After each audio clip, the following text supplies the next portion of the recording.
logistics, sales, strategy, content, personal and professional growth marathon today. Y'all are in for a serious treat on today's podcast. To the HPLS podcast. Live, relevant, and high performance information, conversations, and education weekly.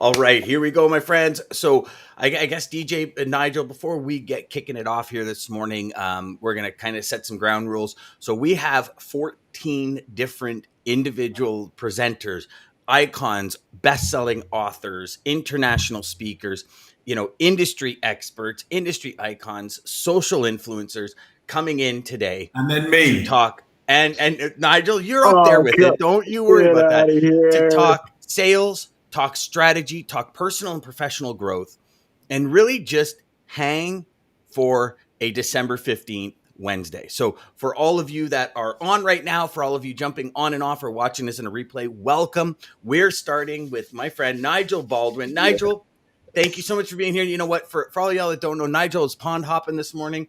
My man is actually doing it like in style in a wine cellar in the UK. And I'm telling you right now, here we are 9 a.m. and Nigel's got a bottle open beside him with 2 wine glasses and it's only him. No, I'm just kidding. So Nigel's ready. He's ready for this. Nigel's been ready. He's been there for like 3 hours and he keeps saying, no, I haven't. I swear, but it's okay. So Nigel, thanks for being on again, brother. We really appreciate it. We've got Ryan saying, let's go. Oh, Ryan's on YouTube today, not LinkedIn. Switching it up on the social platforms. We got Jeff saying, good morning, gents. It's going to be. So for all of y'all watching and listening right now, everybody. It's going to be a full pull today, and in my neck of the woods, we used to call a full pull 12 hours of drinking, but now we're calling a full pull a full day. Did I just totally give away that I live in a big redneckville? But freight trains don't stop. Brian, welcome, buddy. No, freight trains don't stop for barking dogs. That's for sure, brother. All right. You know what? Let's kick it off. DJ, what's your first question for Nigel this morning on this beautiful Wednesday morning, my friend? Oh, man. So first question for Nigel is, I guess, just what's led to your success so far in this industry? And I guess, how can we follow the path you've led for us? Ooh, comes out swinging. I got you. That is a great question, and I've been giving this some thought because I don't know what you guys are like, and I don't know what success is because that's success for some person is totally different for another. But I think when you're selling and you're doing okay, you don't look at why sometimes. It just happens, and you surf the wave because you're being successful, so you don't actually look into it. I advise everybody out there who is being successful or not being successful, always understand why. But I think for a lot of successful salespeople, it's sales is a performance industry. It's a little bit like actors. Canada's got some amazing actors. If you look at Donald Sutherland and Ryan Reynolds and Jim Carrey and all these guys, why were they successful? Yeah. How did they reach where they wanted to go? Because the way they will have done it, I promise you, will be totally different than the other one. And we're all a bit like that in sales. You got to define what success looks like for you. And you've got to get there in the best possible way. Now, I found the best possible way of becoming successful in what I did was to go it alone, having learnt my trade and industry, and to follow a process that I loved and worked well for me, and thankfully was then made me successful. But it was because I loved my process. And any salesperson out there who doesn't work to a process and doesn't love it, then, if I can help, you guys can help or whatever, find a process that you love, keep implementing it, keep it agile, keep it evolving, keep learning, and you'll get there. As I say to you guys, it's like a snowball. You keep rolling it, rolling it, rolling it. It just gets bigger and bigger and bigger. And that's what I loved about sales. And that's what I loved about the logistics industry. They're honest people. They're what I call black and white people that, they know what they want. Can you deliver it? And so I've been very lucky. I love the fact that you added the love part in, like, because that to me is that passion part, right? Like in sales, I guess not even just sales, Nigel, but I think sales is where it comes to the forefront probably a little faster than most fields or most careers. You can hate sales pretty damn quick if you don't really love what you're doing. Like, I know personally, this industry, it's given me everything I've ever wanted in life. I've met amazing people like yourselves through this industry. It's been awesome, but I've also hated it, like just hated it. And I hated it when I lost my passion for it, when I lost my love for it, because to do something like we do, like it's all in, right? Like it is, there is no half-assed professional logistics sales reps. There's half-assed sales reps, even in logistics, but the professional, the high level, the elite, you can't half-ass it. And in order to not really half-ass anything, you got to love it. Like you often think, right? The things that are priorities in our life get done. Right? Often that's the case.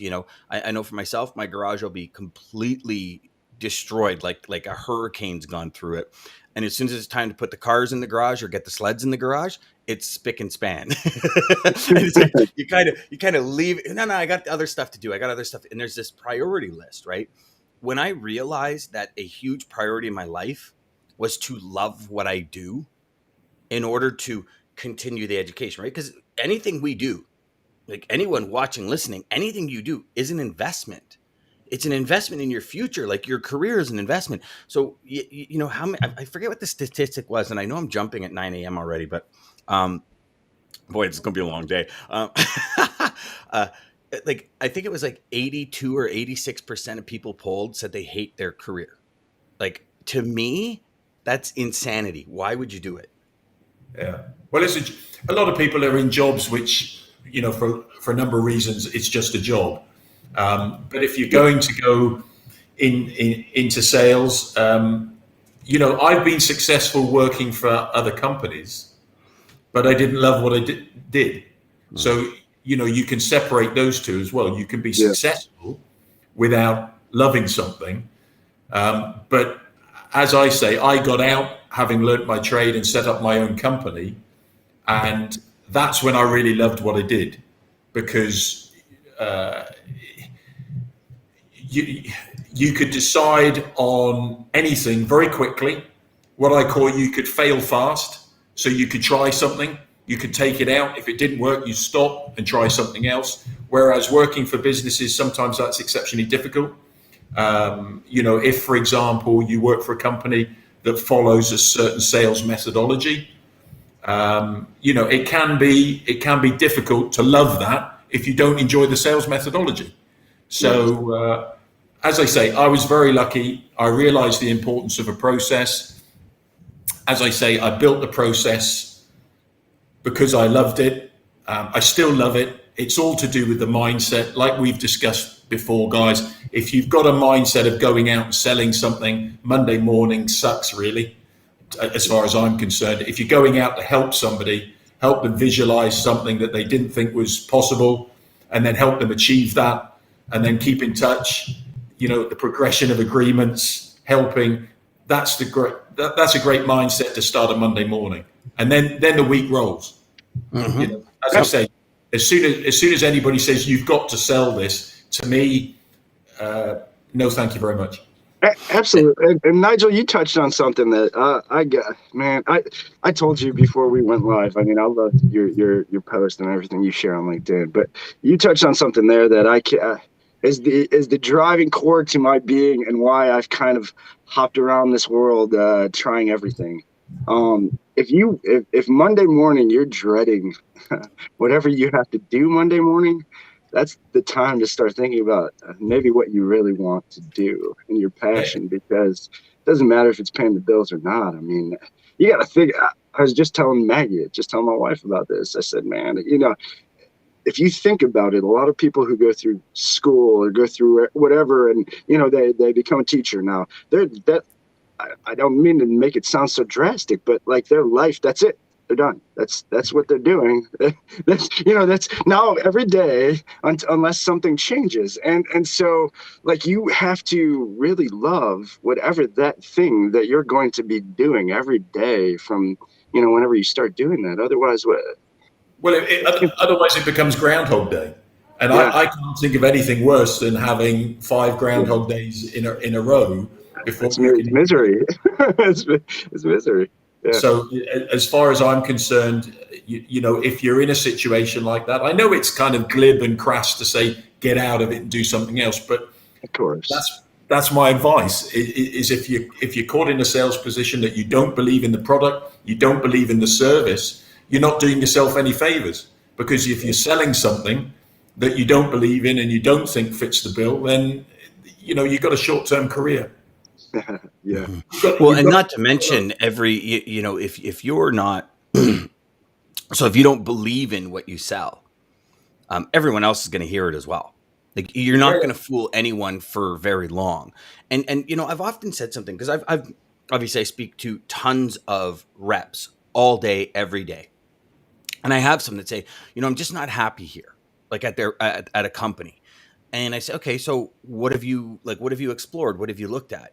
Well, I've got all this business here. And I said, okay, no, I understand that. I said, but here's the thing to think about. And I know there's like these non-competes, and there's a huge thing going on like just recently about, eliminate non-competes and all that. The reality is a lot of reps are still trapped up in them. I often say to them, I say, just think of it like this. I understand it. Don't get me wrong. It's a lot of work. I've moved companies before. I know how much work it is to build up business again and to start from ground zero and move your way up and not want to deal with, non-disclosures, non-competes. You're an individual and you leave a company that's $1 billion company and they got lawyers on staff that can literally just drown you instantly.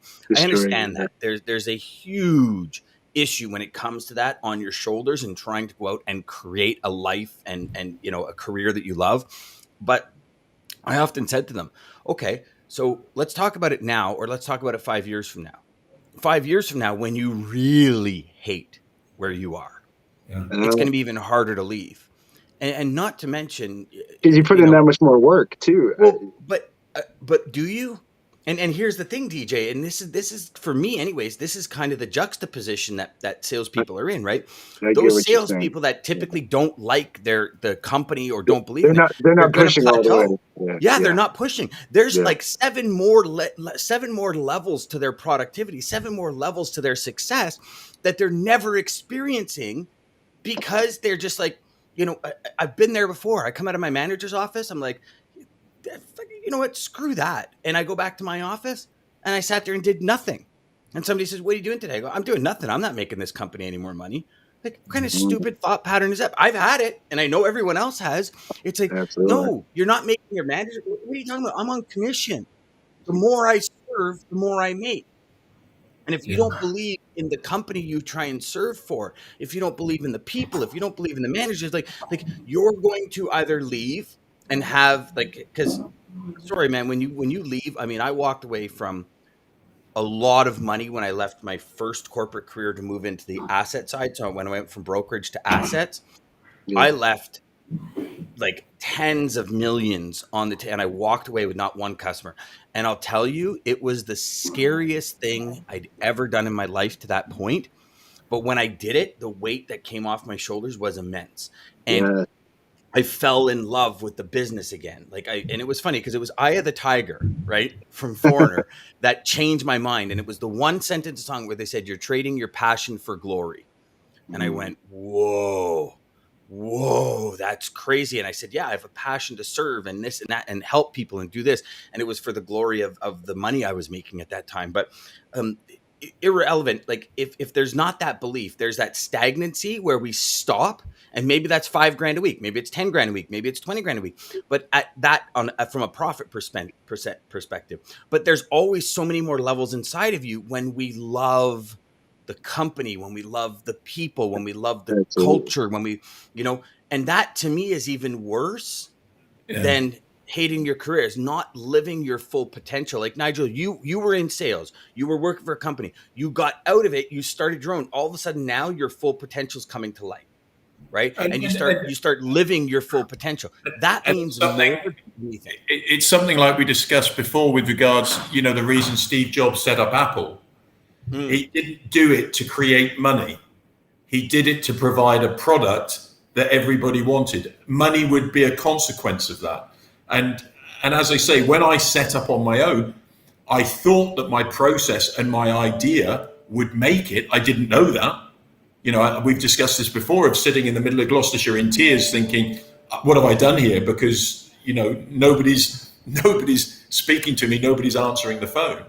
But looking back over the 20 odd years that I was in logistics, I had customers for 20 odd years. Yeah. Now in logistics, you guys know that is fairly unusual. And it was because nothing, obviously it had something to do with me, but it wasn't a question of being liked or whatever, which a lot of salespeople get wrong. It was the fact that I was helping them go to where they needed to go. So every Monday was a blast, because then you're part of other people's journeys.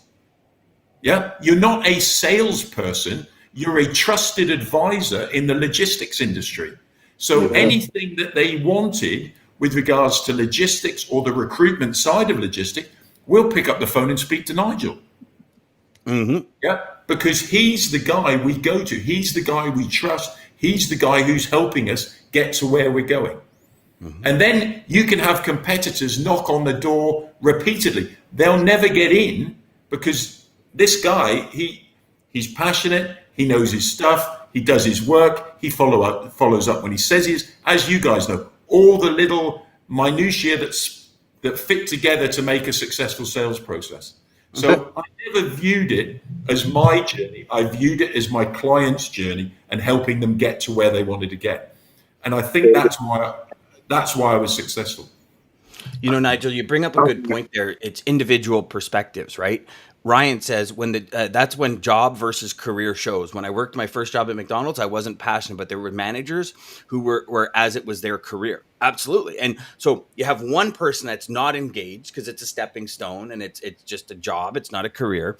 And then you have another person that's fully engaged because they've chosen this to be their career, right? Like even in logistics, we see it all the time where, we call a traffic manager or logistics manager or something, and it's like as if we just like I don't even want to say it on air because I was going to say like killed their firstborn or whatever, but that's pretty morbid. Sorry, I didn't mean to go there.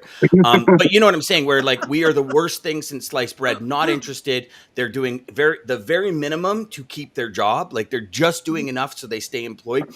And then you have another traffic manager who's like, hey, listen, my job is X, Y, and Z. These are my mandates. How can you help me get there? And who knows, in order to be really successful in life, we have to bring people in that are smarter than us to help us get there. Right. And that's what I continuously, and DJ and I talk about it. Cathrine and I talk about it. Nigel, you and I have talked about it.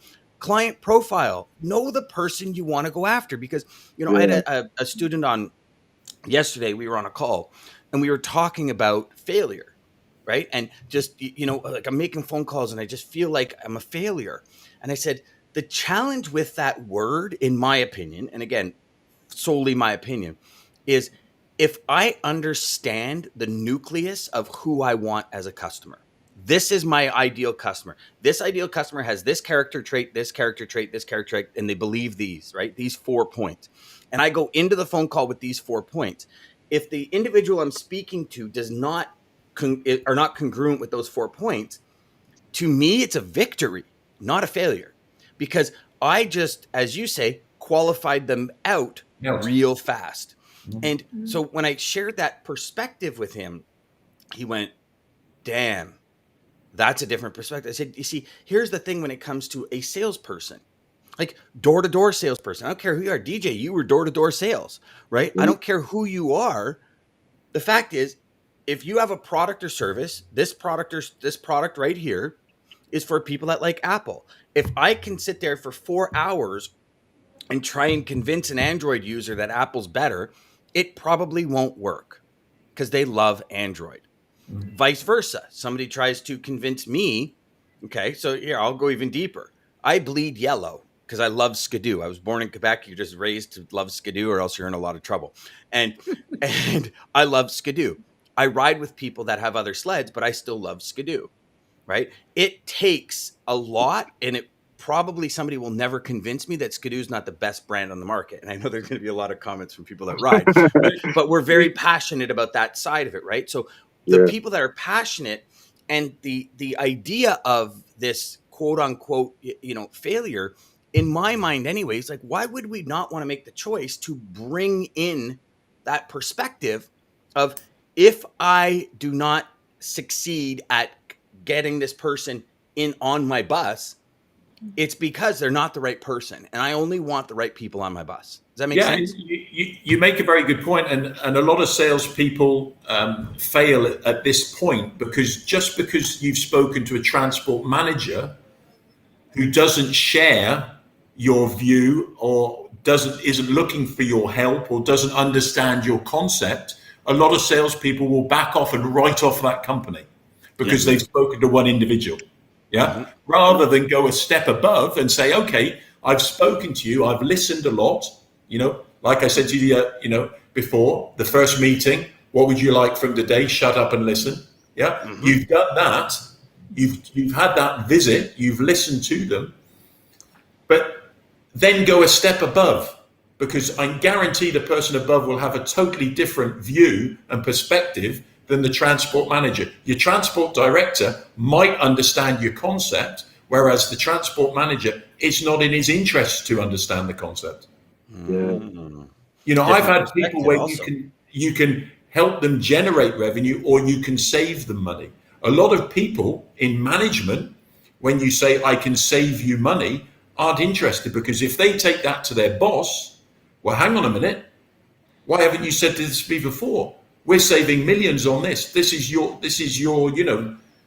responsibility. And a lot of people don't like that. So they won't take you upstairs because of that. So a lot of salespeople will write off a customer. Like you say, Dan, the perception is they failed. They haven't failed. It's like the Home Alone movie. You're going through the window, you're going through the basement, you're going through the top. This time of year, you find a different way in. You find somebody. I want to go where the iron is not. I don't want something smashing on my head or burning me on fire. That's not the place I want to go. Like, I got a 7 head already, and my forehead's grown to seven characters. So the last thing I need is to burn the rest of it off and really my daughter says as soon as I don't think we should be discussing in today's. I know we're Nigel. I understand completely. You and DJ are follically challenged. I'm follically challenged, not quite as much as y'all. I get that. But again, let's bring Rico and Cathrine into this. I want to address one thing before we do. Nigel, you made a very valid point. Right? I've often said it's a visual decision in logistics when the traffic manager chooses to use you.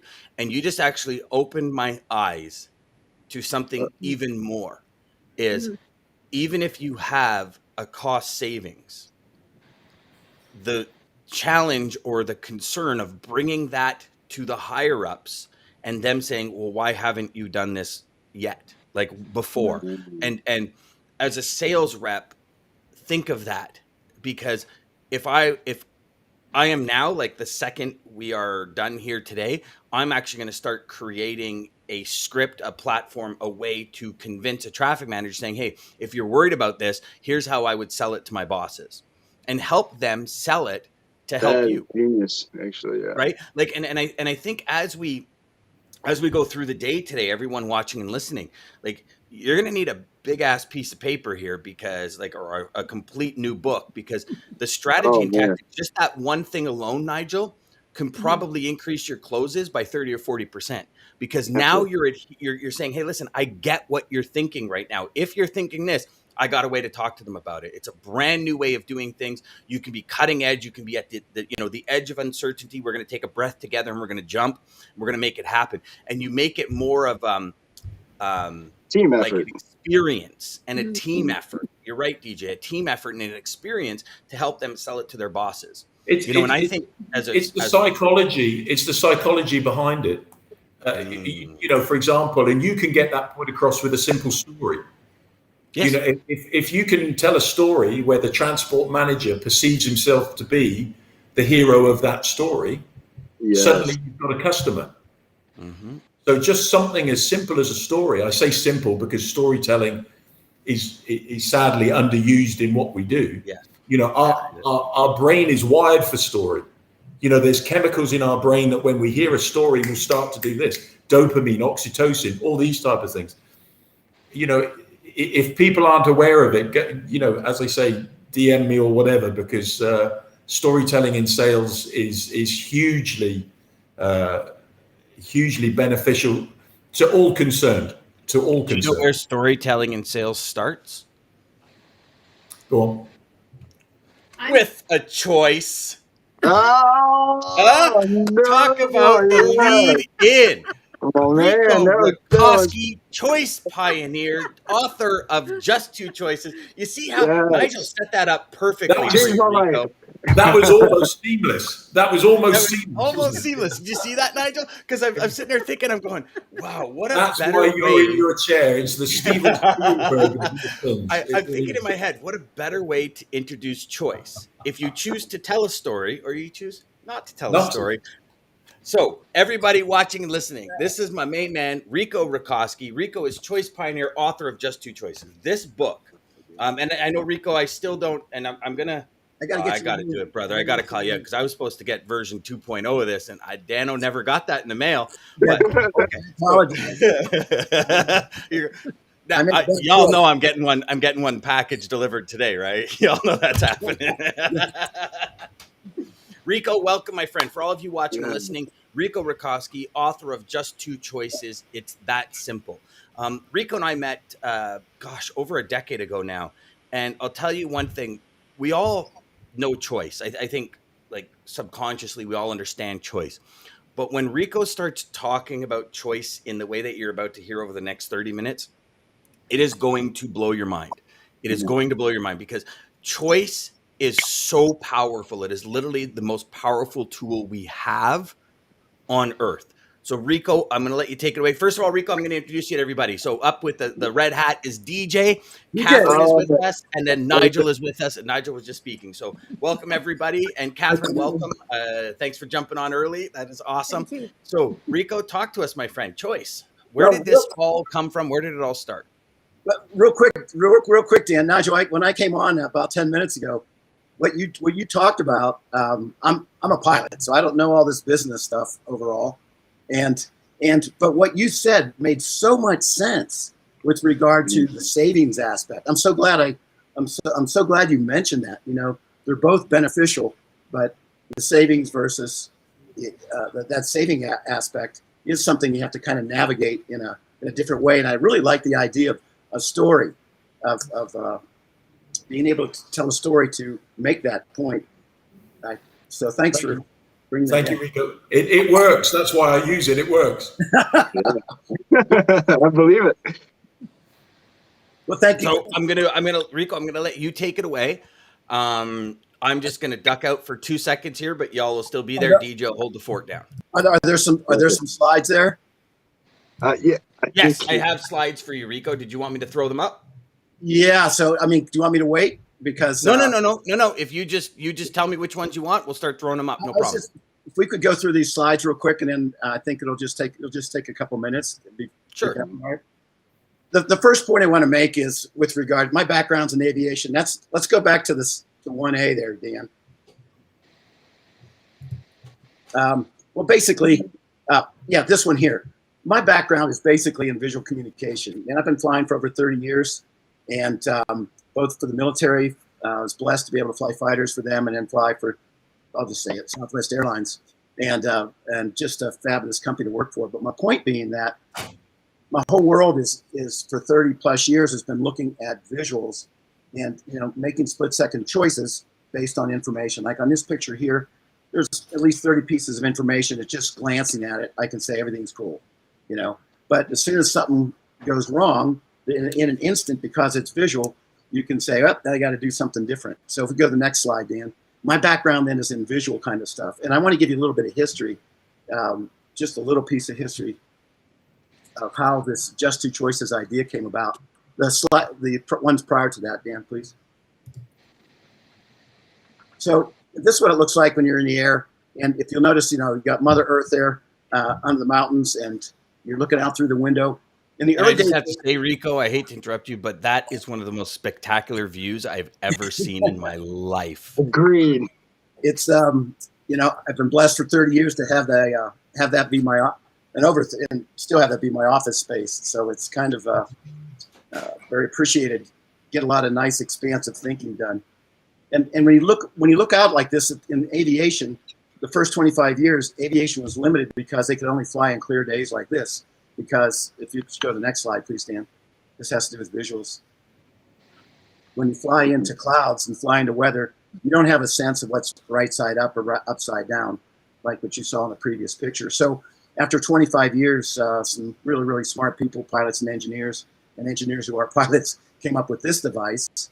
And next slide, please. And it's they call it, of all things, they call it an attitude indicator. And so notice that the top half, it represents the Earth. The top half is blue, represent the sky, and the bottom half represents whence the Earth. So that when you get into clouds, all you have to do is look at that particular visual. And again, that's what I've been doing for all these years of flying, looking at visuals. And that led to the Just Two Choices approach. And so what they did was they put that visual right here in the instrument panel. And so now when you're flying into clouds, you can always tell the center dot just above the brown line there. That dot, if it's up in the blue, you're climbing. If it's, you know, down in the brown, you're descending. And so you always have that sense of what's right side up or upside down, which before that instrument, a lot of pilots, thousands of airplanes crashed without that visual to be able to look at in clouds. So the next slide, what I ended up doing is creating this bird's eye view of things that was kind of based on the attitude indicator. And so, I started to notice this Just Two Choices approach several years ago. And I thought, well, what's a visual way that I could represent choice? And I was working actually with elementary school kids, and I sketched that out up on the boards, and the kids got the Just Two Choices. And so I started using it a lot, and it represented to me the idea of either climbing in life or descending in life. And so, it's like life's attitude indicator compared to a real life attitude indicator. So now we know what a choice looks like. And you guys are probably familiar with this. Visuals teach 60,000 times faster than just using words alone. So that might be something that goes along with Nigel's situation. If there's some kind of visual that could go along with your savings kind of thing, it might be something that helps you to be able to represent your message faster. So in this particular slide, Dan already has it up. So like it says, you have all weather capabilities. Dan and I were talking about this last week about some challenges and stuff we have. I use this diagram all the time in my own head. Sometimes I wake up and probably like, a lot of people, you have this sense of overwhelm, sometimes a sense of frustration. And I am able to, whether the weather's good, I think of Just Two Choices, so to speak, and life's rolling well, I think about the positive choices in the diagram. And then the other way, if life isn't going so well, and I'm running into obstacles, such as overwhelm or frustration, I remember I have Just Two Choices. And instead of going in the path that's the downward path of frustration and repeating that over and over and over again, what I end up doing is I remind myself that I got to flip my thinking. I got to correct my attitude and take my attitude up in that particular direction. And so in a nanosecond, I'm back on track. And so with the next slide, this is kind of what it looks like up close. Whenever you make a choice, it's like you're turning on a switch. And the next slide, please, Dan. See, and you're energizing. That's what happens. We live in the present moment. There is no, you can't access 10 minutes ago or 2 minutes ago, and can't access the future. All we can access is the present moment. And every choice, every single choice we make turns on, it's like turning on a switch. And so the question is, our hands on the switch, which direction are we going to turn the switch toward? Are we going to go in there to that sale? Or are we going to go into a relationship? Or we're going to be doing some right side up thinking and making those positive choices? Or, of course, the other one is the opposite direction, which would be the last slide here to show. Or do we energize that? And just going back to Einstein, that's insanity right there. Insanity is doing the same thing over and over again. You're expecting a different result, but as you can just tell just by the difference between the two arrows, the more you point downward, you can't go upward. You can't do both of those at the same time. So it's binary thinking. It's zeros and ones. It's just like whatever happened in computers. And so I have that visual image. For me, that's what life's about. It's about being able to think about that visual image of choice and make choices in every direction. And so I carry it around like this in my hand. There's just two choices. And sometimes Dan and I sometimes do this to each other. Like, dude. Yeah, all the time, actually. Yeah. Every conversation, it's like, what are we doing? What are we doing? And it's funny because I showed that to DJ as well. And, just this changes your perspective instantly. Really it's like when you showed me this, I think it was like 6 months ago or 8 months ago when you came on to Inception. Yeah. And we talked, probably not even that long ago. I don't know. Time's flying these days. And you went like this and you said, Dan, here's your choice. And you can keep climbing to your dream, or your choice is you can go down. And just that, it's like. Another thing is like, what? Pilots don't like to, this pilot doesn't like to read. I don't like it. But when you think about it, everything's turned visual. Your phones, everything's turned graphics. And so a lot of books, this book is on mastery, 350 pages. I'm not, it's a great book, but I got just two choices. I either read it or I don't. It starts with choice and it continues with choice. 350, here's another one. It's 650 pages, but I got just two choices. I either do something with it or I don't. And that's the kind of way I like living life, is just tell me something simple that I can apply wherever I'm at, whoever I'm talking to, and remind myself, which is. I like the analogy. My father was a pilot. Oh, great. In the Royal Air Force. And the principles of flight I use quite often with regards a sales process, because there's principles to selling and then there's you that add to the principles of selling. So as long as you get the principles and the process and the framework right, you'll be okay. It's like flying. If you know the basic principles, like you said, that's the land, that's the sky. If you're going to stay up here, you're going to be fine until you want to land. It's the same with sales. There's principles. Once you master the principles and bring your own personality in, going back to my initial point of the Canadian actors, Donald Sutherland, Jim Carrey, Ryan Reynolds, they've all been successful. They've all got there in different ways, but they understand the principles of acting, but then they bring themselves into it.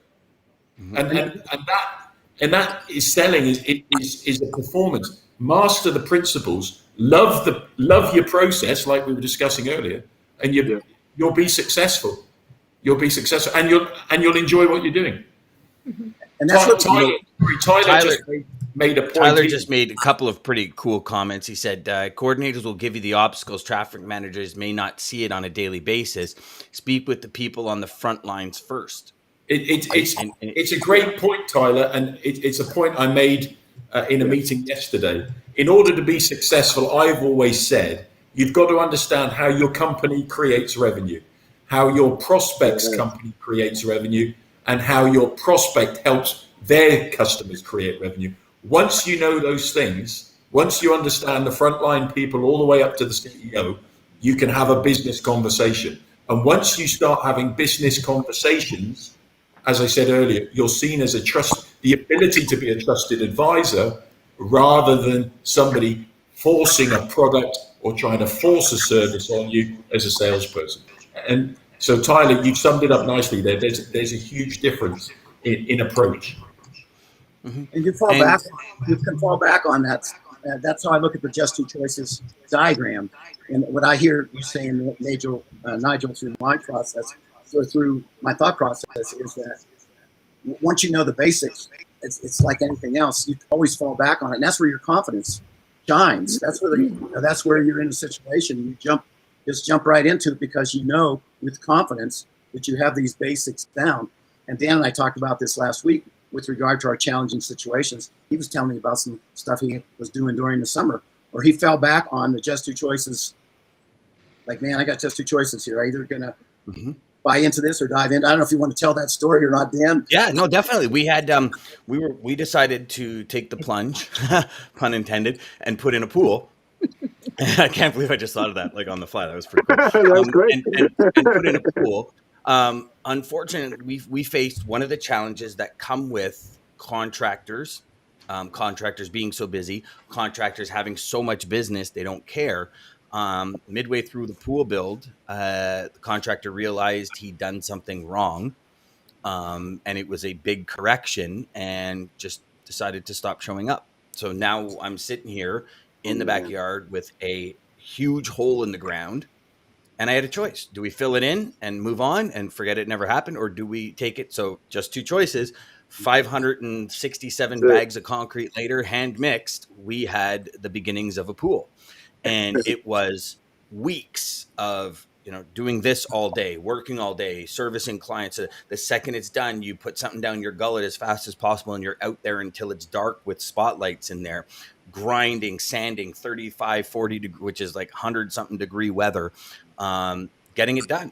And it's one of those things where you can choose to, for lack of a better term, bitch and complain about it, or you can choose just to get off your ass and get it done. And in my opinion, that's the way my brain works, is like and this is where this book, and I totally pulled a bush there, but so we'll turn it right side up. Sorry, that was horrible. I can't believe I just did that. But so my brain, when I read this, Rico, it consistently goes, okay, what choice am I going to make? Am I going to choose to do it? If I choose to do it, don't complain about it. Just fucking do it. Get it done. Make it happen. Well, you can't escape choice. Choice is like breathing. I mean, you can't. Well, and that's what I was going to say. So Rico, we're this, and I've been dying to talk to you because so Inception, guys, if you haven't done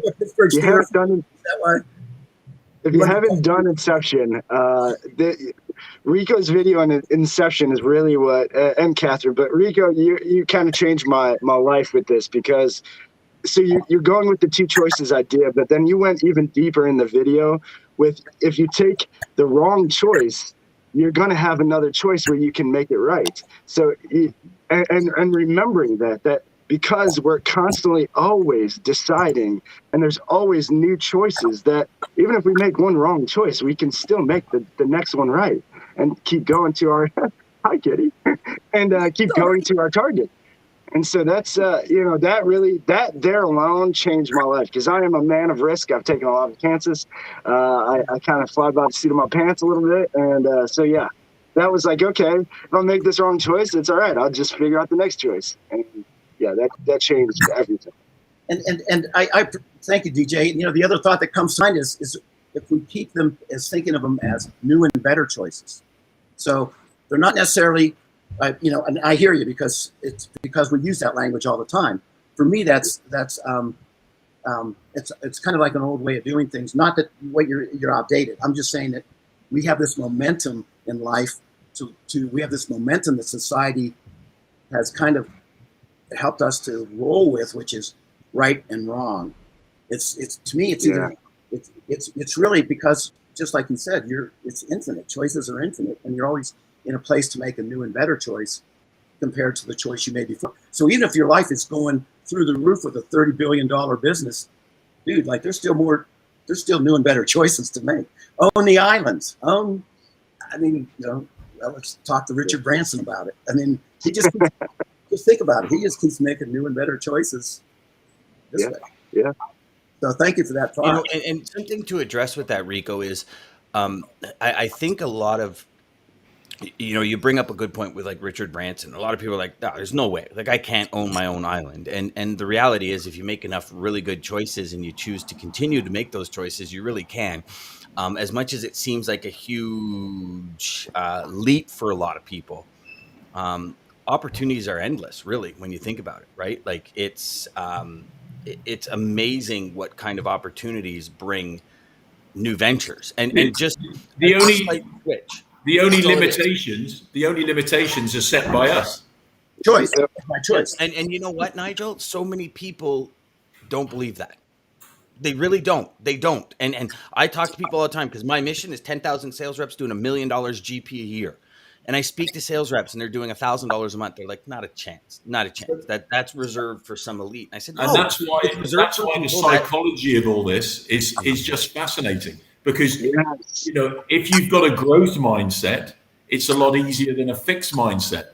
But whether you're a perfectionist or a non-perfectionist, you're right, Rico. But it is everybody together.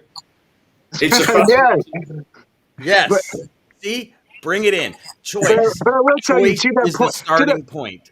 To that point of the Richard Branson thing, again, going back to what Nigel said, success is personal. Whatever your level of success or your goals are that you want to reach, maybe you don't want to own islands. Maybe you just want to have a nice, successful job and you love what you do every day and you have all your bills paid and that's all you want. Then that's success. Whatever your level of success is, you got two choices to get there. And it's 100%. It's either going to take you to your goal or not.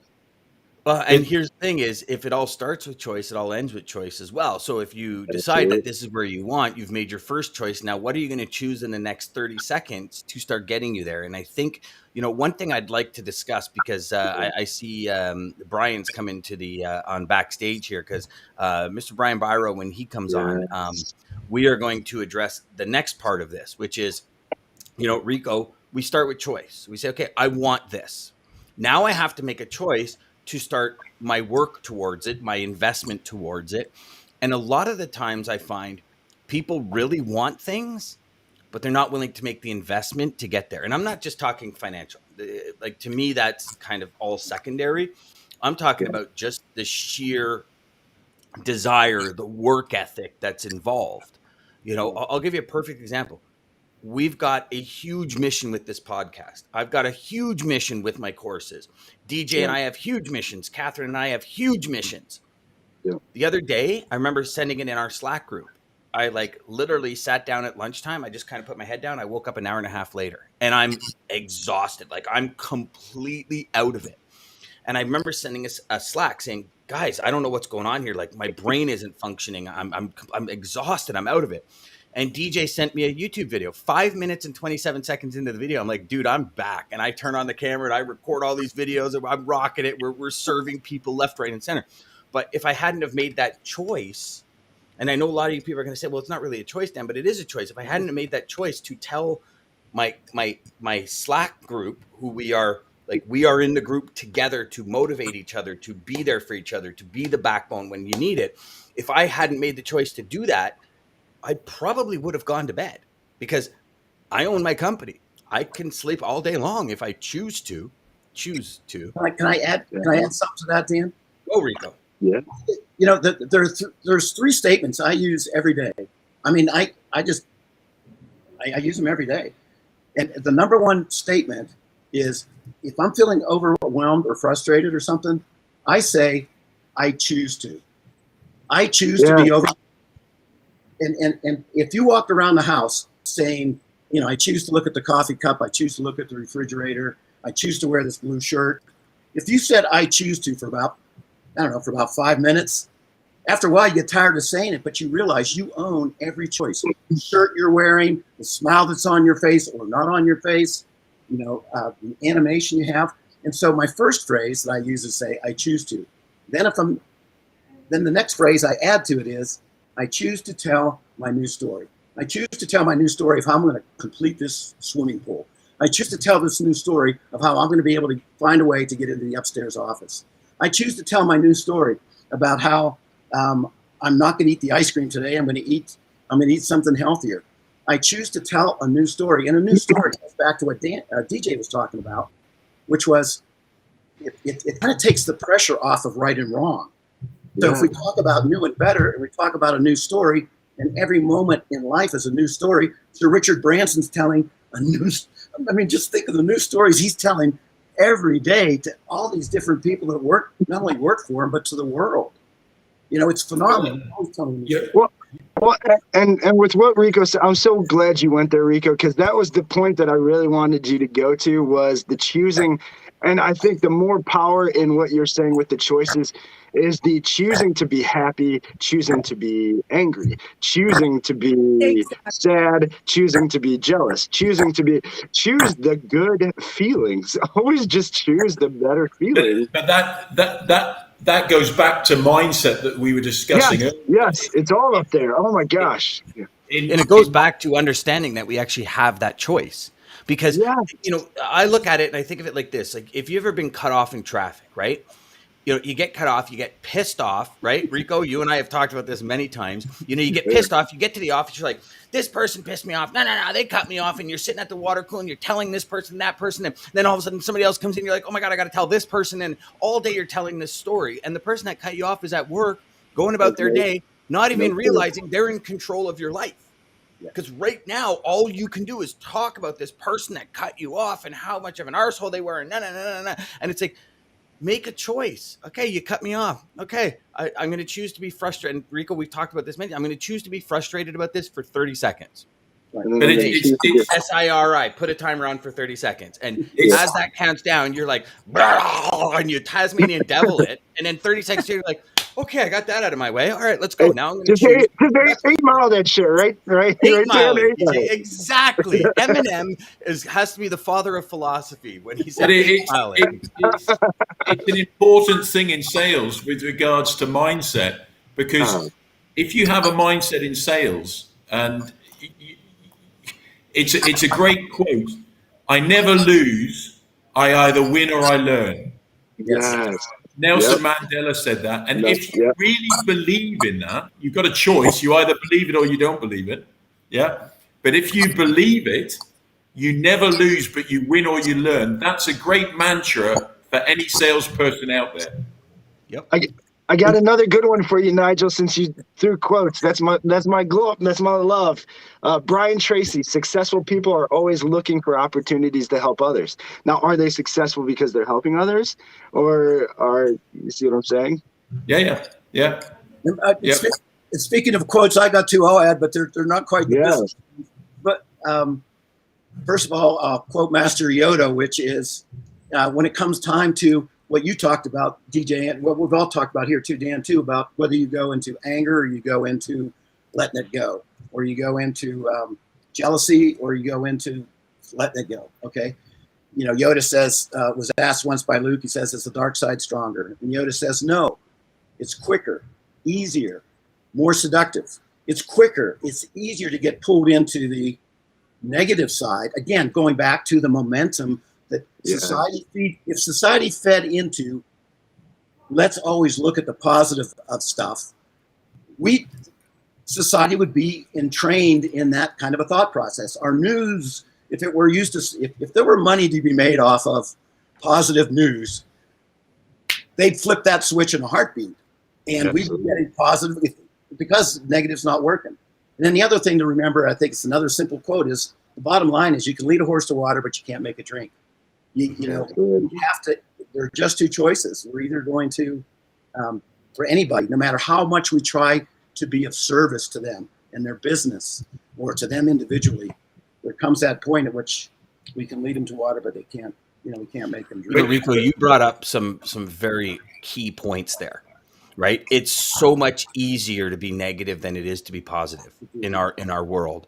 It's so much easier to see the issues in the storm that you're in as opposed to outside the storm. It's very hard when you're in the nucleus, like the center of that hurricane. It's super hard to see outside. We often talk in the logistics world, or if you're talking to a traffic manager, sometimes they can't see outside all the issues they're having today. Whereas if you go up the ladder to the CEO has this long-term vision that they want to, they're like, here's where we got to go. What steps do we have to put in place? My choice is I'm looking out. Now, not saying it's here or there, like from a traffic manager perspective, because they're dealing with people in the warehouse calling in sick. They're dealing with things not showing up on time, customers calling them up. So they've got all these obstacles. And in the end, they are choosing not to see outside of the vortex that they're in today. And, that's a great, sorry, Dan, but that's a great thing in picking up on Rico's point that's, Einstein's definition of insanity. The transport manager will be doing exactly as he did yesterday to solve that problem, exactly as he did the day before to try and solve that problem, rather than actually listening to somebody who comes along and says, look, I can solve that for you, but you've got to do this, this, and this. So, it's a great opportunity for salespeople when they see that in logistics, there is an alternative, and that's our job as trusted advisors to come up with those 100%. Alternatives. Yeah, I stood in front of a CEO, COO, CFO, operations manager, and head of logistics, and they had a $1.68 million demerge problem. And I stood in front of all of them and I said, here's the deal. Here's what I'm willing to do for you. I know it seems impossible because you're in the eye of the storm. I will solve this problem for you. And if I don't, I will pay your demerge. So I made a $1.68 million guarantee. Never spoke to my company about it, which is probably a really bad thing if it went bad. I was so confident in what I could do. I said, but here's the one thing. You have to follow my suggestions. If I am putting a $1.68 million guarantee on my back, like, for lack of a better term, if I say this needs to be done, you need to do it. Otherwise, I will not guarantee it. And they did, and in 12 months, they had zero demerge. But again, trust me, that end of that 12 months, I was like, but that boils down to the fact that you were a trusted advisor at that stage. No, I wasn't. I wasn't. That was actually the beginning. They didn't believe me. The only way they came in, the only reason they came in is because I made them the guarantee. I said, at the end of the year, if you guys owe me $2 million in shipping costs and I created $500K in demerge, you give me 1.5. They held the receivable and they took it would be fascinating. It would be fascinating to know. That's crazy. The why in that. Yeah. Why they went down the road, et cetera, because if you weren't a trusted advisor, what was it that made them say yes to what you were saying? That would be fascinating. It's funny you asked that. So when I asked the actual traffic manager he's going to eat the cost. Well, when I asked the traffic manager guy, not the CEO, CFO, COO, none of the guy I dealt with daily, he said, because through the pace of it, right, when we were doing things, he was like, I asked him, I said, how are you liking it? He goes, no, I'm glad we made the decision. It was your guarantee that put us over the edge. Now, I don't know, like, as a CEO, if I was a CEO of a multi-billion-dollar corporation and a salesperson came in and said, I'll give you a $1.68 million guarantee, I probably want to see that from the owner of the company that he or she worked for. I want it in writing. Well, like, and I mean, writing is only as good as the two parties involved, right? But I thought I would probably want to see something more. What it came to me from him was more the fact that nobody has ever said that.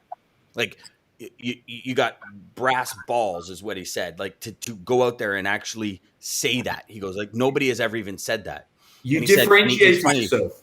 100%. And he asked me, he said, so let me ask you this. If you did have demerge, I said, I would have given you the discount on freight for sure. Like, I would have, I had to have, it's my word.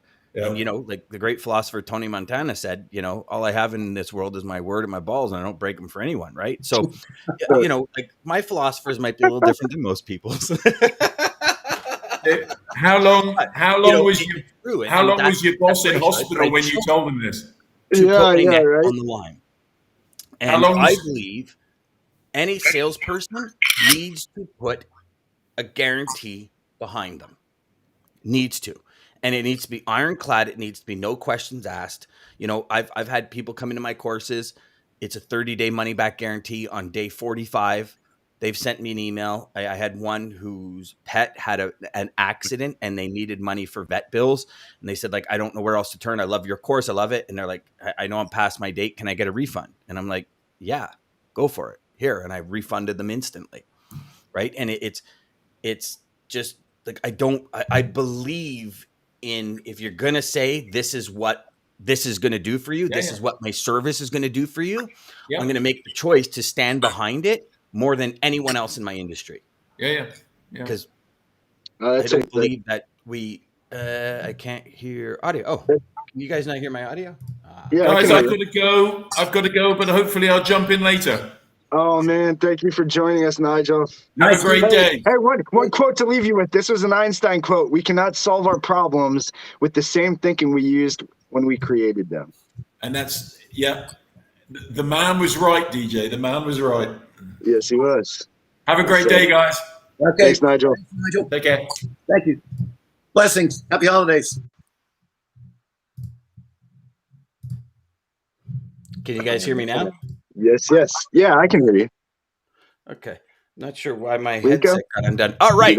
So here we go, my friends. Let's bring on now. Can everybody, you guys can all hear me, right? Okay. So, ladies and gentlemen, I am so ecstatic to introduce you. Brian Biro is America's breakthrough coach. He's delivered over 1,800 presentations around the world in the past 30 years. The author of 15 books, including two of my absolute faves right here, The ROI of Kindness and the bestseller Beyond Success. And also, of course, There Are No Overachievers.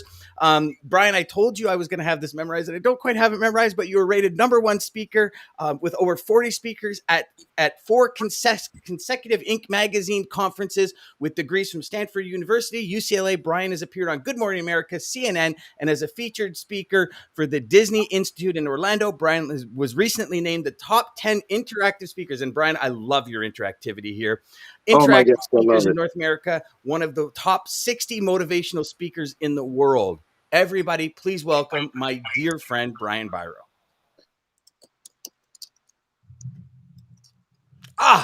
You guys are kidding me. Uh-oh. Brian, are you there? I've got him loud and clear. I've got you, Dan. Yeah, I can hear you, Dan. Oh, okay. Brian, can you hear us? Brian doesn't look like he can hear us. Yeah, I don't think Brian can hear us.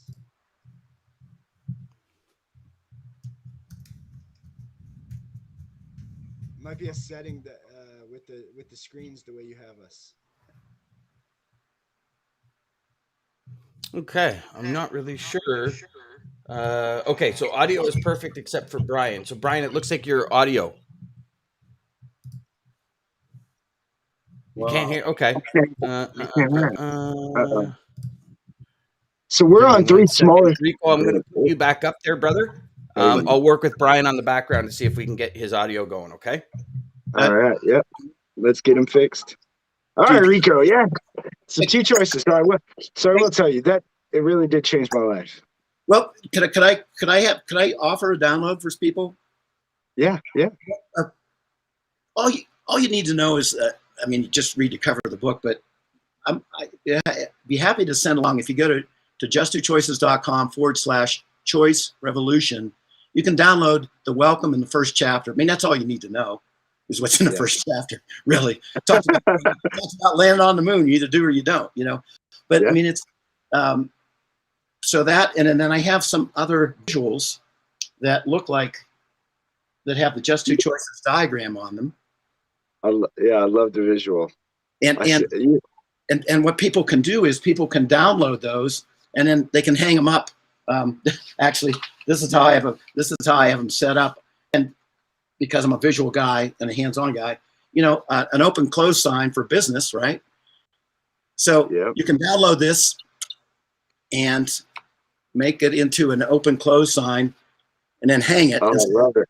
Like I'm open to new and better choices. I'm open to new and better relationships. I'm open to having a fabulous 2022. And then there's another one on there I call Captain Hook Ya, which goes back to what you were talking about before, Yoda's quote, which was, it's quicker, easier, more seductive. Captain Hook Ya, you get hooked into the same old negativity. And so you can cut them out, download them and cut them out, and then hang them up somewhere, post them on the mirror. I love those, and everybody who's seeing that, can you give them the website again so they know where to get those? Those are it really did change my life. I mean, I literally will say to myself, I'm choosing to be mad right now. I can't be mad. Get over it. I'm choosing to be mad. So yes, it has literally changed my life. Well, thank you. And well, real quick, I'm going to come back to what you were just talking about. The two choices with the number 2, just2choices.com/choice revolution. Just like and guys, and we'll put that in the link on the bottom of this as well. I'm sure Dan will throw that up there. So if you guys want these visuals, because these visuals are key. I mean, if you can use these, I'm telling you, it was listening to Inception, going through the program, and then watching your video. I probably watched your video with Dan, because I think you had 2 videos in there actually. Or maybe I'd found another one, but I'd watched it a few times, just like, oh man, this is what I needed. It was actually at the right time of everything too. But yeah, just the again. I loved listening to you and Nigel the same, because I think we all, when it comes down to it, we realize that it's mindset. It's what goes on between our 2 ears that kind of control everything else of our actions. And so your Just 2 Choices really just is kind of a quick, fast way for me to be like, okay, hold on, I'm choosing to do this. Stop.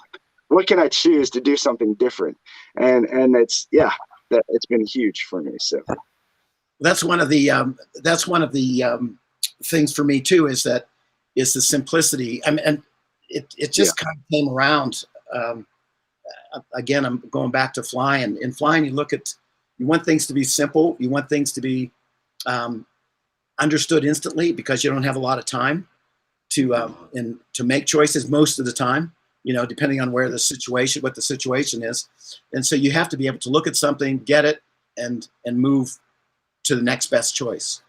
And so for me, it was one of those things. It was it's something I can fall back on. And I've always believed in, picture's worth 1,000 words. Just show me a picture.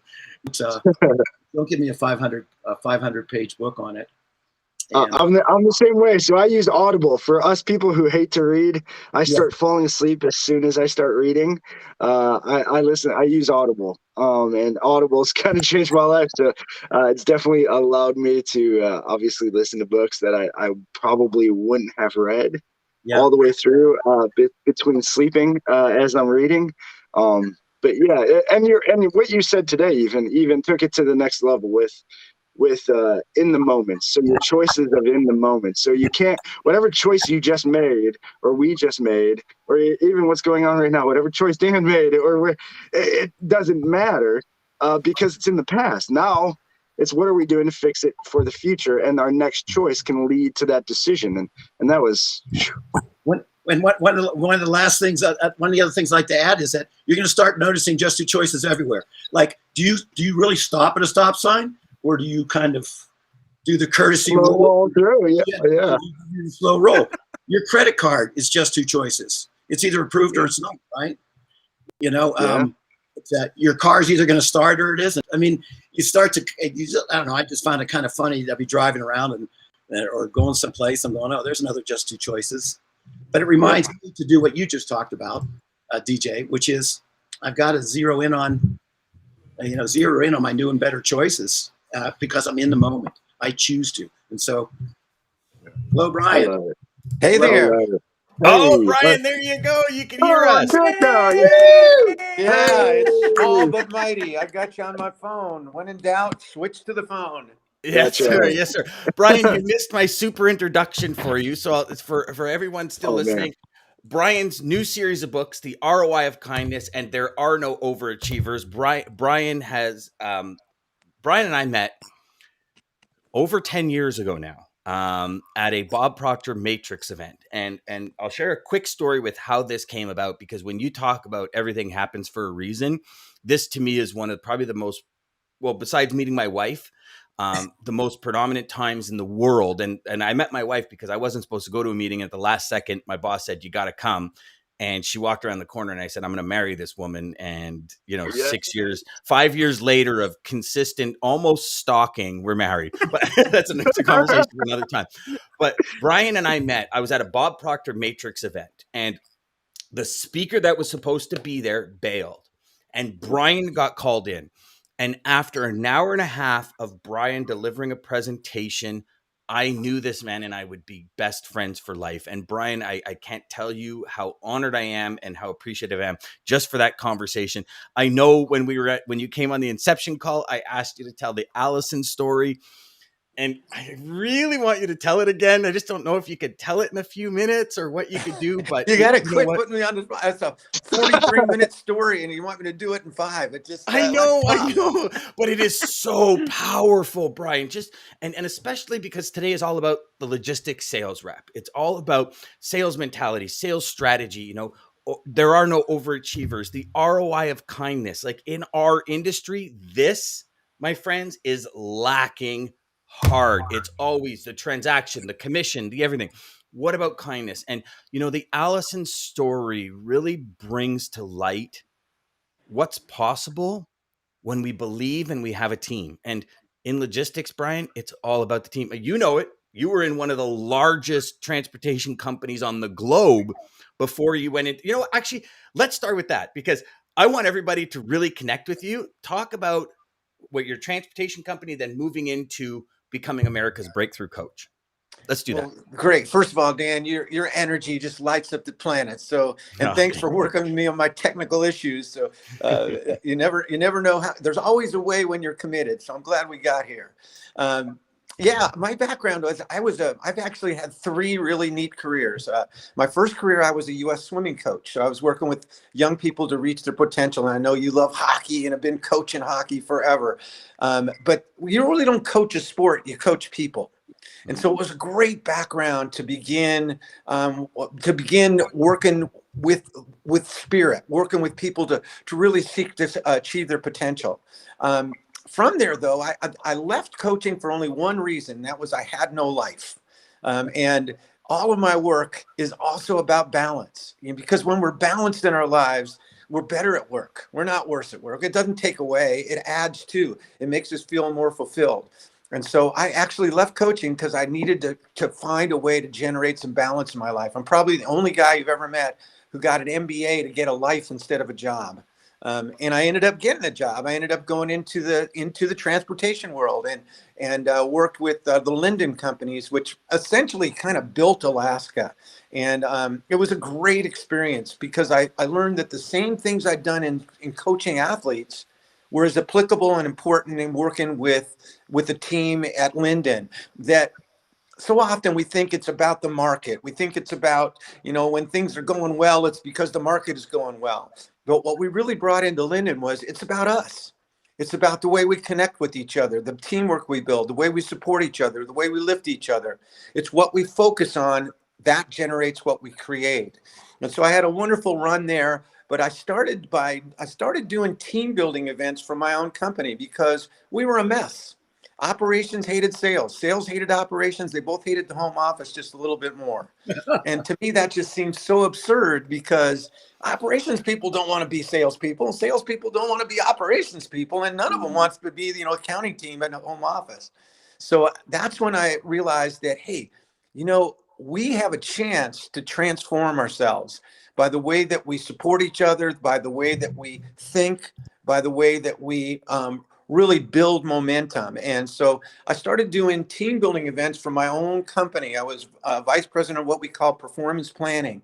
And we had a massive turnaround. It was awesome. We turned around, became incredibly successful, and that lasted. So that was kind of the background. And so I have a very special place in my heart for people who are in the transportation industry because I know how hard you work. I know how often we can kind of think that it's all about the market, but it's really not. It's about us.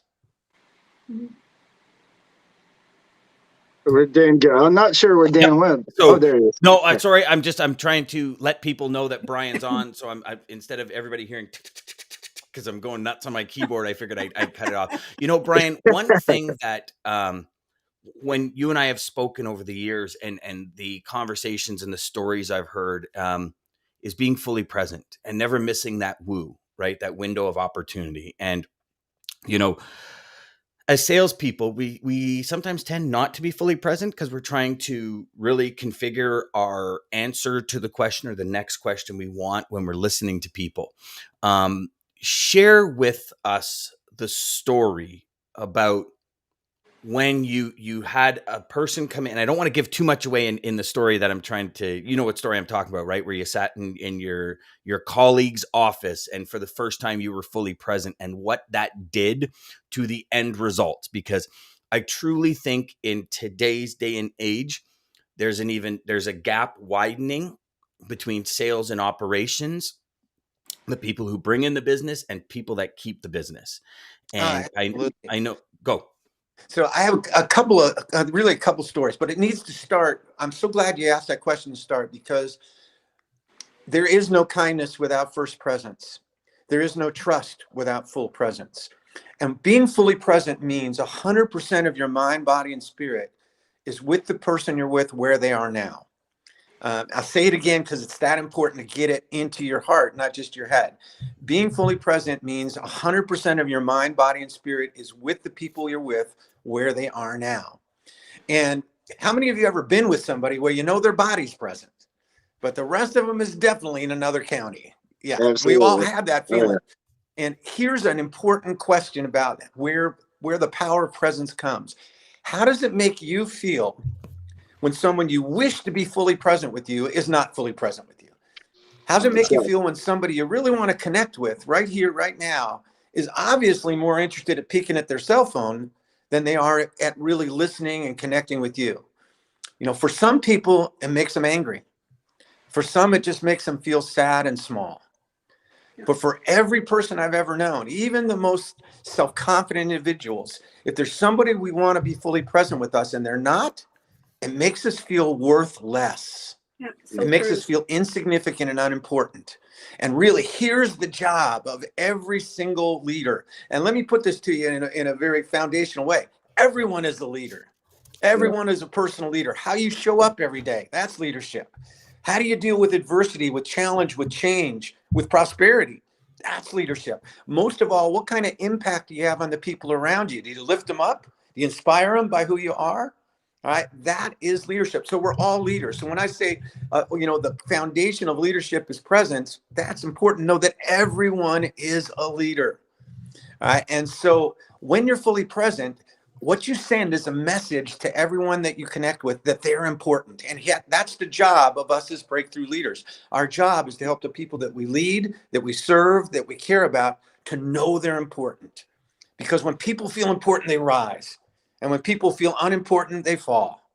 All right. And the foundation of that is being fully present. And, I've had a couple of really important stories about that. One, when I became a vice president and general manager of this large training company, after I left Linden, I started my career as a speaker by working in a company that did a lot of seminars and speaking around the globe.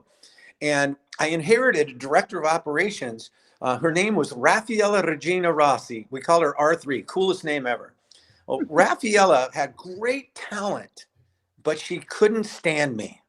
All right. And I'm not used to that because I love people.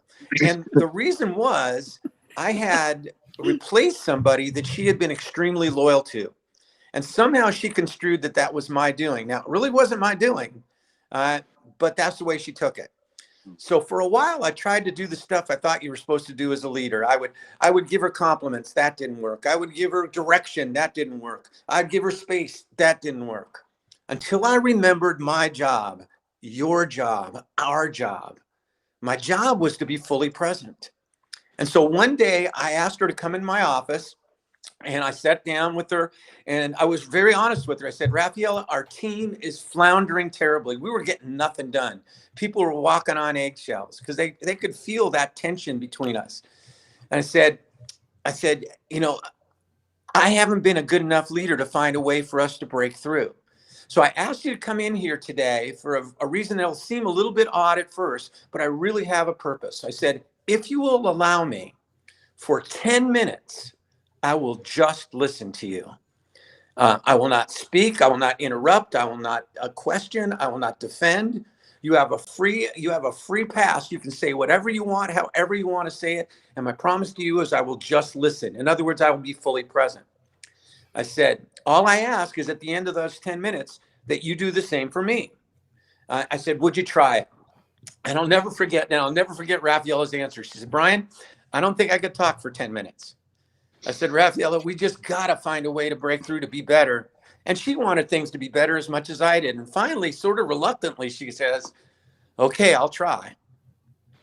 An hour later, she stopped talking.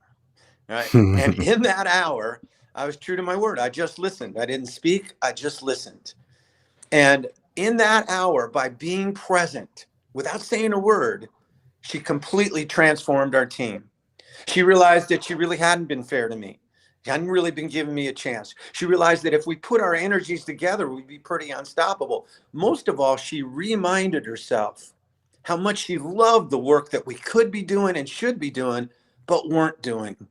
And so when we left that room over the next 6 months, Dan, we got more done and had more fun doing it than we had in the previous 3 years.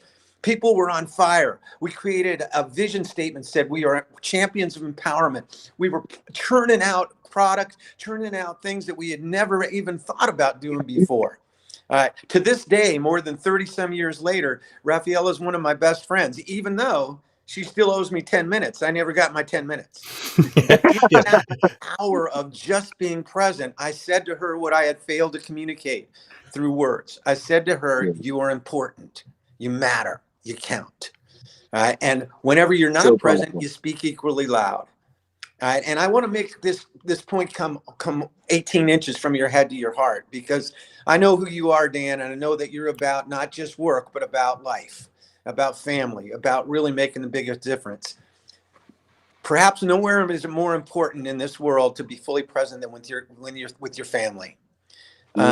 Those are the people that we sometimes forget to thank the most.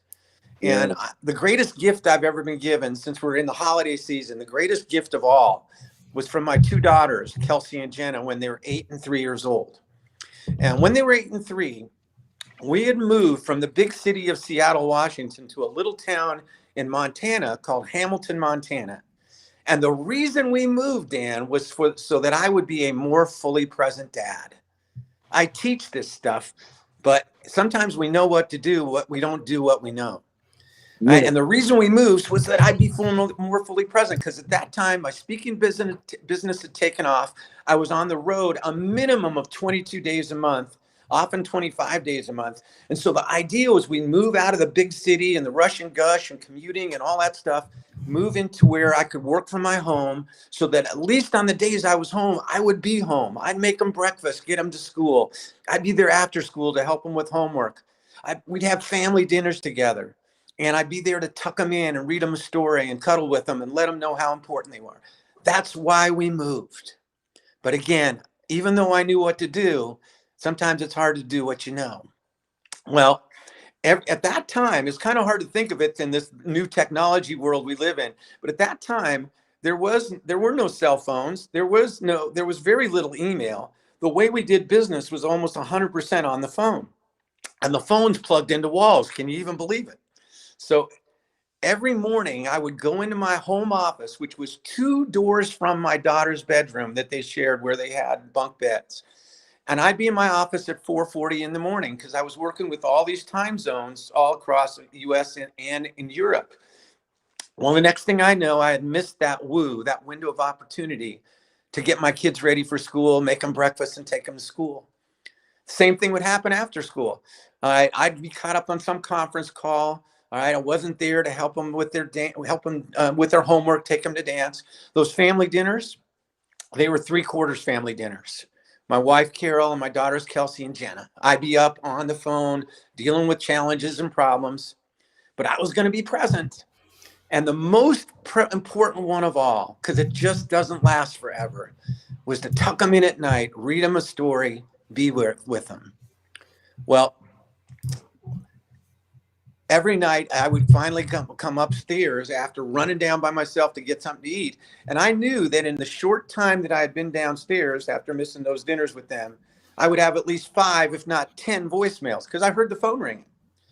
And so I got this idea. It's what I call an as soon as thought, as soon as.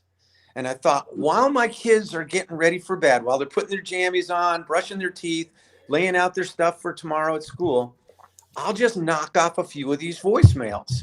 And then as soon as they're done getting ready, I'll go in and tuck them in. Well, you know what happened? An hour later, I put the phone down. I totally missed that window of opportunity. And I remember so many nights walking into their bedroom in the dark, going up and giving them each a kiss on the cheek as they're sound asleep they didn't even know they got. And as I walked out that door, I felt like somebody punched me in the stomach. And I'd feel this incredible remorse, and I'd say, tomorrow, I'll get this right. As soon as I get a little bit more ahead, I'll be the dad that I really want to be. But the next night, the phone was still there, and this went on for days. It rolled into weeks. It turned into months. And then one night, I was literally reaching for the phone when I could have been and should have been tucking them in. When all I can explain, Dan, is I felt my daughter's energy behind me. I felt their vibration. I felt their frequency. I couldn't hear them. I didn't see them, but I felt them. And I turned and I looked, and there they were. And when I smiled at them, they ran to me. And Jenna was only 3 years old at the time. And so she immediately crawled up in my lap on my chair, kind of tucked up my hand on her head, kind of like a golden retriever saying, pet me, pet me. Kelsey came up, put her arms around me. And I looked at them and I go, girls, this is so awesome. What are you doing? And they said, Daddy, can we just ask you something before we go to sleep? I said, sure, you can ask me anything. And they grabbed my heart and they shook it. And they changed everything. Because they looked at me with those innocent eyes and they said, Daddy, we just want to know, do you love your phone more than you love us? Yikes. I felt the blade go in deep. You know, Emerson said, what you do screams so loudly, I can't hear a word you're saying. And I was living my life as if my phone was a higher priority than my children. Well, I will tell you, I tucked them in that night. And I never missed another night when I was home. The next morning, I was the one who got them up. I was the one who got them ready for school, drove them to school, got their lunches and their breakfast together. And my wife, Carol, was like the happiest person in the world because she is not a morning girl. I never missed another morning after that day.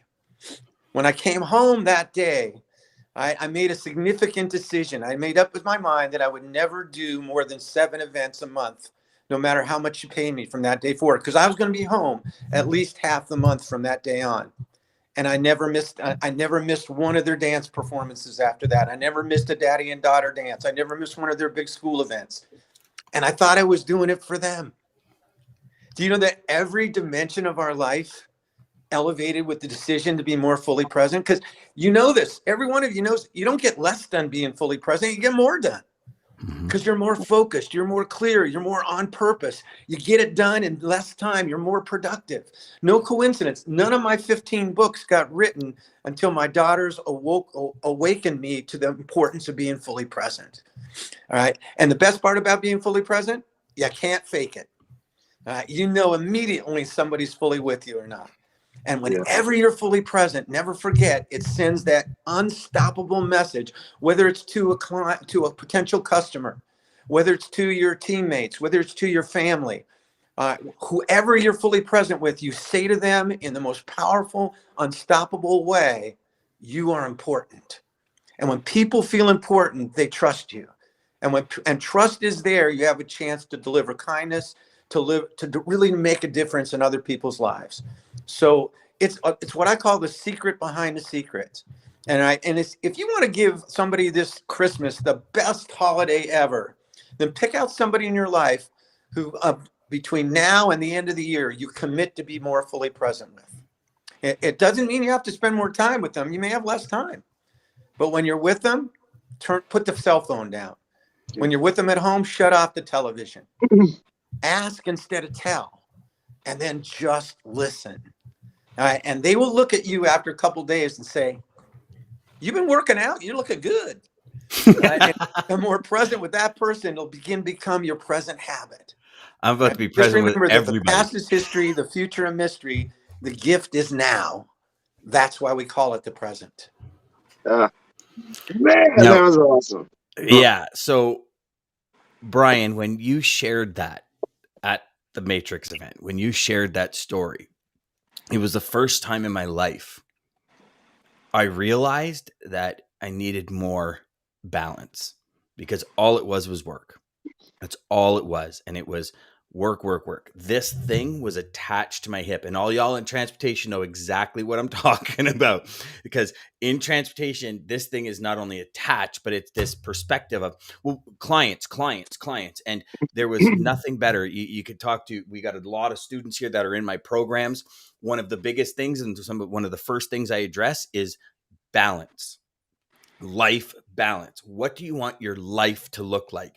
When we know what we want our life to look like, we can really construct our entire business around our life. You know, the fact that you wouldn't do more than 7 events a month. You probably stayed less time. So you flew in the morning, you flew out at night instead of staying there for a day or so. Like, there's all these decisions and choices you made based on certain things that are happening. And as Rico said earlier, you know, there's just 2 choices as we go. We can choose to continue to work towards our higher self, or we can choose not to. And, you know, every time you made a lunch, every time you decided to leave right after the event instead of sticking around and doing the dinner and whatever the case may be for whatever you were, to sit there for an hour. And I'd go get that 10 minutes if I were you. I really would. I'd take that 10 minutes back. You know, I want to stress something that you just brought out. And I think it's really important distinction, because it's really not taught. And that is that balance is a function of presence, not of time. Here's the truth. You got 24 hours. All right. You're always going to have tons to do. All right. But 5 minutes of being fully present is worth 5 hours of faking it, or 5 days of faking it. Because in that time, you're really, really delivering that message to people that they matter, that they count, that they can count on you. So we're not going to have equal time. It's just not going to happen. But you can put more into each moment. You know, my mentor, the man who wrote the foreword to my very first book, Beyond Success, as you know, Dan, was the greatest coach of all time, in my estimation. His name was John Wooden. He was a UCLA basketball coach who won 10 national championships. Better person than was a coach. But the most striking thing that I gained from my friendship with John Wooden was that he was the most fully present person I ever met. When he was with you, if bombs could be going off around you, and all he did was focus in on you, one person at a time, every single time. And you always left after being around a legend, the guy who was the greatest of all time. You felt like he felt honored to be with you because of that power of his presence. All right. So it's an incredible way to deliver to people what we really, really want. And that is a sense that we matter, that we count, that we can make a difference. And balance is a function of presence. It really is. And oh gosh, I have to get to some of the comments here because I want to bring this gentleman up for one specific reason, Brian, because, you know, Ryan says health, family, and friends, best gifts to be grateful for. And I truly believe that. You know, I once asked Ryan, what keeps you up at night? And he said something to me that truly changed my perspective. And like most of the things you and Rico and Catherine and everyone coming on today have done, he said, nothing. I said, what do you mean? He goes, Dan, every day I work towards my greatest self, and I do everything in my power to increase my sales, to serve my customer at a highest level, to love my wife and my dogs more than I ever have. He goes, so when I put my head down on my pillow at night, I'm peace. I'm peace all the way, because I control the effort and energy I put into the day. And when he said that, I knew there would be one time where I would say this to you, because effort and energy are 2 very key things that you speak about all the time. And when you start having that lens about your day, everything changes, I think. I think everything changes. No question about it. You know, here's the funny thing, as we've talked about in the past, most people think about their energy in kind of the same way they think about the weather. It's kind of like, hope the weather stays good for the family trip this holiday season. Hope the weather's good so we can go out for a nice walk today. But here's a powerful distinction to change your perspective. Your energy is nothing like the weather. All right. Your energy is absolutely positively a matter of your choice. And when you understand first that it is a choice, and then more importantly, to really understand why that is such a powerful choice, not just to your what you put into each day, but to your health, to the example you create for others, to the way that you live each day and make it truly a masterpiece. Man, when you understand that your energy is a choice, watch out. So here's a great way to look at energy. First of all, why is energy so important? 2 reasons. First reason is about the WOO. So everybody together on that way. It's a wonderful word to say. It's really fun to say. So on 3, everybody say woo with a lot of energy. 1, 2, 3, woo. Woo! All right. Isn't it fun to say? Now, woo stands for window of opportunity. The woo is the window of opportunity, which is every precious moment. What do I mean by that? You never know if the next person you'll meet today, if that person may become your lifelong friend, as you didn't know when you met your lifelong friend. You never know if the next time you talk to your son or your daughter, a customer, a teammate, the person you're sitting with today, if the next thing you say in the next conversation may make such an impact on that individual, all right, that their life begins to change and go in a better direction. You never know. See, the question to each and every one of us is not, is there a woo? There is. The question you got to ask yourself is, how many of those puppies have I missed? And why do I miss them? And the first reason why your energy is so important is energy helps you seize more woos. Simple as that. Have you ever noticed that when you have energy, how much more alert you are to possibility?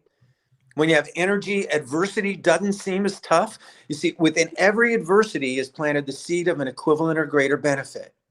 In other words, the toughest challenges we make our way through, they're the very things from which we learn the most. Mm-hmm. So when you have energy, you start looking for that seed of possibility. When you don't have energy, you get swallowed alive by that adversity. So the first reason why energy is so important is it puts you in a position to seize those woos. And make no mistake about it, in sales is about seizing the woo.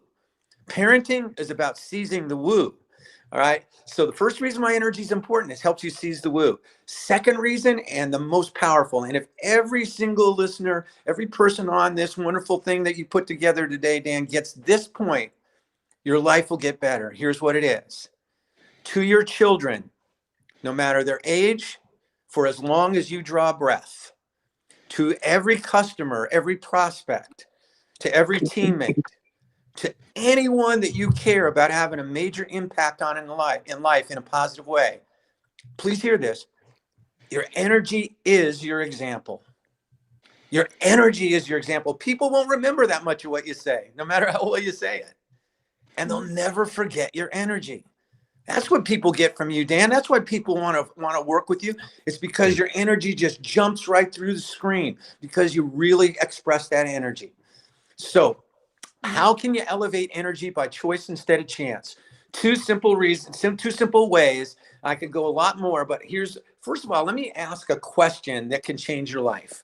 I call this the $1 trillion question. It is a life-changing, career-changing, sales-changing, family-changing, health-changing, you-changing question. If you look at your energy on a 10-point energy scale, with 1 being comatose, and 10, a child on Christmas morning, 10, the way you felt when you just nailed it. You did the best job of your life. So on that 1 to 10 scale, here is the $1 trillion question. On that 1 to 10 scale, where have you been living your life? Whoa, that is that is a great question. Are you living at level 6, level 7? I don't know where you're living. You do. But unless your answer was 99.9 on a 10-point scale, then as a humble breakthrough leader, the next question is the action question. How can I elevate that number? All right? Because suppose you thought, I've been living at a 6.5 when I asked the question. What is that 6.5? It is nothing more, nothing less than your E-habit. It is the way you have set up your life to reach that particular level on that 10-point scale. If you can establish that habit, you can replace it with a better one. So what are the 3 ways to elevate energy by choice instead of chance? We could spend a whole day on it, and I'll go through them real quick. Number 1, your energy is created by the way that you move, period. In other words, whenever you've been your best, You've given your best presentation. You've been your kindest. You've been your most creative. You've been your most dynamic. You have moved your body in distinctly different ways than when you've not been your best. With specifically your body line and posture, your facial expression, your eye position and focal point, and your breathing. Now, I said that to some people before, and they go, Brian, if I had more energy, I'd move more. Move more, and you'll have more energy. All right. So motion very creates simply emotion. put, if you want to move your business, you want to move your sales, you want to move your health, you got to move yourself. All right. Move your body. Change the movement will immediately elevate you on a 10-point scale. Mm-hmm. So number one way to affect your energy by choice instead of chance in any precious woo is to elevate your movement. But the most profound way of the three ways, the most unstoppable way, is to focus on your purpose. Have you ever noticed when you're full of purpose, you're full of energy? It doesn't matter how much you've been sleeping, doesn't matter what you've been eating. When you get to do what you love to do, energy is no problem. Mm-hmm. When you get to go out and put the hockey skates on and hit it, you got energy, even if you haven't been sleeping for a week. Right? But you ever notice what happens to your energy when you lose sight of your purpose? It's like somebody puts a big old pin in it. Yeah. So how can you focus on purpose in a practical way? Because we're busy. Life is moving fast. How can you establish the habit of focusing on purpose? Well, here's a simple but profound way to do it. Every morning when you go to sleep, every morning when you wake up, if you want extra credit, you can do it every night before you go to sleep. Ask yourself one question. What am I truly grateful about in my life? Mm-hmm. What am I truly grateful about in my life? The word has a secret in it, especially if you're not a big speller, because what you're grateful about has within it the capacity, the power to make you grateful. What you're grateful about will focus you on your priorities. Your priorities will always lead you to your purpose. Mm-hmm. All right. So number one way to elevate your energy, change your movement. Number two, focus on purpose every day. Dan, you know this. At every event I go to, every event I speak, I bring with me a photo of my family. All right. It's a big, it's big on a foam board. It's a great big picture. And as beautiful as those 6 people are, I don't bring it with me to show the audience. I bring it with me to show me. Yeah. And the last thing I do before I speak is I focus on my purpose, my family, and I spend real present time with them. It doesn't have to be 5 hours. It can be 2 minutes. But in that time, I think about the moments that we shared where we laughed. I think about the moments we supported each other, the moments when we worked through the toughest challenges. And as soon as I focus on that, on my team, on my family, on my purpose, something magical happens. It happens to everyone when they focus on their purpose. You know what it is? It changes me. It changes me. See, it doesn't matter anymore if my knees ache. It doesn't matter if I missed a flight. All that matters when I focus on my purpose is that if I don't give the very people I'm with right now the best I have to give, I'm not giving my family my best, and I won't do that. That purpose ignites that energy. So the second key is to focus on your purpose. Ask yourself, what are you truly grateful about every day? Make that your habit, and you'll begin your day with a new thrust of energy that will not diminish. The third way, all right, is to let go of somebody that you might call your energy vampire. All right. I've had many people over the years come up to me and say, Brian, I have a lot of energy, except when I get around him. Right? As soon as I get around that person, I know they're going to put me down. I know they're going to find whatever they can find wrong with me. All right. They're going to make me feel small. And I always say the same thing to people when they've said that to me. I never say it to be harsh. I never say it to be cruel. I say it to them to set them free. If you have somebody that is your energy vampire who sucks the energy right out of you, stop it. Just stop it. It's not their energy. It's not their energy. No one can take your energy away from you because it's your choice unless you give it to them, unless you give them permission. I know the guy that I thought was my energy vampire for a long time was the same guy that was really my hero growing up. It was a guy by the name of my dad. Now, my dad was big and tough. He was LAPD. He was an LA policeman. And more than anything in this world, what I wanted from my dad growing up was I wanted him to say, I'm proud of you, son. I love you, son. To give me a hug. But he couldn't do it. My dad's mom died when he was 7 years old. And my uncle told me that part of him that could express any kind of love just closed up. Mm-hmm. But I didn't know that. I was a little kid. I just wanted my dad to love me, to be proud of me, to hug me. Mm-hmm. And as I got older, without consciously thinking of it, it created in me sort of a drive that maybe if I'm great in sports or great in school, maybe then I'll be good enough. Maybe then my dad will love me. Maybe then he'll hug me. Maybe then he'll be proud of me. Mm-hmm. But he couldn't do it. Finally, by the time I was about 17 and a half years old, I went off to college and I said, to heck with them. I don't care. I don't need them. I'm doing fine. And Dan, it was a big fat lie. He was still my hero. I still wanted him to be, maybe more than ever, I wanted him to be proud of me, to love me, to hug me. And for 14 years, I'm a slow learner. For 14 years, I had no relationship with my dad. If I called up home to talk to my mom and he answered the phone, I could tell you exactly the conversation because it's the same 5 words. I'll get your mother. I know, is that 5? I'll get your mother. 4 words. All right. Well, you got hello in there. Yeah. 5, right? Finally, after 14 years, all right, 2 events happened in my life that opened my eyes to a simple truth that if things are to change, I must change. And the first was the most incredible day ever. My wife and I found each other. We got married. And on the greatest day ever, there was a hole, a wound, because my dad wasn't part of it. And it wouldn't heal up. And then a year later, we gave birth to Kelsey, our first little girl, his only grandchild. And he never set eyes on her. He never held her. He didn't know her. And that wound would not heal. And finally, I went to Carol and we talked. And I said, as tough as it's been for me to be around my dad, I don't want our children to never know their grandparents. And so we decided that we would go and visit my parents. But I also made another decision. It wasn't so conscious, but it was maybe more powerful. It was, when we go to see him, not only will we see him, but I'm going to be myself for my first time. I'm going to bring my own real energy. Yeah, I'm a goofball. I cry at openings of supermarkets. I mean, I'm terrible. I'm going to watch It's a Wonderful Life in a couple of weeks. I can tell you every word of the movie. I'm going to be sobbing like every year. All right. Every 3 minutes you cry. And I was myself for the first time. Yeah. And in one day of bringing my own energy, of stop giving it away to the guy I thought was my energy vampire, my life changed.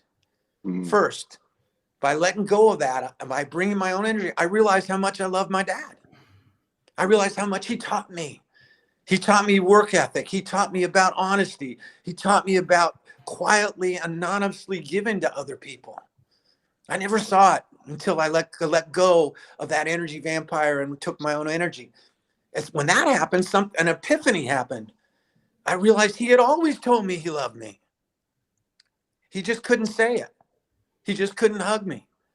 But he worked 2 jobs for 17 years growing up. He worked as a policeman all night and he worked construction all day. 17 years, so we'd have enough. He got this dilapidated bike when I was a kid and fixed it all up and painted it for me, but gave it to my mom to give to me because he was just too embarrassed to do things like that. And I never saw it. He'd always told me he loved me in the only way he knew how. As we started to talk, I found out all those years I didn't think he even knew, much less cared what I was doing in school and sports. He was telling all the other cops. He just didn't want me to have a fat head.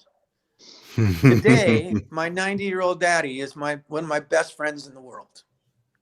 2.5 years ago, before COVID, we brought his first great-grandson to see him. And I watched my 90-year-old daddy, 88 at the time, get down on his knees, put his arms around Augie, kissed him on the cheek, and told him he loved him. No. And over the last year, because it's been hard to get out there with COVID, every single phone conversation with my dad has ended by him saying, I love you, son. That never could have happened until I realized that my energy was my choice and that I would no longer create an energy vampire. So if you have an energy vampire, understand they're not real. They're the Grinch. You created them like Dr. Seuss created the Grinch. Let them go. change the way you move, focus on your purpose, and say goodbye to that energy vampire because it's not real. And you'll watch your energy rise from 6.3 to 7.5 to 8.2 to 9.4. When you get above 9.0, of which Dan is definitely above a 9.0, you become easy to impress and hard to offend. And that is an astonishing way to live a great life. Brian, I'm blown away. I mean, my gosh, you know, I remember when I first heard that conversation, when you first started talking about it, it is something that I live. Like, if we are not creative, if we don't really pay attention to our energy, if we don't truly love, if we don't have a why, we get so lost. I mean, I remember Jim Stovall telling me, you're only as good as your smallest distraction, Dan. And when you have a purpose, when you have a mission, when you have energy, and when you're focused towards that, when you have your why, those distractions become slim and far between, and you get so much more done in a day. You know, you're so right. So what, I guess, because I know you got to go, and I'm honored that you've spent so long. But for you, what was the kind of those turning points in your life that got you starting to think in this way, Brian? Because it's a very important, I believe, a very important way to think, especially in sales, especially in our industry, especially in life. Kind of, you know, I know when it came to being present, it was your children and not wanting to miss any of those. But actually, a bigger question than that: what do you do daily to help you stay in that mindset? I think that's a bigger question. Well, you know, here's the fun part, Dan, is that we are creatures of habit. And so you want to create habits that support understanding who you are. And I think the starting place for me is I look at life as about controlling our controllables. In other words, that we have a choice, not about what happens to us, but we always have a choice about what we do with what happens. All right. And so I have 3 foundational controllables that I work on every day. I think about them every day. I practice them every day. And to me, these 3 create the habits of what I call breakthrough leadership. The first is to recognize that it's really to shape your future. And that means 2 things. One, first, to understand that what you focus on is what you create, not what you get. Because until you add personal responsibility, until you get in the game with energy, you get Zippo. But once you put yourself in the game, what you focus on is what you create. So here's a dynamite question. What are you focusing on? What are you focusing? How many of us focus more on worrying about what will go wrong than creating what will go right? How many of us focus more often on what we don't want than what we do want? Either way, what you focus on is what you create. So to shape your future, recognize that as you start to focus on what you don't want, you have a choice to shift that focus. Just like my little grandson, Augie, he's 5 years old. He just got a new 2-wheeler bike. Big moment. The big day is coming. He's going to ride a 2-wheeler for the first time. Mom and Dad are out there. They're holding the back tire. He gets up on the bike and hands the handlebars. He puts his feet on the pedals, puts his tongue out for balance. And he starts wobbling and running. And his mom and dad are pushing him. They're encouraging him. They let him go. And he's wobbling and he's riding down the sidewalk. Way to go, Augie. But right in front of him on the sidewalk is a great big rock. What happens? What's Augie look at?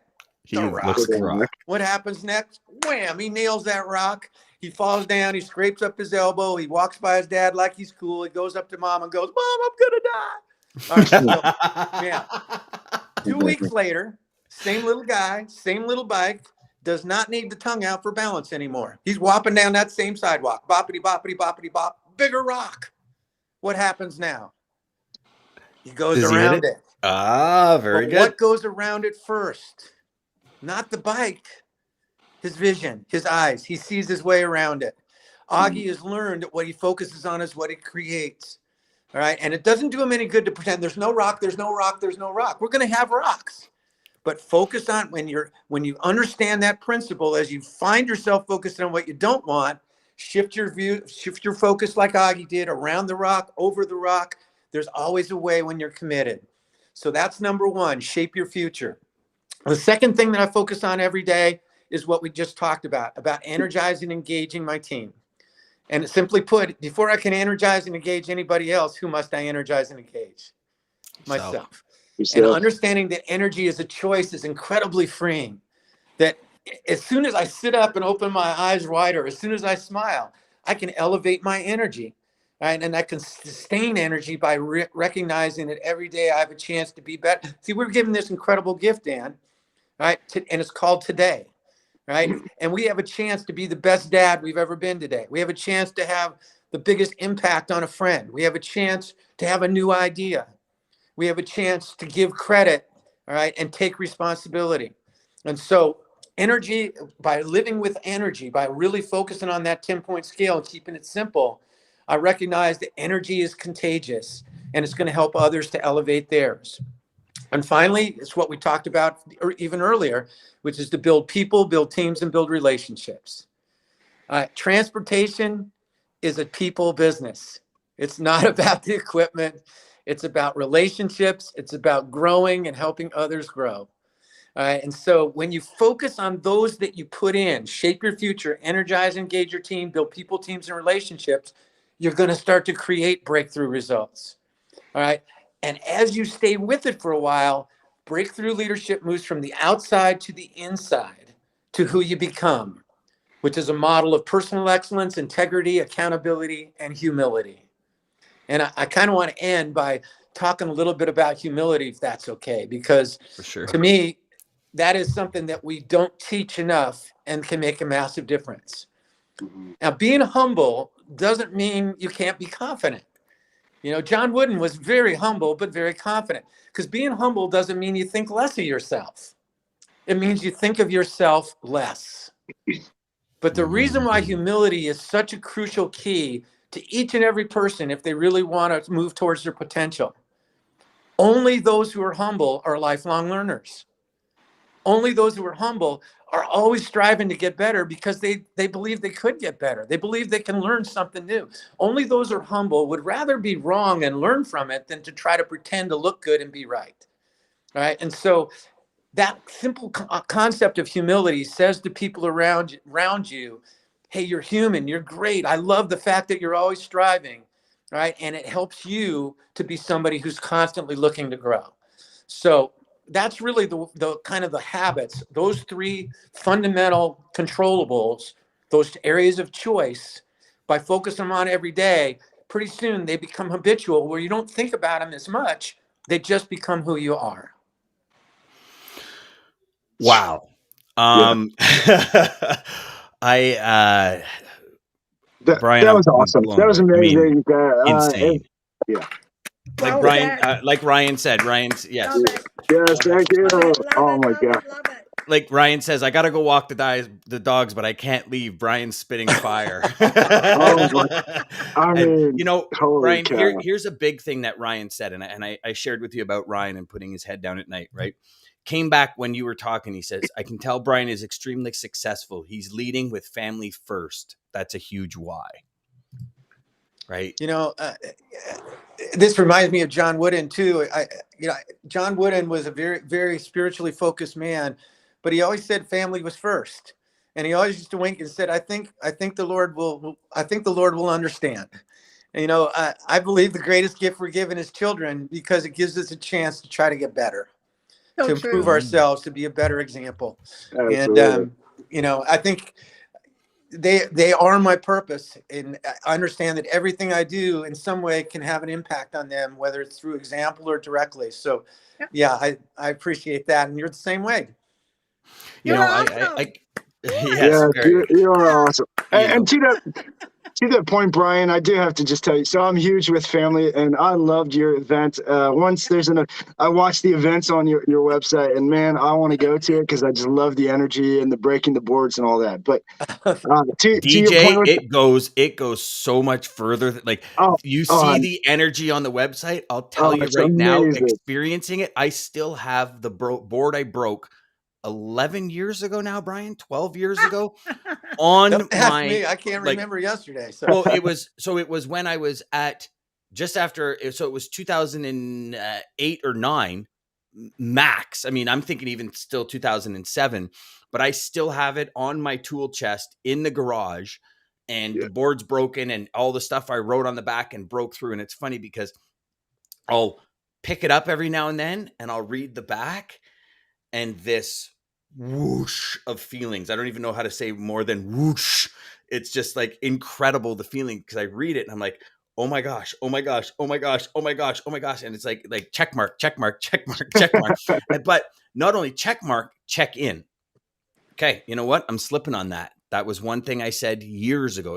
It had to be more than that, because it was when Christine and I first got together. So we're talking 15 years ago. Wow, my back just hurt.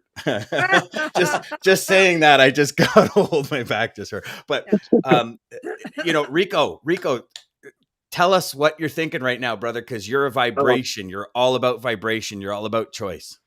Yes. For this moment, Brian, I want to say thank you. And I think you've put me up at 11 on whatever the scale is. And I'm so humbled by what you shared and so inspired and uplifted. God bless you. Thank you so much. Yes. It's my honor, my pleasure. I love this stuff. It's really, it's all about, really what comes down to, it's all about character, and it's about being more focused on your character than your reputation, because your character is who you are, your reputation only what others think you are. And if you focus on these simple ideas, your character will become your reputation. I could say something that what everyone's watching, listening, and participating in today was a thought 2 weeks ago. And it literally was a thought from DJ Nigel, who was on at 9. Nigel had to jump off. And where we had such a good time on the call. And he says, we should do this all day. And I said, oh my gosh, yeah, let's do it.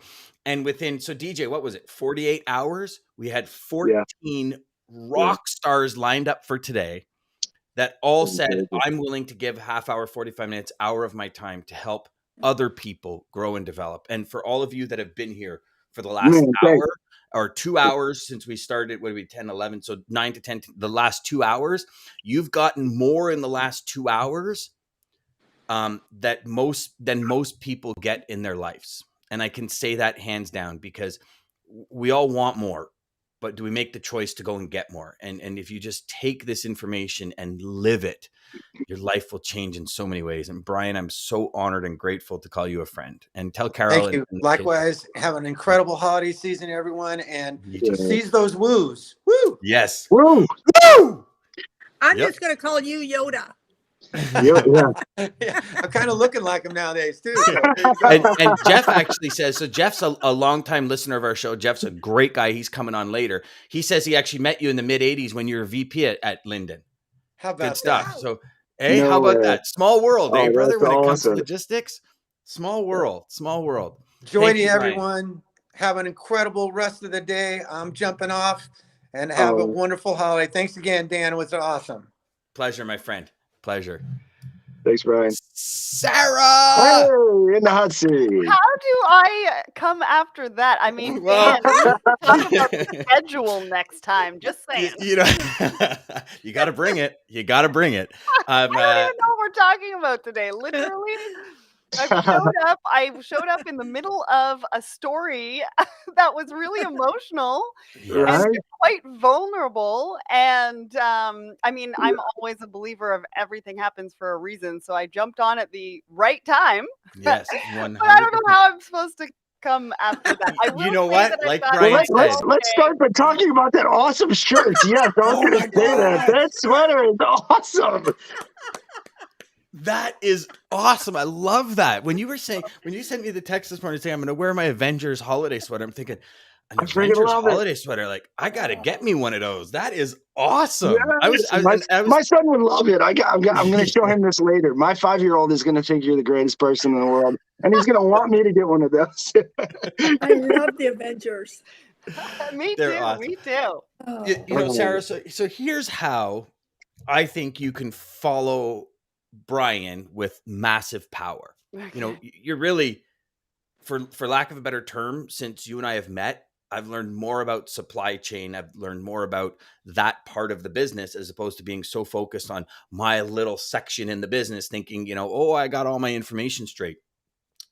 Supply chain, that 60,000 foot view of our industry has changed so much in the last 24 months. And even above and beyond, we often talk the last 3-4 years, right? 2018 ELD into 2019. When you talk about ELD, that's more an OTR situation.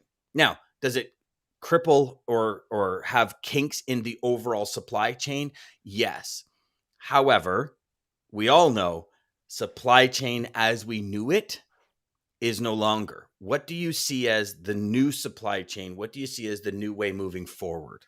Whew, well, let me just get out my crystal ball there, Dan. I mean, I know. And this is on video, one. so we're going to hold you to it. You're going to play this back in a year and be like, oh, sorry. No, we're going to play it back in a year and be like, damn, she was on it. She was right. How did you know? Well, I can tell you a few indicators of, what sort of it looks like in 2022, right?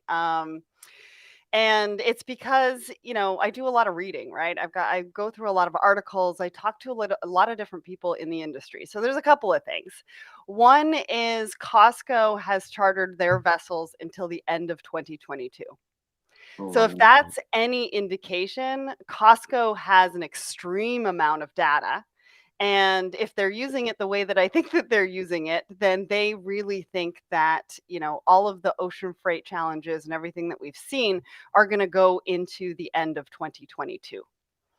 Right. And so there's really some indicators that we can sort of hone in on to really tell us, what that looks like. I think the other thing is risk. I think everybody's sort of assessing their supply chain risk and where they're willing to take the risk and where they're not willing to take the risk anymore. Right? Because we're really seeing the stress on supply chains and what that looks like in a variety of different capacities along the chain. And so some organizations are going to be okay with, still manufacturing in China, or maybe moving their manufacturing to Vietnam or India and still being okay with those longer lead times and potentially the delays on the ocean. Or maybe they're switching to air freight. Maybe that's something that the cost is just, they need to get the product here to be able to be successful. So, I think that there's a lot of different things. I think, we're going from just in case or just in time to just in case inventory, right? That some people are like, there's a lot of organizations that are like, we need to keep some of this in-house, whereas before it was all just in time. So there's a lot of conversations happening. It's a difficult time, right? Because they're all putting out fires. But there's a lot of conversations happening about what do we want this to look like in the future and what are the changes that we can make. And there's a lot of changes, right? There's technology. Like I said, where do we want to take the risk? Well, where are you manufacturing? Where do you want to manufacture? Right? Do you want to be closer to your customers? So one example of that is vertical farming. And so a lot of that is happening closer to grocery stores because they want the produce to be closer to grocery stores to be sold rather than actually moving the product through transportation. And then I could tell you even now, produce is garbage, garbage. It's crazy how tasteless tomatoes are. Like sorry. I'm sorry to interrupt. I had to say that. I had one more thing around sustainability, right? Because a lot of people are looking at their sustainability strategy. So how does that fit in? And maybe we don't want to transport our product because we want to reduce our carbon footprint. So lots of different things to think about. And it's, not the best time, but when really is. So I've got a question because something kind of sparked in my head when you talked about Costco chartering their own vessels till 2022. So there's chartering the vessel, and I want to make it sure that anyone that's on OTR that's looking at the supply chain as a whole really understands here. Like there's chartering the vessels, there's guaranteed space, there's rollovers, there's you pay us to get this premium space. There's chartering your vessels. Then there's like seafarers coming in.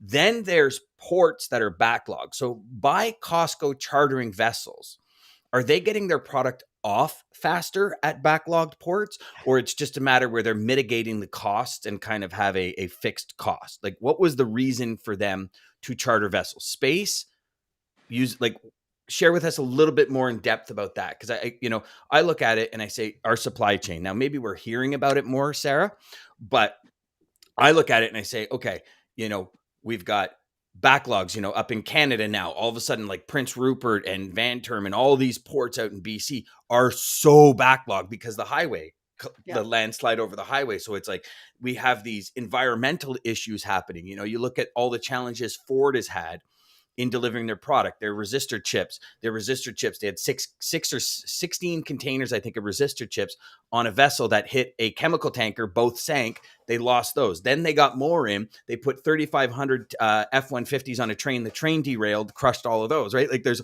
I had no idea.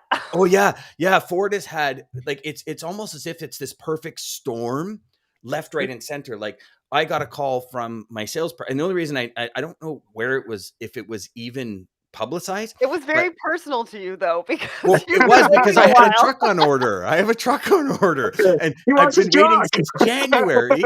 So I get a call from my salesperson, and he's like, "We're gonna have to rebuild your truck." And I said, "What do you mean you're gonna have to rebuild my truck?" He goes, "Well, we had 3,400 on the way up here from the plants, and the train got derailed." I'm like, "Are you kidding me? You can't just take 5 of them, put them together, and make my truck?" Like, so that's the reason I know that. But if you look at resistor chips, and then this, and then this, and then this, and if you look at just getting product in, like I've got 14 days backlog in BC just to get products across, right? So because I think when everybody thinks supply chain issues, they only think ocean. When there's a whole other pieces, you talk about seafarers, and I definitely want to get into that. You talk about, we don't have enough dray companies to move the product. Warehouses are full. Like it's a ripple effect that's happening, right? Yeah. And I think, that example just goes back to what I was talking about, risk, right? Just think about all of the points of the supply chain that you just mentioned for Ford and the risk that they're taking with the supply chain strategy that they currently have. And then going back to, what you were talking about with Costco, I mean, I'm not part of their supply chain team. I wish I was a fly on the wall, but I'm not. It'd actually be pretty cool to be a fly on the wall there. I think, yesterday on my live show, we featured a video that CNBC did around Amazon's logistics strategy. And it's all about controlling your supply chain. So retailers are now looking at supply chain as their competitive advantage. And so they're no longer competing on product, they're competing on their supply chains.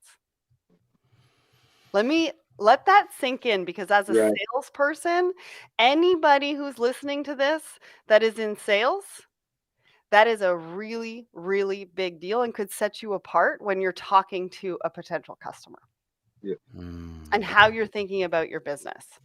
And so, it's like I said, it's all about controlling your logistics. So one thing that they mentioned in that video yesterday, and I'll have to find the link so that I can share it with you, or you can share it with the audience, is I think it was Steve Ferreira said that Amazon got their vessel into the port within 2 days.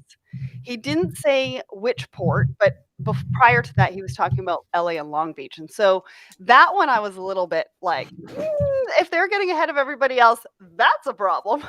But if they're controlling their vessels and they're controlling their logistics, and they have the data that they need to really take a look at which ports are available, which ports are maybe a little bit further, but are open and don't have as much congestion, you can then take control of what you're doing and take control of the logistics for yourself or for your customers, and you can decide where you're going to dock. I mean, Houston put out I think it was it an Instagram video, the Port of Houston?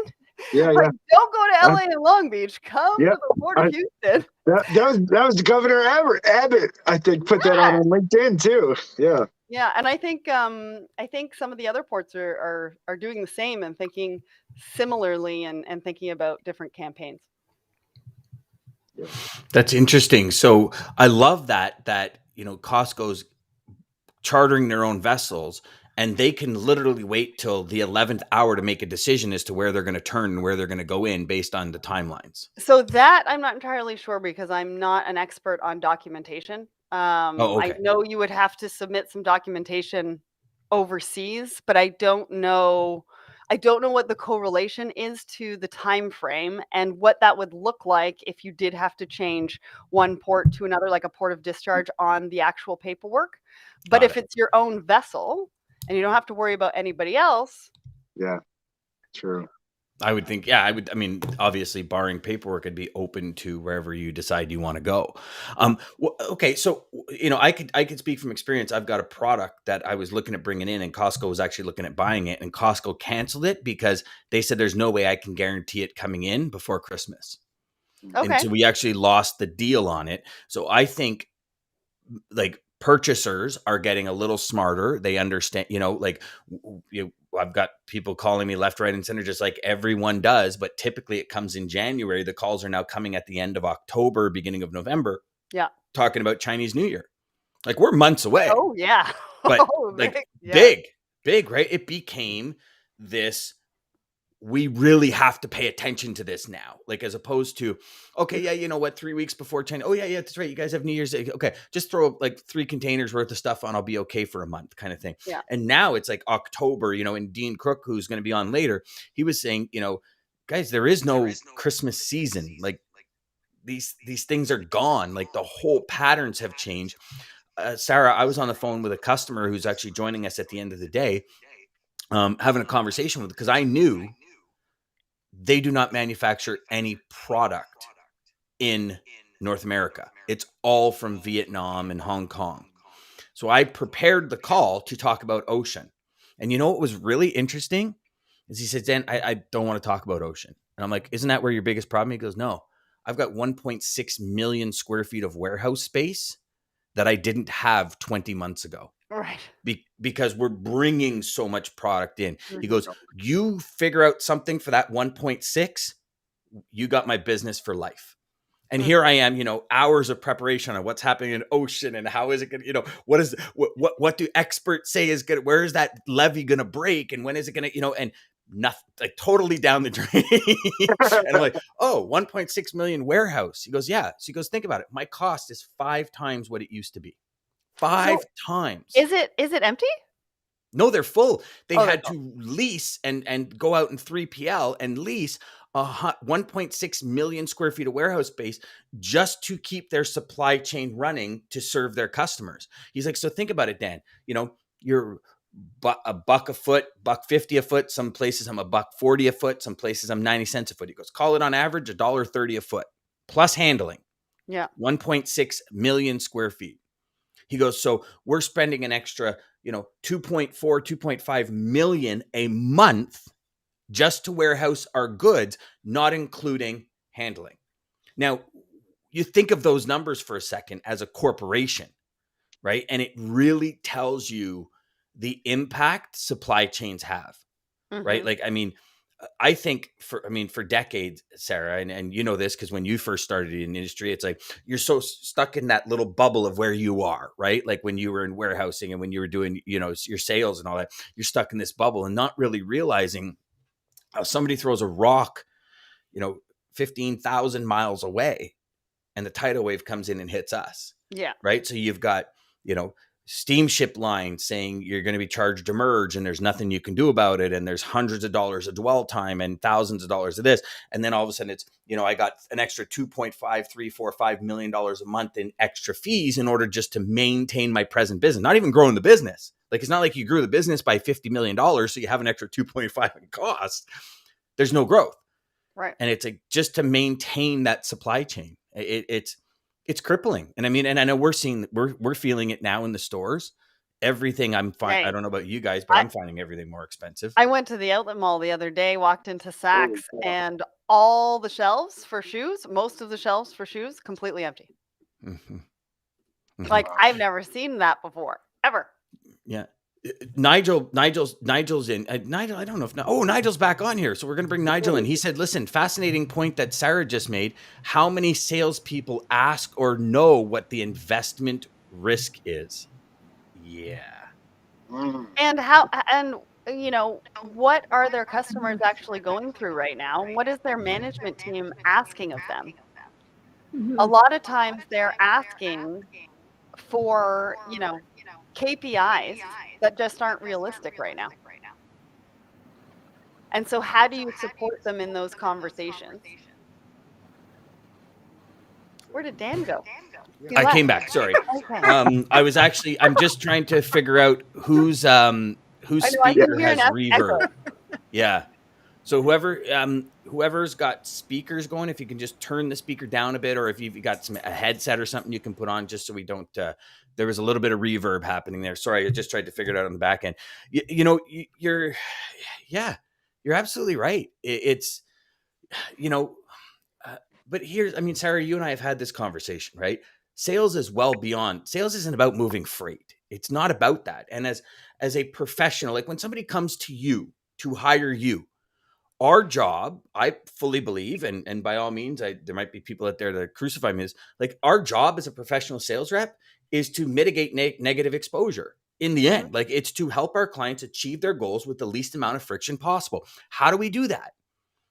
On a call with a student a couple of weeks ago, and he was saying, I'm having so many issues with logistics managers. I said, have you ever tried to connect with CEOs? I said, because the way you speak, the way you hold yourself, you speak more on that level, which might, and Cathrine, you can attest to this, might make the person at the logistics manager level think that you feel you're better than them for whatever reason, whatever that perspective is. 2 weeks ago, he went out to CEOs. He's booked more meetings in the last 2 weeks than he has in the last 9 months. Nice. Is that a woo moment? That's a woo. That's a woo. That is a woo moment. Yeah. Is that what he's talking about? Yeah. Yes, that's exactly what Brian was talking about. The window of opportunity. So he's noticed that, okay, I missed that window of opportunity. Now I'm going to seize that window of opportunity every day. So there's Brian's new book, Sarah. You weren't there. There are no overachievers. Seeing the window of opportunity to do more than you thought possible. Such a great book. Awesome. But yeah, absolutely. And it's funny because for us, and I think I said it earlier this morning when Nigel was on, I'm pretty sure, I'm finding anyways, more and more like traffic managers are not able to see past their hand because they've got so many issues on a daily basis. Mm-hmm. Yeah. It's very, very true. And you've got to meet your clients sort of where they are and what they're dealing with in that moment.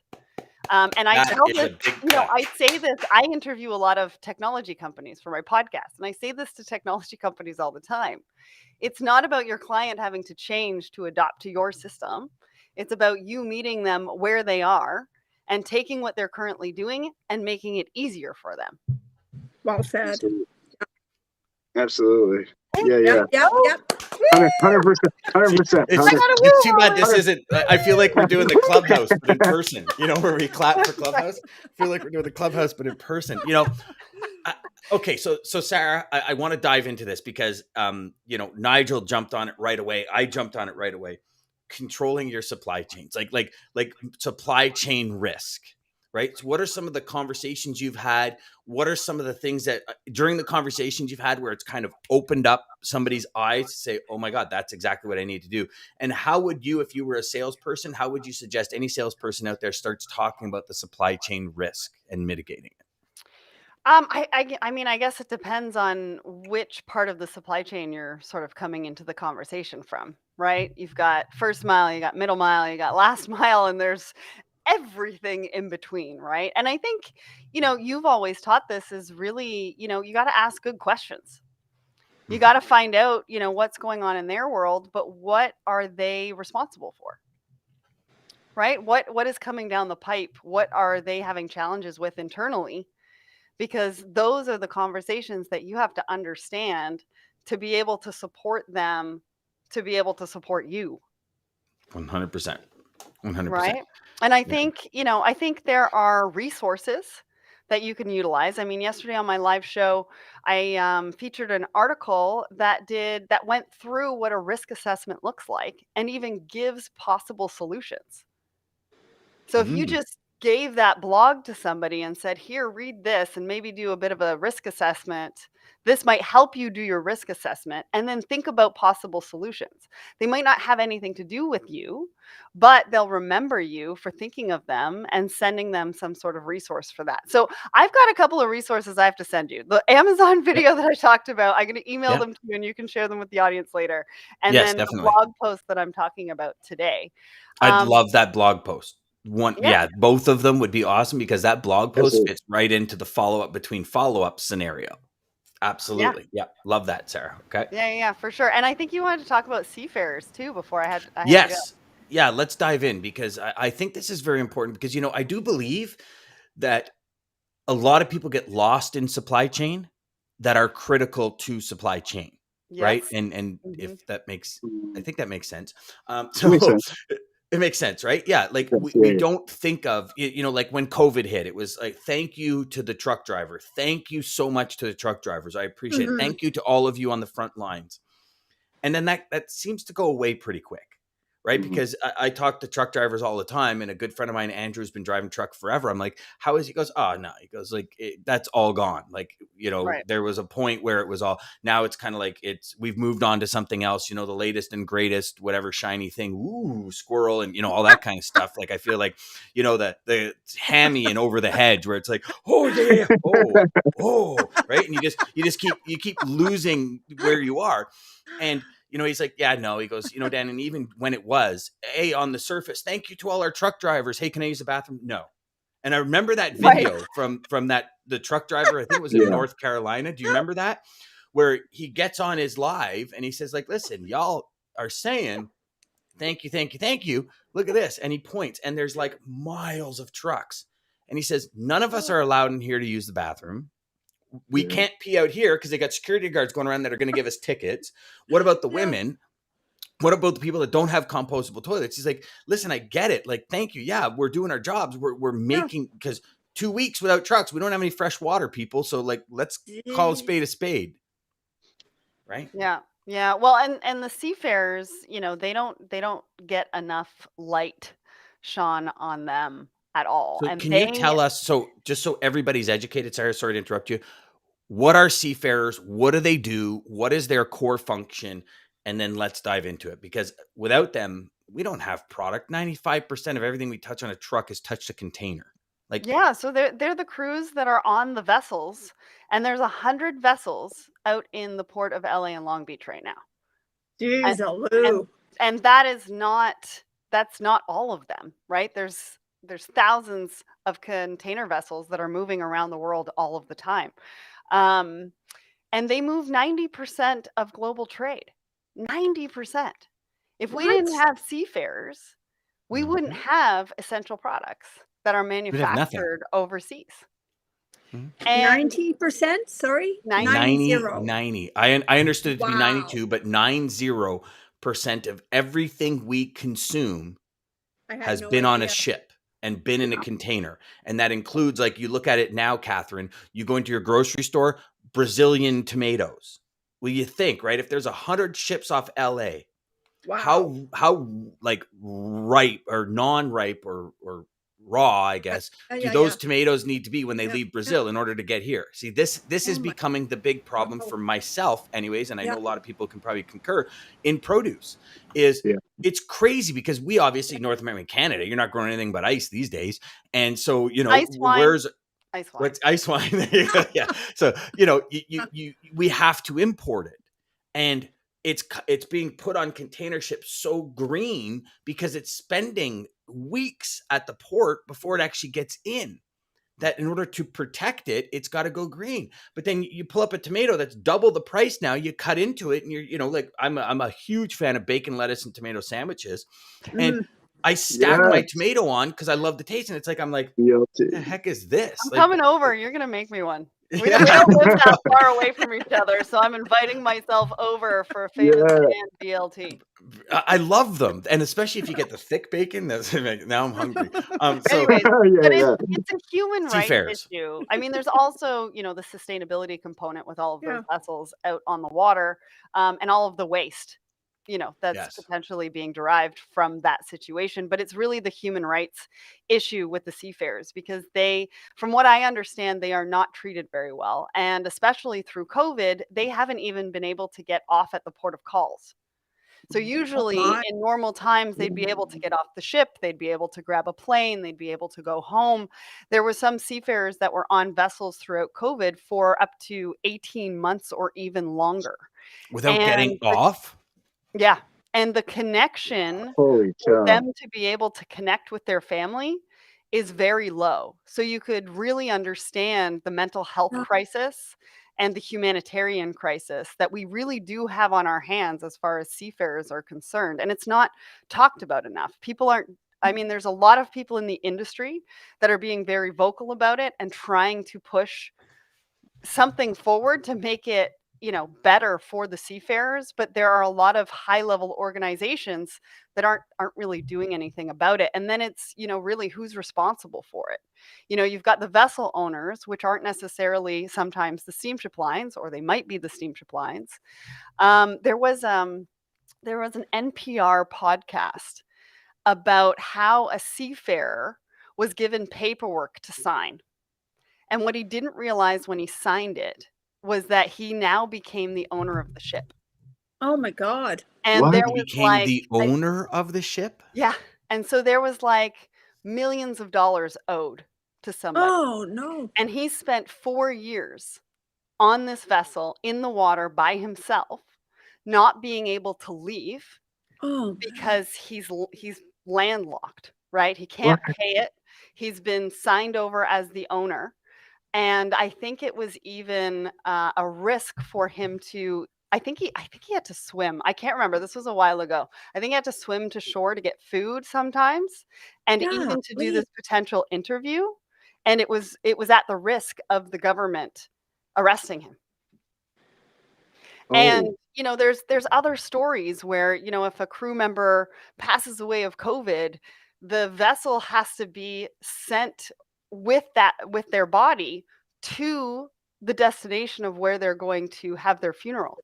And that could take 2 or 3 months. So you're taking a whole crew of people that thinks that they're going to go to one port of call and then taking them somewhere else for 2 or 3 more months to be on that vessel. I never realized this crap was happening. No, I didn't. Yeah, there's a lot of stories. Like I said, there's a lot of people with voices in the industry who are bringing it to light and talking about it as much as possible so that we can move the needle, we can make an impact, we can sort of make it somehow a much better working environment for the crews that are out there. But if you think about it, 100 vessels in the port of LA and Long Beach.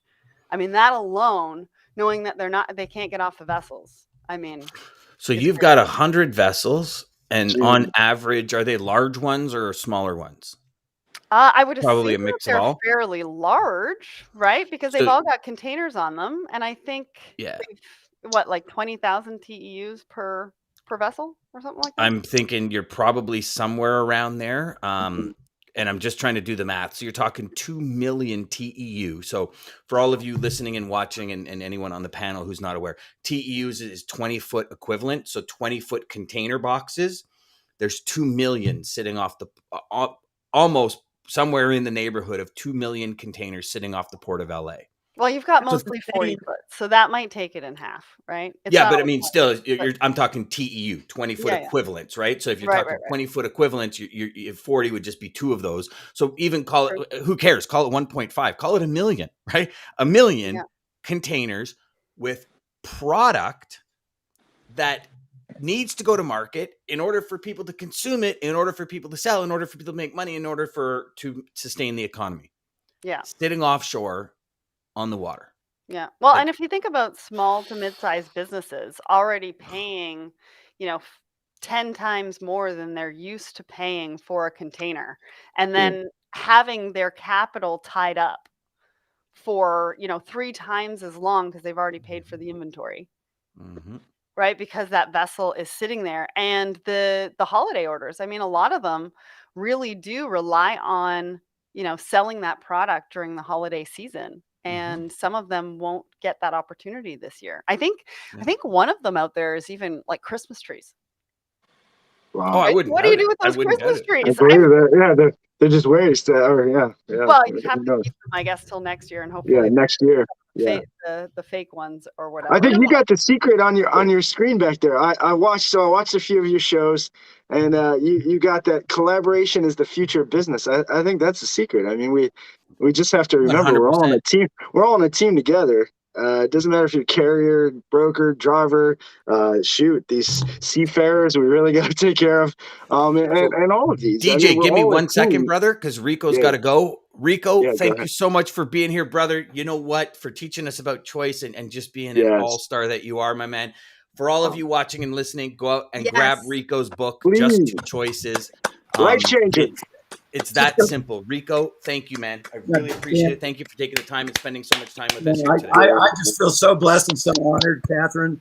I'm sorry I have to jump off here and fly, but it's just I'm just humbled. You guys, this just rocks. I love it. I don't even know anything of your business, but I just love your personalities. I love your energy. We bring rock stars together.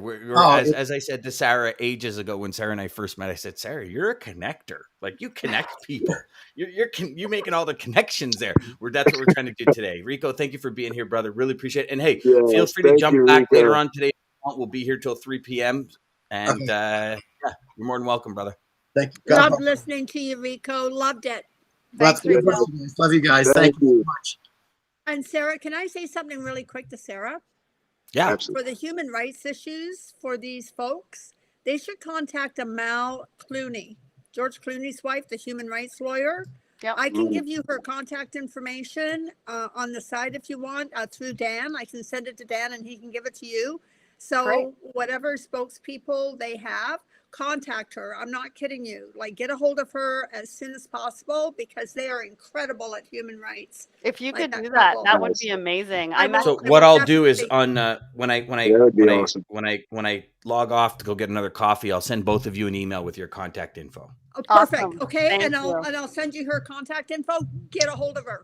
Yeah, awesome. Because I'm close to a lot of people kind of at the center of trying to drive this forward, and so that would really Get a help. hold of her. Thank you.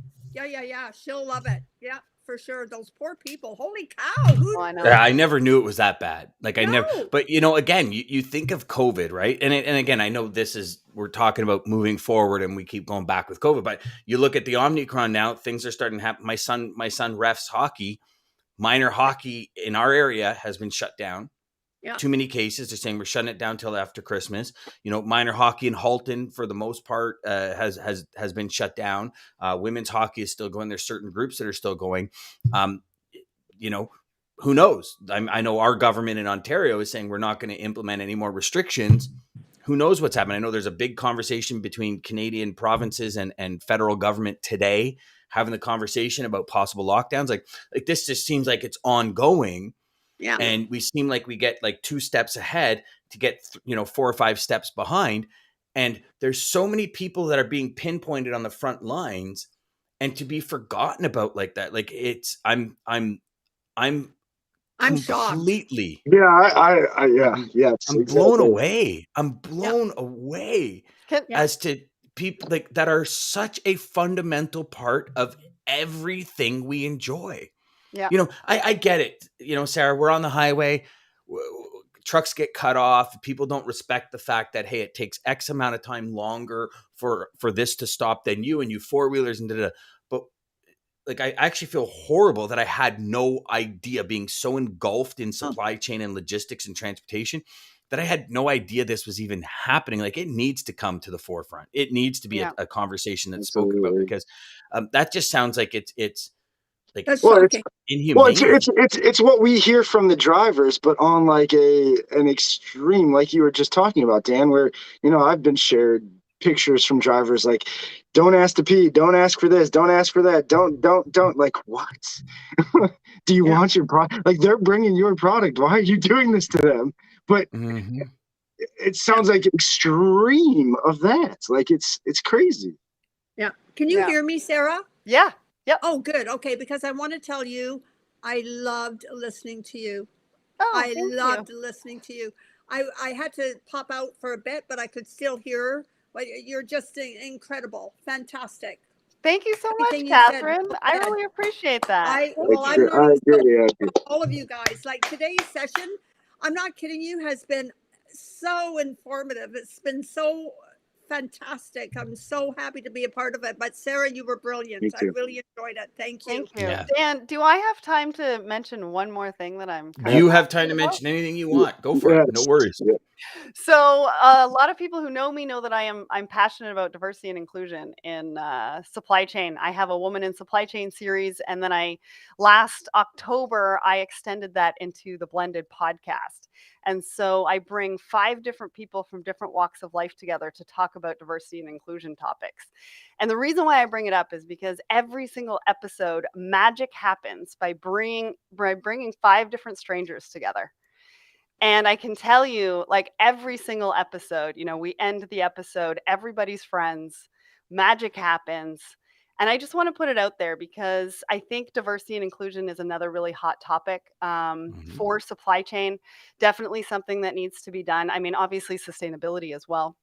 But we've extended that now into the Blended Pledge. And so we are pledging to actually make a visible impact in the industry on in-person stages and in audiences at industry conferences. And Beautiful. so one of the biggest barriers love one of the biggest barriers to have those diverse voices is sometimes travel or tickets or things like that. And so we are going to be giving scholarships to applicants to be able awesome. to fund their speaking opportunities or events that they want to attend, or minority-owned businesses that we can give promotional opportunities to as well. So I just That's wanted to awesome. mention that because I think that that's also a awesome. really important topic in the industry, and just wanted to let everybody know that this is something that, obviously I'm passionate about, but it's something that we're doing, and we're going to, make a visible impact. It's not just, talking the talk. We're actually going to walk the walk, and you'll see the impact that we're going to be making. Oh, I love how you put that too. Visible impact instead of just walking the walk. You're so right. Yes, make an actual impact. Don't just talk. I think we have enough people out here just talking. Let's actually do something. So I love it. And you know what? Here's the thing with our industry being over 12% of the global GDP. Right? Come on, it's big enough. Everyone can be included, whoever wants to be in it, and everyone can make a decent, really good living in it, like a really good living in it, right? Yeah. And it's a matter of a lot, and Sarah, I think that mission is huge because I could tell you, I've been in a position where it's like, do you spend the money and fly and go to this conference and speak to that? Okay, I'm going to do it, and I do it, and it changes everything. Like it is so important. And it's, we have our high performance logistics sales summit coming up in March of 2022. And it's, again, designed to change lives. And what you're doing with your Blended podcast, with Let's Talk Supply Chain, with all the things you do. And for all of you watching, listening, Sarah's got a LinkedIn course on supply chain. So supply chain, and sorry, I apologize, I hadn't plugged that yet. I'm sorry. On supply chain. So if you're truly looking to understand supply chain, it's sustainability. It's the fundamentals of sustainable supply chains. So if you're looking to understand, you got to understand that. And that's on LinkedIn Learn. LinkedIn Learn. That's right. LinkedIn Learn. It used to be Lindahl, I think, wasn't it? Wasn't it Lindahl? Used to be Lindahl? Linda? Yeah, Linda. Linda, yeah. Not Lindahl. Yeah, Lindahl's Log Homes. Linda was the learning platform. Got it. Anyway, Sarah, and I also want to just say thank you, Dan, for inviting me. It's always a pleasure to collaborate, and I appreciate, the platform and being able to just talk about something or a few things that I'm passionate about. So thank you very much for that.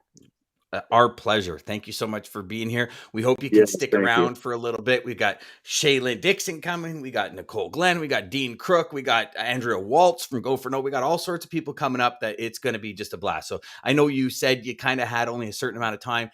So feel free. That link is live. Jump in and out all day long like Nigel was doing. I think it's like almost 5 o'clock in the evening or something where Nigel, and he's across the pond. So he started at 2 o'clock in the afternoon from a wine cellar. Good man. That's awesome. Yeah, definitely.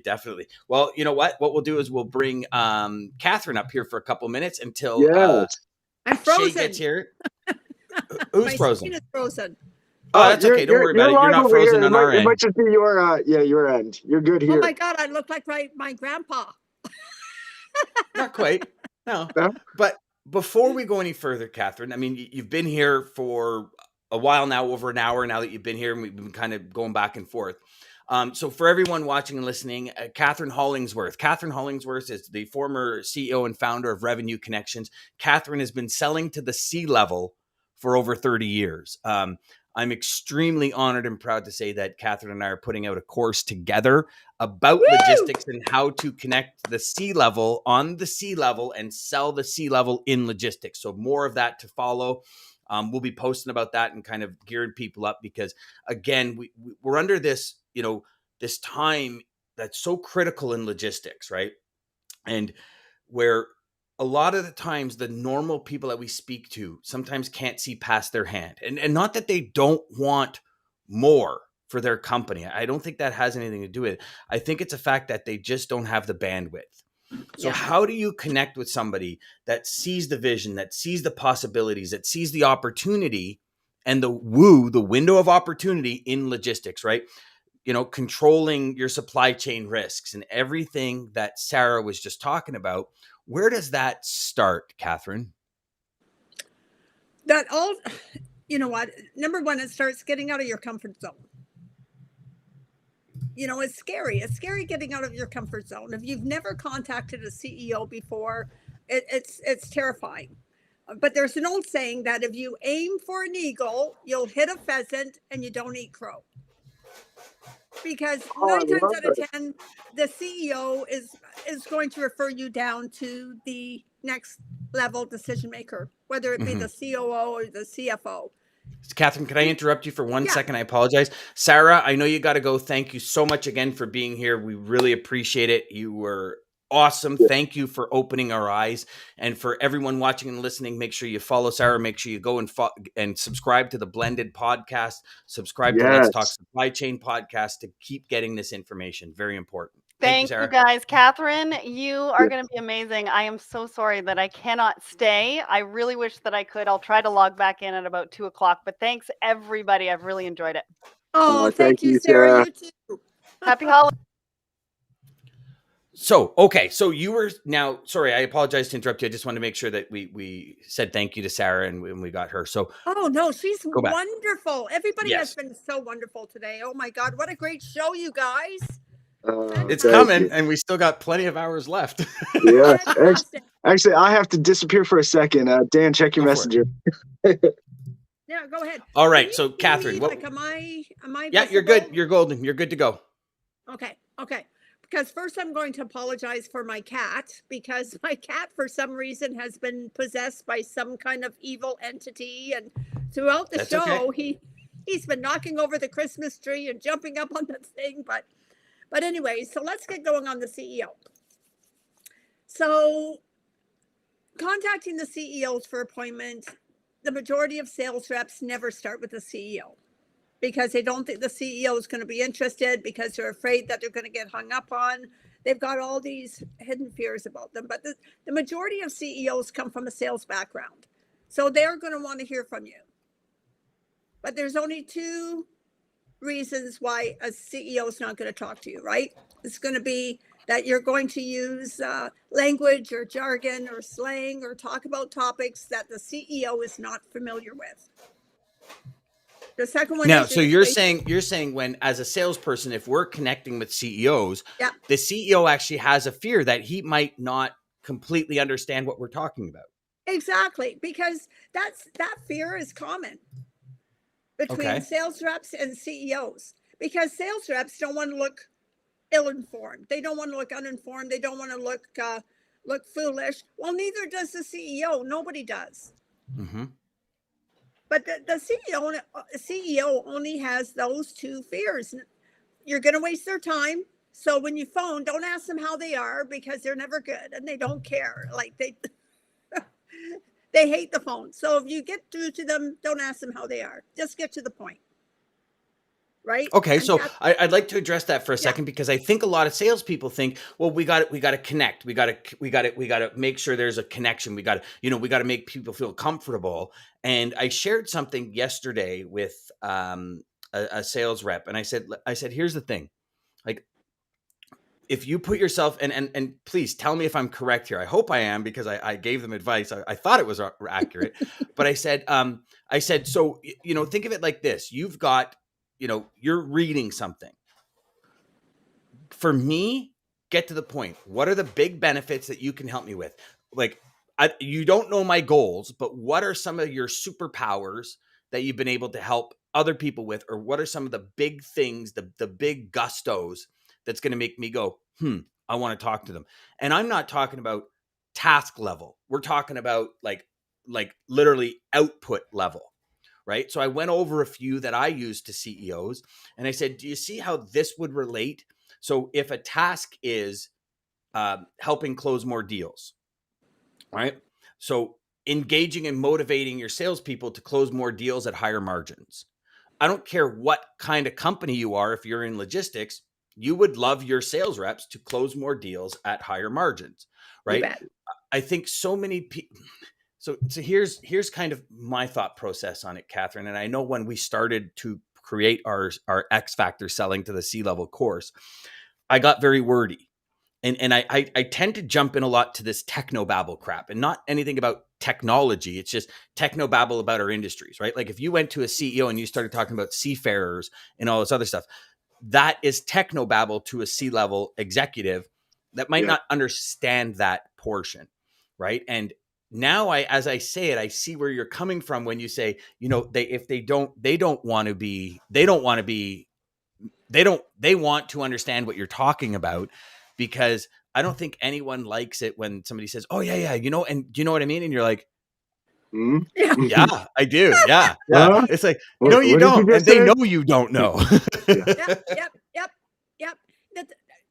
And Brian touched on it, and so did Nigel. Everybody knows the secret. Brilliant communicators talk to you about you. So we're going to take the focus off ourselves and our technobabble, and we're going to focus on the CEO. We're going to be in the present moment and focus on what their core responsibilities are and what their desires and concerns are. So if my product, service, or solution can help them with that concern, they're going to listen to me. Immediately, they're going to listen to me. So if I phone them, and I'm going to talk about just myself. So if I phoned and I said, hi, DJ, are you currently looking for experts that can help you increase your sales revenues while decreasing your cost of sales and shortening your sales cycles? Would that qualify me for an appointment with you? Always. Exactly. You're going to say, well, how do you do that? Yeah. And you're going to say, well, can we set up a time for a visit? Yeah, I'd like to tie in and then they're going to tie in the members of their team that need to hear that. And only the CEO knows who those people are. A lot of times we'll start at the bottom. Even another C-level. We might go into the COO or CFO. But what if that CEO is planning to get rid of that person? That's why starting at the top is so paramount. Yeah, that's so important. Well, and I think you touched on some things that were so powerful when we first talked, when you were on the show before. You talked about just remembering that they're humans too, and that most of the time they started. So some facts that stuck with me, just so you know, I don't even have these written down. They literally just stuck up here. Was you said something about 80% of CEOs were salespeople. That's when you just think of that. And then you just think of and we kind of to tie in what Dan was talking about, and it's and you said about the jargon or the language. You gotta. That's where getting them to talk about them. Like you are so great about that. is when they start talking about them, you want to listen, obviously, but you then want to know and listen to the certain words that they're talking about. CEOs are going to be thinking of, I mean, they're viewing it from way up here. It's analogy I like to use with it is it's like a football team. I played football. So when you're on the field, you can only see kind of, especially I was a quarterback, so you can only see kind of what's going on really fast. But your coaches are up in these booths and they're seeing everything from a different level. When you're trying to break it down, putting out all these fires, it's crazy. So going to the top, to the CEO, and they're like, okay, hold on, what you're talking about makes sense. This person sounds like you might be able to help this person, and now they're helping and they're facilitating those things. And just remembering, again, they were us at one point. You bet. Man, that really just was like, okay, this is amazing. But yeah, why haven't I gone to them sooner? Like Dan talked about with one of his students going after the CEO.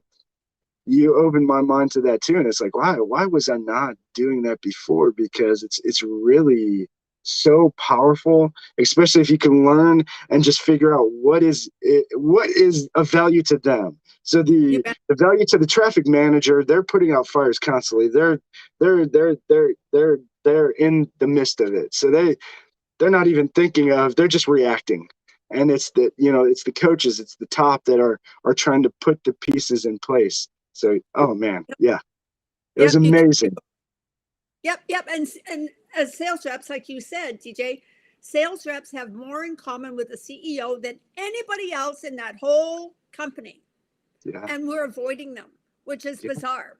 And if you want to get an inkling of what a CEO is thinking about, go on that website. Go on that prospect's website and take a look at the mission statement. Yes. Oh man, I never even thought about that, but you're so right.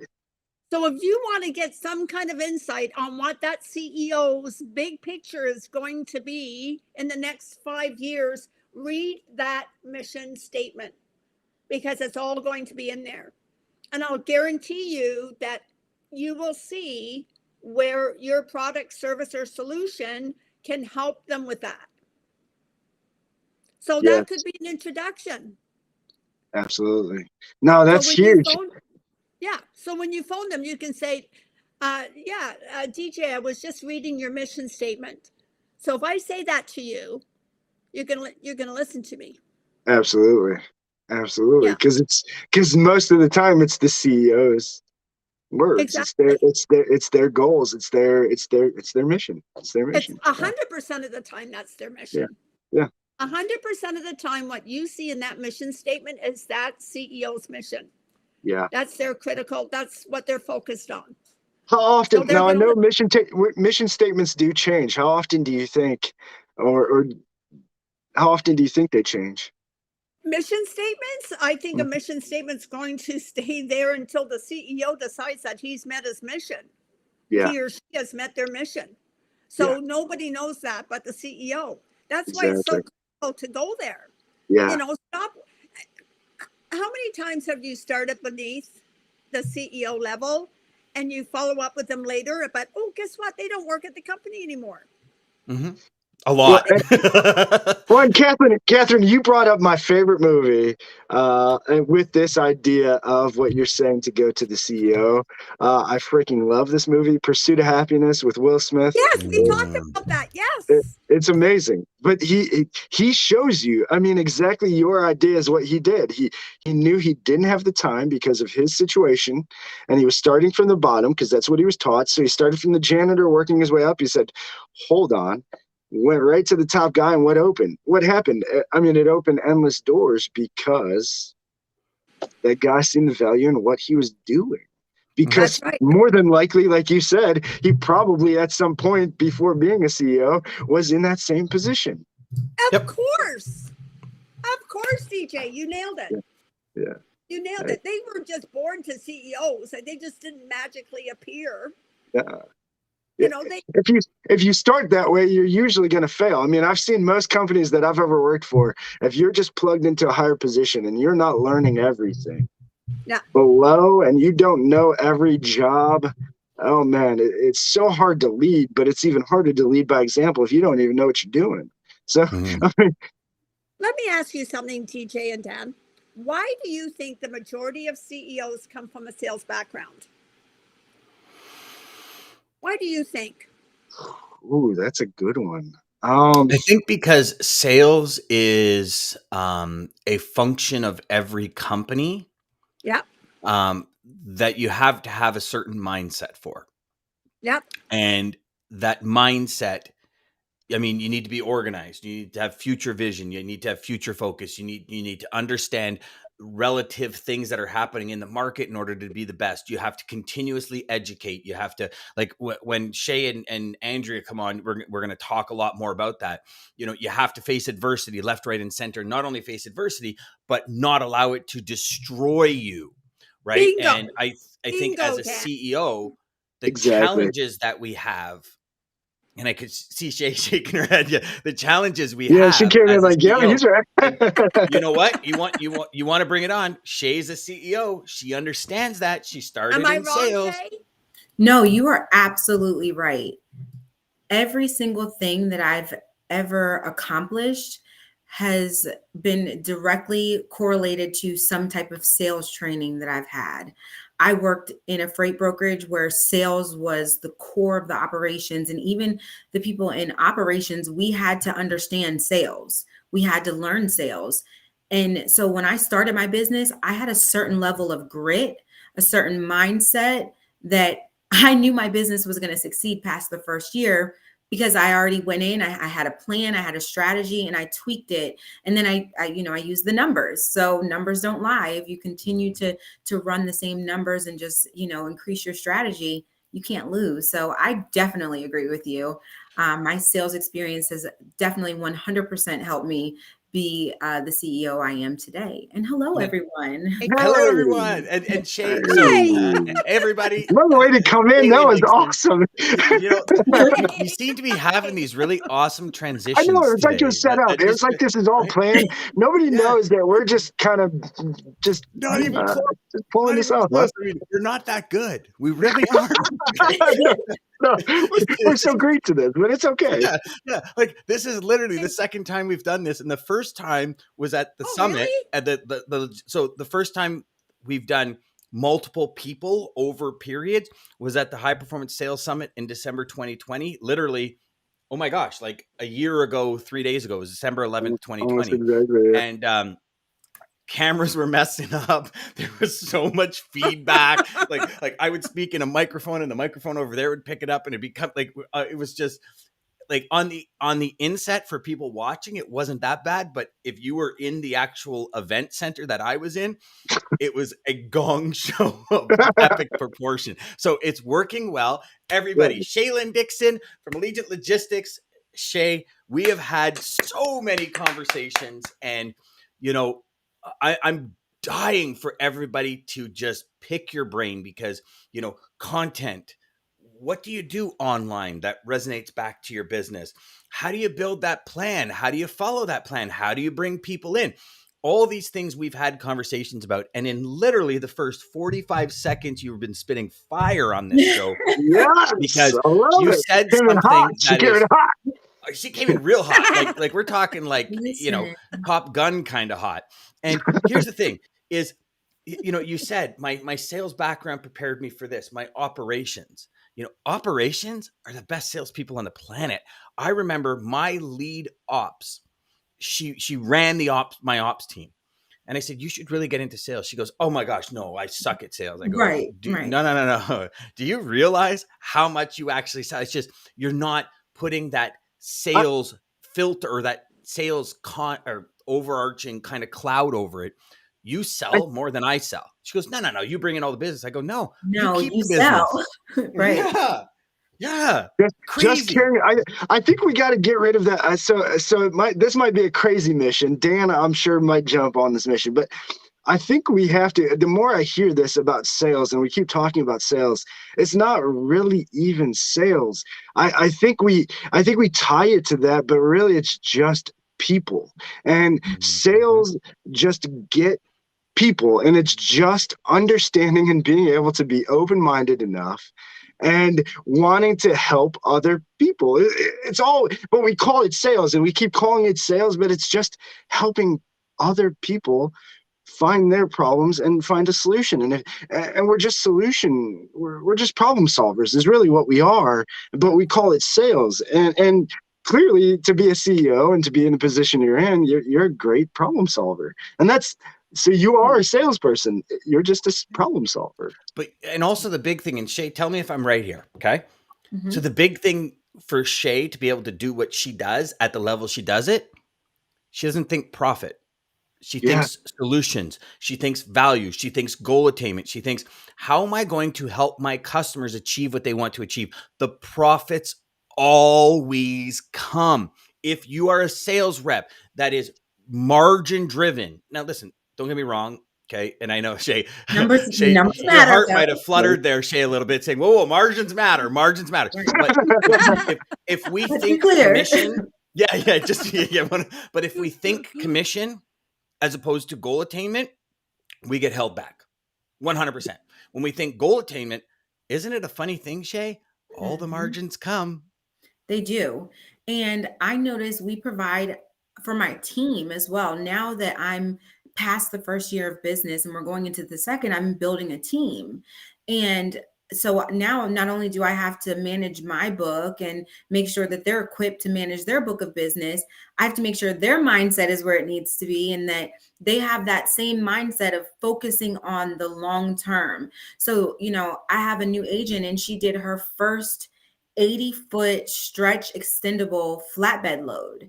And we don't do heavy agent haul. Doing RGNs? Go girl. We don't do heavy haul, and you know how rare it is, especially if you find one that has air ride. So it's like a needle in a haystack.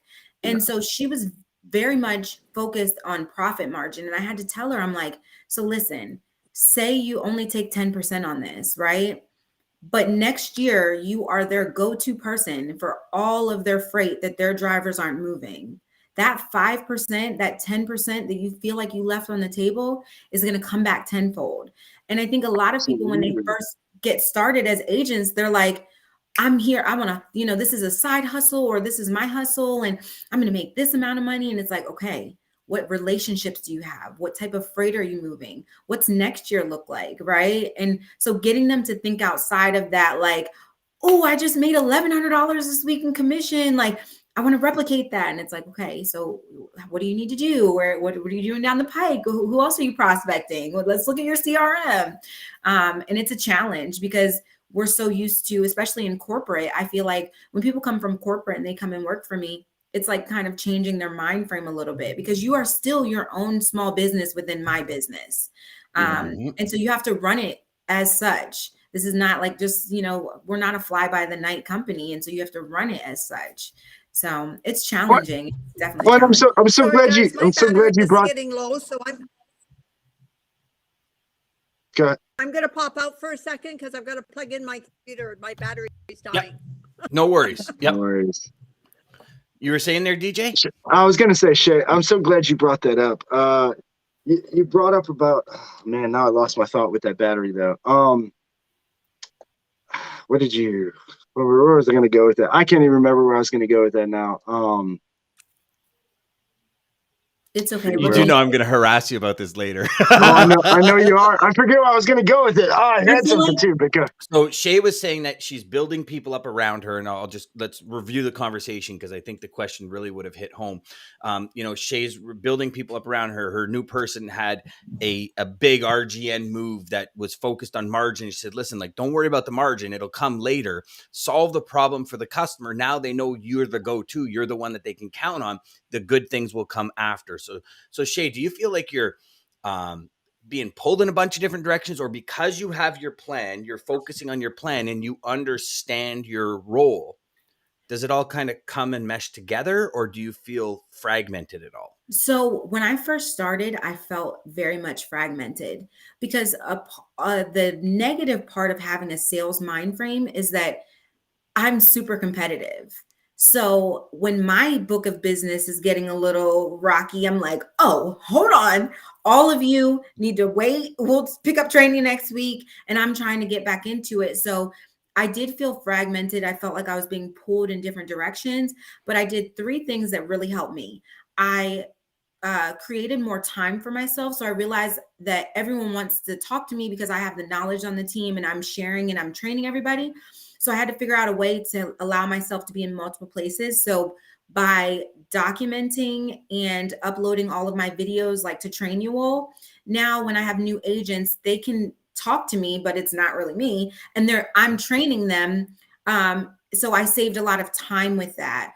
I also made sure that I was trying to implement whatever efficiencies I can. And every week at our sales meeting and our operations meeting, I talk about what efficiency we're going to, to implement that week.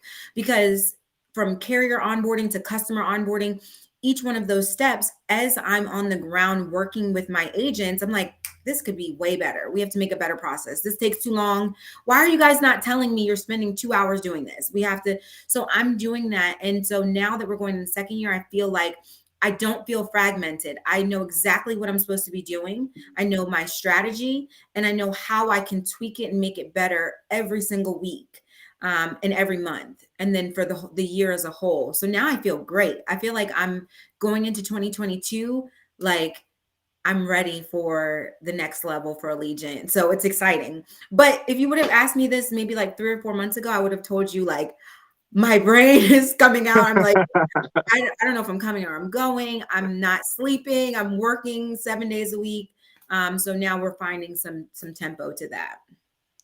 It's funny because Rico this morning was talking about choice and the vibration and how a simple choice can make a world of difference. And, it says to me, just what you said, where like just a short period of time, like 90 days, you think about it, 90 days in the great span of our life to have a completely revamped perspective, lens, demeanor, vibration in your body that is making you a better person. Right. Like when you think about it, you're like Brian was talking about being present, and, you can be more present with your individuals because as somebody sitting in your office with their problem and, you got a problem in your business, your brain's on your business. Cause for you and for most CEOs that start a company with their book of business, that's what pays people. That's the book of business. That's the core foundation of the company at the moment.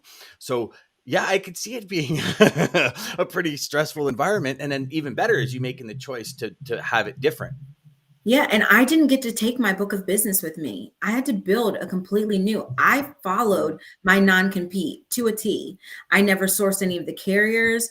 I didn't want to start my business that way. I never wanted to have to worry about somebody coming back and suing me or just anything. I actually picked a completely different niche because I only moved reefer freight. And that temp control was I made a lot of money with temp controlled products, except for that cheese out of Wisconsin. Do not move cheese. I've done cheese out of Wisconsin. I know what you're talking about. I was like, and there was no one there. I'm like, can you deadhead 400 miles, please? To go pick this up? Like, please. So Depends of a cheesy thing to ask somebody to do. That is cheesy. That's a very cheesy comment there, Dan. And yogurt, yeah, yogurt's yummy. Dan, you definitely seem like the dad joke guy. So 100%. Oh, I love it.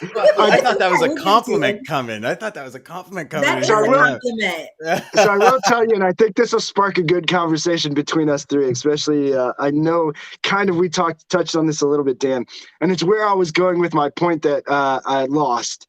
Was corporate. You talked about going from corporate to small or smaller company.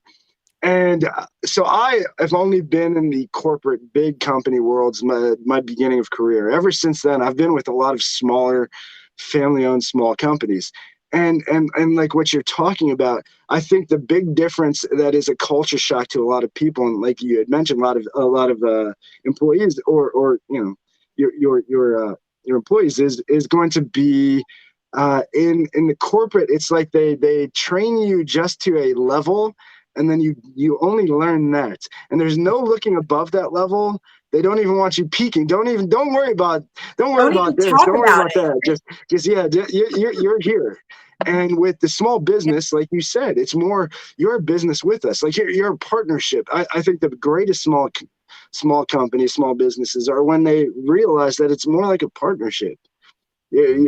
Your employees are partners with you, and you mentioned that, and it was so huge, because that was the biggest shock to me, going from the Best Buy, the H.H. Gregg corporate. You're only you're electronic sales manager, so you're only here. And don't worry about profits. Don't worry about this. Don't worry about, that's the regionals, and that's whoever else has these other titles. And these smaller companies, it's, hey, you're with us. Like, you're part of us. Like, come on. Like, we're trying to grow this together. And I think that's huge. So I love that you brought that up. Can I ask a question on that? And I'd love everybody's opinion on this. Do you think every company starts out with that desire? Because I think anyone who has a desire to start a company, I think if they've been, bless you, I think if they've been up to that position, I don't know, part of me wants to believe, and maybe it's not accurate, but part of me wants to believe that Shay just turned off her camera. Part of me wants to believe that as a CEO or somebody that's starting a business, you truly understand the fact that you can't do it alone. You need people to do it. But at what point do we maybe put the wrong manager in, bring the wrong person in, put the wrong person in response? Like Shay was saying, like, I'm only one person and I've got all these things to do. At what point does the CEO at that point get disconnected? And is it mandatory that they get disconnected to scale a company to $1 billion, to $2 billion, to $3 billion? It's an interesting question. And I mean, if there's any CEOs watching or listening, feel free to chime in as well. I agree with that, but I think then it goes back to Cathrine's statement about mission statements. As long as that is a part of their mission statement, to always make sure that everybody who, and I get what you're saying, once the CEO, like Shay, for example, once she gets to a certain point and grows this company, because it sounds like she's got all goals. She's going. And so when she gets up there, though, I truly believe, like, the managers that she keeps in place are going to keep that same value, and it's keeping that same mission of, look, once we get so high, we can't forget about everybody else who's making us there. I mean, in the end, we're either working to make our dreams come true, or we're getting hired from somebody else to make their dreams come true. But so the people that we're hiring to make our dreams come true, we got to remember they're helping us make our dreams come true. And that's, I think that gets lost by the different levels of management. Yeah. And we have to strive to really push that and make that a point, that it doesn't matter if there's 13 senior vice presidents of sales of this company or this, like, they all understand that everybody below is part of what is making this go round. I think that's the mission. It's definitely the mission. That's well said. Yeah. And honestly, what I've learned is that a lot of sales, even for people who don't have sales background, in order for them to come in and to really go hard the way that I need them to, for them to have 1000%, they have to buy in to what you're doing. And a large part of getting my agents to buy in is I have a very clear vision of what I want to do. When my broker agents start, I equip them with everything that they need, because there's a certain level of excellence that my customers and anybody they refer us to are expecting. And I want you guys to uphold that. One of the things that I tell them all the time is that if you are representing our business, and we walk in excellence in everything that we do, right? But the other side of that is that I'm very clear. I'm very transparent. When I make changes, I'm like, what do you all think? Is this something we can adopt? I allow them to be a part of building the foundation. We're a new company. And my first sales guy, he's been in the industry for like over 50 years. So he's an OG, we call him OG, and he's been doing this for a very long time. And both of my first agents that I really poured into and built up, they both have the option to have their own sub agency. So we'll be opening up a Alabama and a Charleston office in 2022 for them, right? And then my other agents that come on, they're newer. They're fresh. Most of them are dispatchers or truck drivers that have been injured and can no longer drive trucks, but they have transferable skill sets. And if I tell them from the beginning, like, look, this is my goal, this is what we're going to accomplish, they buy in, and it changes how they work. So even when freight is slow and they're not making commission, I had a guy that didn't make commission for 3 weeks. Every day he showed up. Every day he was doing quotes, and he was excited because he knew that if he kept doing it and kept following my plan, that he would land a huge customer, which he just did. Now he's moving 16 containers a day out of the port, and we didn't even do port work. That's his specialty. I said, pick your niche and run with it. And so I definitely agree that if you can get your team to buy in and make them feel, and not only make them feel, but treat them as if it's a partnership. I never say, you guys are my staff, this is what you say. I say, hey, I believe that as partners in this business, we should do this. What are your thoughts? Right. Yes. And just that little, you're bringing them into the experience, right, Shay? Yes. I mean, listen, everything that we look for as humans, like human 1.0, is an experience, right? We look for an experience. We look for something new. We look for something great. You know, I speak to people, they're like, I love this company. Like, I would never go anywhere else. And then you speak to somebody else in a company and they're like, I hate this company. I'm being micromanaged. I'm this, I'm that. But what I've found is the way you're doing it, where you actually bring the team in. Like, one thing I always tried to do was bring the ops team in on the cell. Yes. Like, bring them in and say, okay, here's the big picture of the customer. Give me your input. What do you guys think? And, you know, we created this massive program for a customer. And I remember sitting down with my lead ops person, and her and I like mapped this whole thing out. We implemented it. She came in my office about 3 days later. She says, do you mind if I change something? Like, I know this is your baby and this is like but she goes, I think it works better like this. I'm like, go for it. Go do that it. Day changed everything because the dedication level skyrocketed because now it was hers. Right. I've often said to people, you have problems with ops, or you got friction with customers, or you don't think, bring the ops person in, because if you're in a meeting and you have one person with one lens and one person with another lens, it brings so many different angles of benefit to everything you're doing. You know, DJ and I are a perfect example of that. We have a lot of things in common, but somebody will say something, I'll get a perception of it, I'll get a perspective of it, and so will DJ. There'll be two different perspectives that add and stack and dovetail with the first one. It's like, it's awesome. And when you find that, that's your core foundation of all growth. And I guess where I was going, Shay, when you dropped off for a second, was like, at what point do companies lose that? Because I don't think any company starts out with, I'm going to demand this and this from this person, and I'm going to be the big cheese, and I'm the CEO, so y'all are underneath my foot. Because I don't think they would ever have employees. And the companies that grow, you know, being part of multi-billion-dollar corporations, it's like, you know, you start at one when it's small and you go back when it's big. It's like, whoa, this has completely changed. But at what point does, I guess, so a better question is then, Shay, because you're on your way there. At what point do you have to go corporate?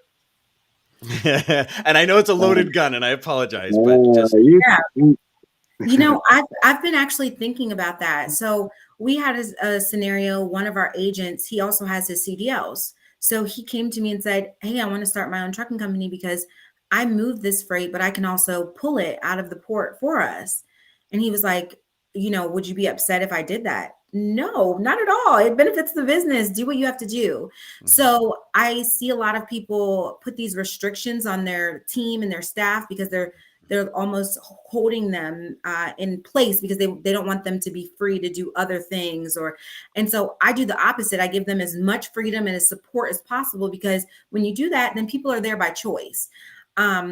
However, I do feel like once you get to a certain, I want to say, like, anything over, like, when you're no longer a small business. So when you're in the $5 to $10 million revenue, I believe when I get to that place, I'm going to have to be more cautious about the things that I allow and the parameters I put.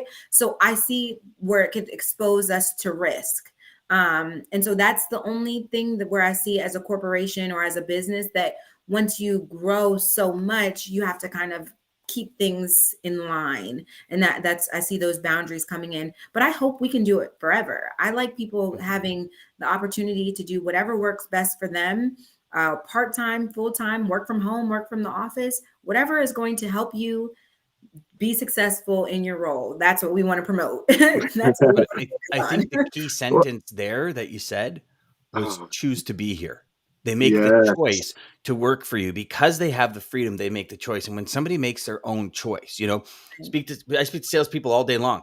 Some of them are like, I am so unhappy, but I can't leave because I've got 5 years of putting business in this company. And my question to them immediately is, well, where are you going to be in another 5 years? You've now put 10 years in, you've doubled your business or tripled your business or quadrupled your business. Now you're really stuck. 5 years in a business, when you think about it, the overarching time of things, now you've got 5 years experience in closing deals. You'll probably close the same amount of deals in a year.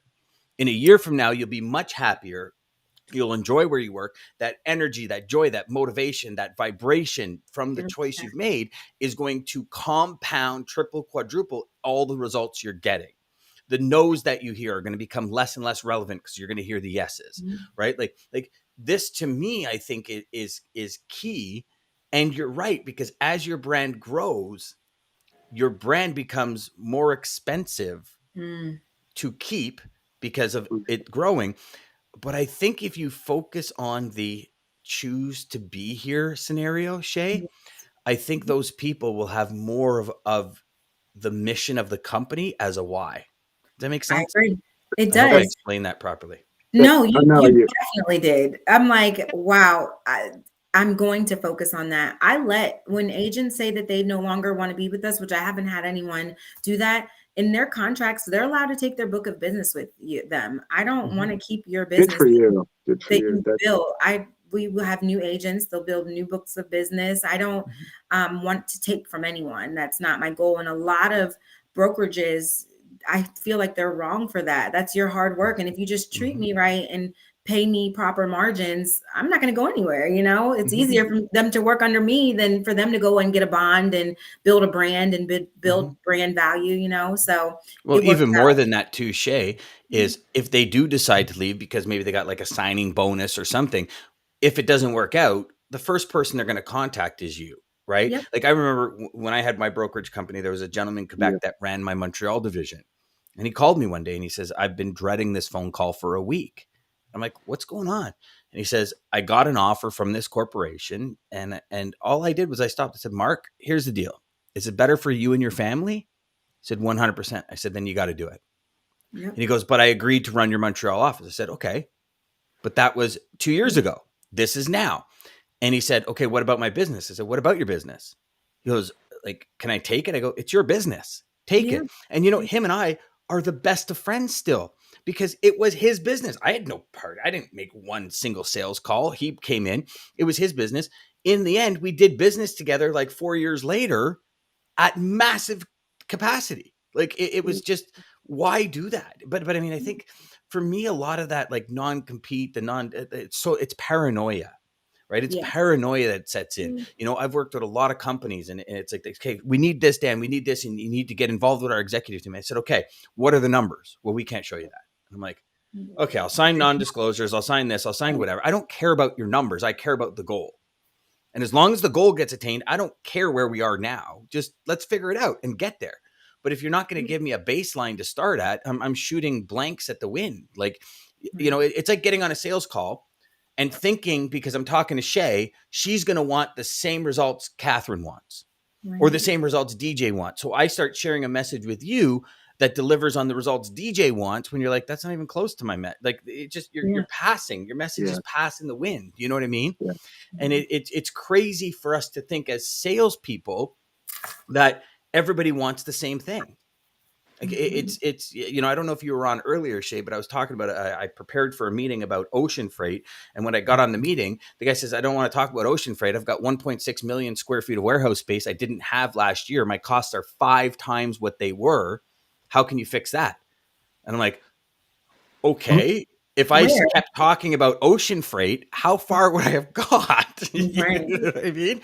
It's crazy. That's an awesome call to have, though. Like, hold on. Yeah. Well, I mean, you know, he's saying, Dan, my cost is like 2.5 million a month on warehouse. So 2.5 million a month. He goes, my spend used to be 20 million. You can imagine it's upwards of close to 50 million now. What's going to happen? He goes, you got to think the margins, they're dead. He goes, like, we're losing money. You know, I got another customer just from Ocean and the backlog. He's spending, like, he's losing $4,000 every container he brings in, and he has to bring his product in. Yes. How long is that sustainable? Right. But engaging the people around him and bringing people together and getting creative, right? Like, you and your business, you get creative when your team is selling. You're there to initiate those creative strategies, and allowing our team to be creative and allowing them to have that freedom engages in more creation. Well, and Sarah had it on her sign. I mentioned it when Sarah was still up here. You know, collaboration is the future of business. Yeah, we need to start to quit thinking we have all the magic answers, and like we're doing right now with this show. I mean, I've gotten so much info from this, and just the ideas swarming around in my head. My head feels like it's going to explode already. And we're like halfway through. So Dan, thank you. I'm using this as a cheap little. Thank you for putting this together and for having me be part of this. This is amazing. Awesome. That's awesome. Yes. Thank you. Shay, are you going to stick around with us for a bit? We've got one of my dear friends, Andrea Waltz, coming up. It's going to be awesome. Yeah. Well, and Shay, I do want one other point Shay mentioned that was so key. She mentioned with the drivers and transferable skill sets. Skill sets, guys. She touched on two things: seeing the value of her team, and if they couldn't drive anymore, well, what other skill sets do they have, and putting them in place. That the future is huge for you, Shay. The sky's the limit for you with that view, and you keep that view in mind. And then skill sets, guys. That's what this is about. Learn skill sets. Tom Bilyeu talks about that a lot, and it's all about learning skill sets and opening, closing doors. And figuring out what the right doors are to go through. And can I jump in and say one thing that I just love listening to you, Shay. The one thing that really caught me that I wish could be duplicated worldwide is that you gave your team clear expectations. Mm-hmm. Oh my God, that's gold. You know, so often everything gets lost in communication. There is no clear expectation. I love that you said that, and they are very lucky to have you as a leader. That's fantastic. Fantastic. I appreciate it. Yeah. The sales background. Agreed. I keep saying we need to get like a clubhouse clapper on today's session. We need to get a clubhouse clapper. Yes. What about Thank you so much, Jay. It was awesome to have you again. Thank you for having me. Yes, thank you for coming on, Shay. That was awesome. Everybody, I'd like you to meet Andrea Waltz. Andrea Waltz wrote with her husband, Richard Fenton, wrote Go for No, and one of my favorite DVDs ever. You see that, Andrea? Is that old school or what? Look at that. It is. I love it. It is old school. You know, and it is on Audible as well for people who don't read very well, like me. I did get it. Oh man, I love it already. DJ, you have to validate that statement. Okay. That don't enjoy reading as much as other people. Okay, don't enjoy reading. Yes, okay. I do not. Yeah. But says I'm ugly and I can't read good. Yeah, okay. So let me, I just want to share for everyone watching and listening, I want to share a little bit about Andrea and Richard Fenton. Andrea and Richard Fenton and I were introduced by my dear friend Bob Berg, a decade ago, Andrea, probably over that. So crazy. And I read this book, Go for No. And this book, Go for No, long story short, it's your husband, Richard, with parables of different people and different people in his life that change the names and stuff. And one of the main idea is you have to go through no to get to yes. But we as salespeople think no is failure, right? Sound familiar? This is some of the core concepts that I teach with every single student. This video is literally Andrea and Richard traveling the country with a video camera. I mean, you want to talk reality TV? This is the best reality TV you can ever get. Forget The Bachelor and all this other crap. This reality TV is the reality TV that's going to take your sales to the next level. Now, Andrea, I know I didn't do it justice. So what I'd love for you to do is give us the concept of Go for No, and then let's plow right into it, because I have a ton of questions that I want you to answer for. You know that I always have questions. But... You always have questions, and I love your questions, and I love how enthusiastic you are about the word no. You are truly a go for no person, and I wish Shay was still on. I want to talk more about her. I thought she was amazing, and and she well, let me send her a text, and I'll see if I can get her back on. And she was a true go for no leader. She really is. I made a couple notes about how and Cathrine, to your point, absolutely. I wrote the same thing down. Clear expectations. She has a vision. She helps people get outside their comfort zone, and really adopts that. I think somebody said, Tom Bilyeu, the growth mindset of developing skills that we can always be better. And I think the same can be said about dealing with rejection. A lot of people kind of feel like, especially when it comes to sales, they feel like, I hate rejection. I can't deal with it. I don't like to hear the word no.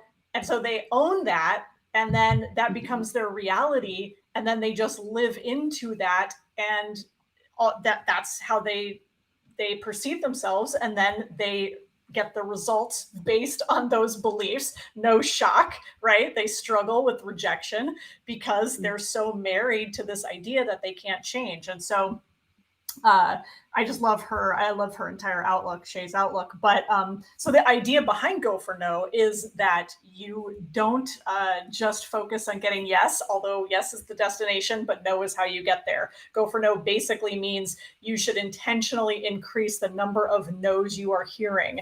Go out and make more calls, make more reach outs, send more emails, send more LinkedIn messages, because the more no's you hear, ultimately the more yeses you will hear. And the better you get with your skills, the more you practice, the more you put yourself in these situations, the more opportunities you have to get a yes. I thought Shay's example, she had the perfect Go for No example with her agent who didn't get commission for 3 weeks. And then finally she was like, she said, hey, just keep doing what you're doing, but figure out a niche, make sure that you are, clear on what you're going after. And then this huge sale was made within kind of what that person, I think in their niche, which is great. And that's the whole idea of what Go for No is all about. Yeah. I love that, Andrea. Love that. It is. Yes, I love that. And I'll share with everyone. One of the key things for me in the Go for No book was when, in the book, it's the character, but really Richard was in retail sales, and a guy came in and he bought like a shirt, bought another shirt, pair of socks and Richard's, and you tell the story way better than I do, Andrea, but Richard's like high boss, the regional manager, was there. And Richard kind of walked in with did you see that sale? And the first question the regional manager asked was, well, what did he say no to? And it's like, nothing. It's like, okay, how do you know they were done buying? And for all of you in retail that happen to be watching this, that is probably the biggest lesson you can learn. And all of us in logistics, hey, can we get this lane? Yeah, sure. Well, what about this lane? Yeah, let's look at that next. What about this lane? No, don't get ahead of yourself. Okay, thank you. Now we know the line, right? Now we know, don't cross it. But now we know the line. And I think one person said to me in sales, right? If somebody likes you, they're going to give you a little bit of business. When somebody believes you, they're going to give you a little business. When they like you, they're going to give you a lot of business. And, Andrea, I'm finding more and more when it comes to the no's that we hear, it's unfortunate that the majority of the no's we hear is because somebody else didn't do what they promised the customer they were going to do. And I know that's in logistics, and I have a feeling it's in a multitude of other areas. And I'll share with you one experience that I just had. You know me, Andrea, I'm huge on like these courses, online coaches. Like, I've taken your entire course. I've literally dissected the workbook and all of it. You know that. I got a coach a while ago. Oh, there's Shay. She's back. She got my Insta. I sent Shay an Insta. My customer called and I was like, hold on, I'm sorry. Is everything okay? So I took care of it. I'll actually stop my story because Andrea was speaking very highly about you and about some of the strategies and philosophies you had. Thank you. So I wanted you to come back and meet because Andrea is a dear friend of mine. Herself and Richard Fenton. I don't know if you were here for it, Shay, but they wrote Go for No. Okay. So one of the most amazing sales strategies. I mean, adopt it for your team. Awesome. Like incredible.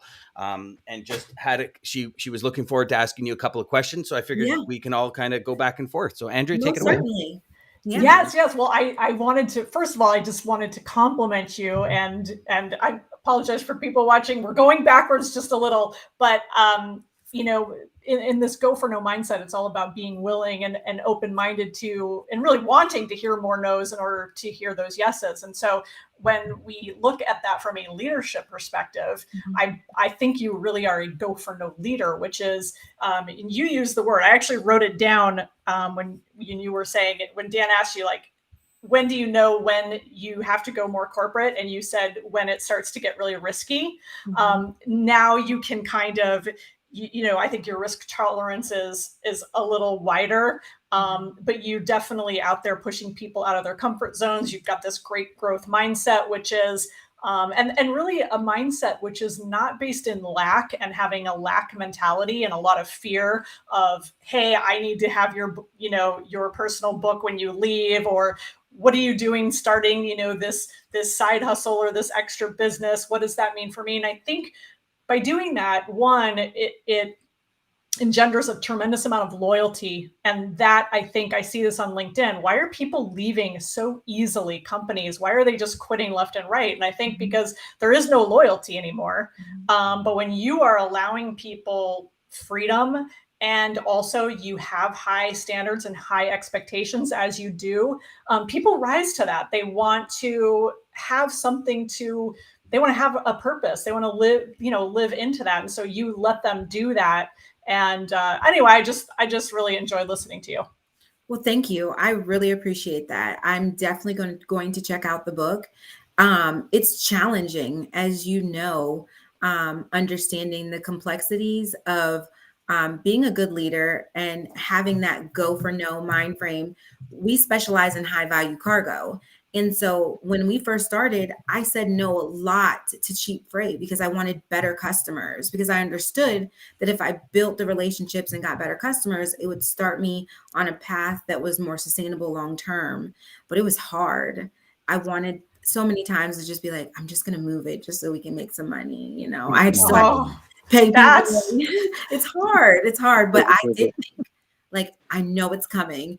I can't see it. It might not be today, but it's coming. And if I just keep working hard, it will continue to come. And I think my team, they are really loyal to me. Sometimes I'm like the way they talk about our business or the business to other people, I get emotional because that's what I wanted. That's what I dreamed of, because I didn't have that. I felt undervalued.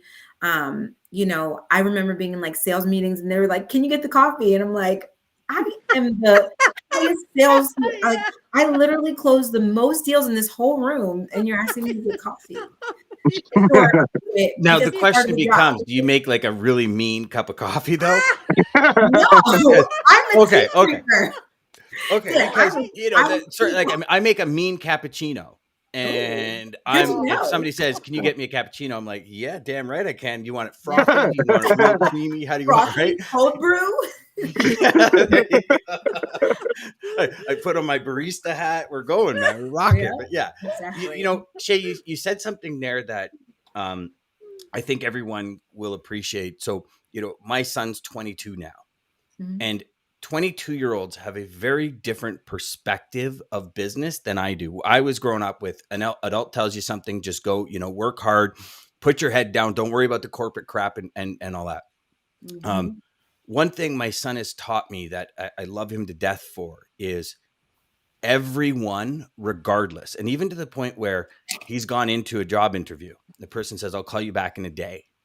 Doesn't call him back. My son stops and says, I don't think I want to work for that person, Dad.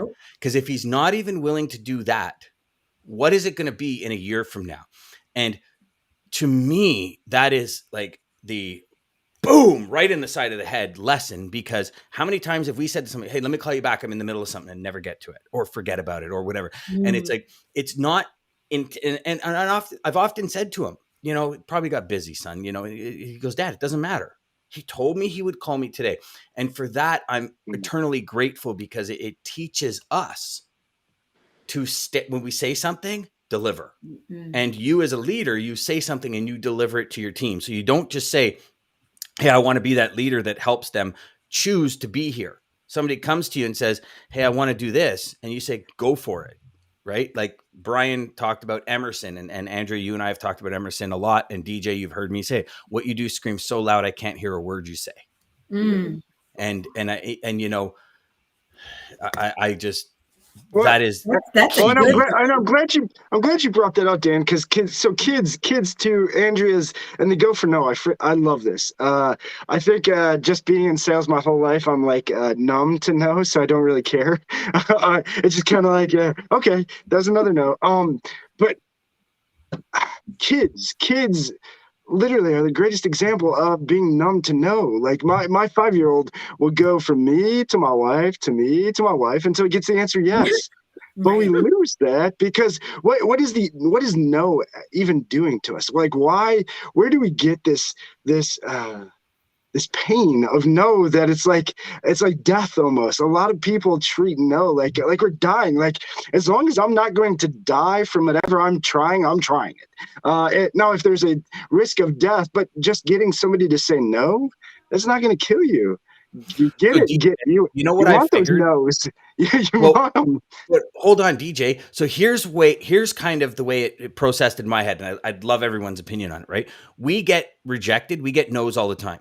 Hey, honey, do you want pizza tonight? Nah, I feel like sushi. Oh, yeah, sushi sounds good. So I lost that sale. My wife won. Simple as that. And I mean, lost. I still get sushi, so nobody really lost. But when you think of it like that, I think when it comes to sales, and for me personally, and love all your opinion, every no that I heard prior to the go for no strategy was, oh, that's lost money out of my pocket.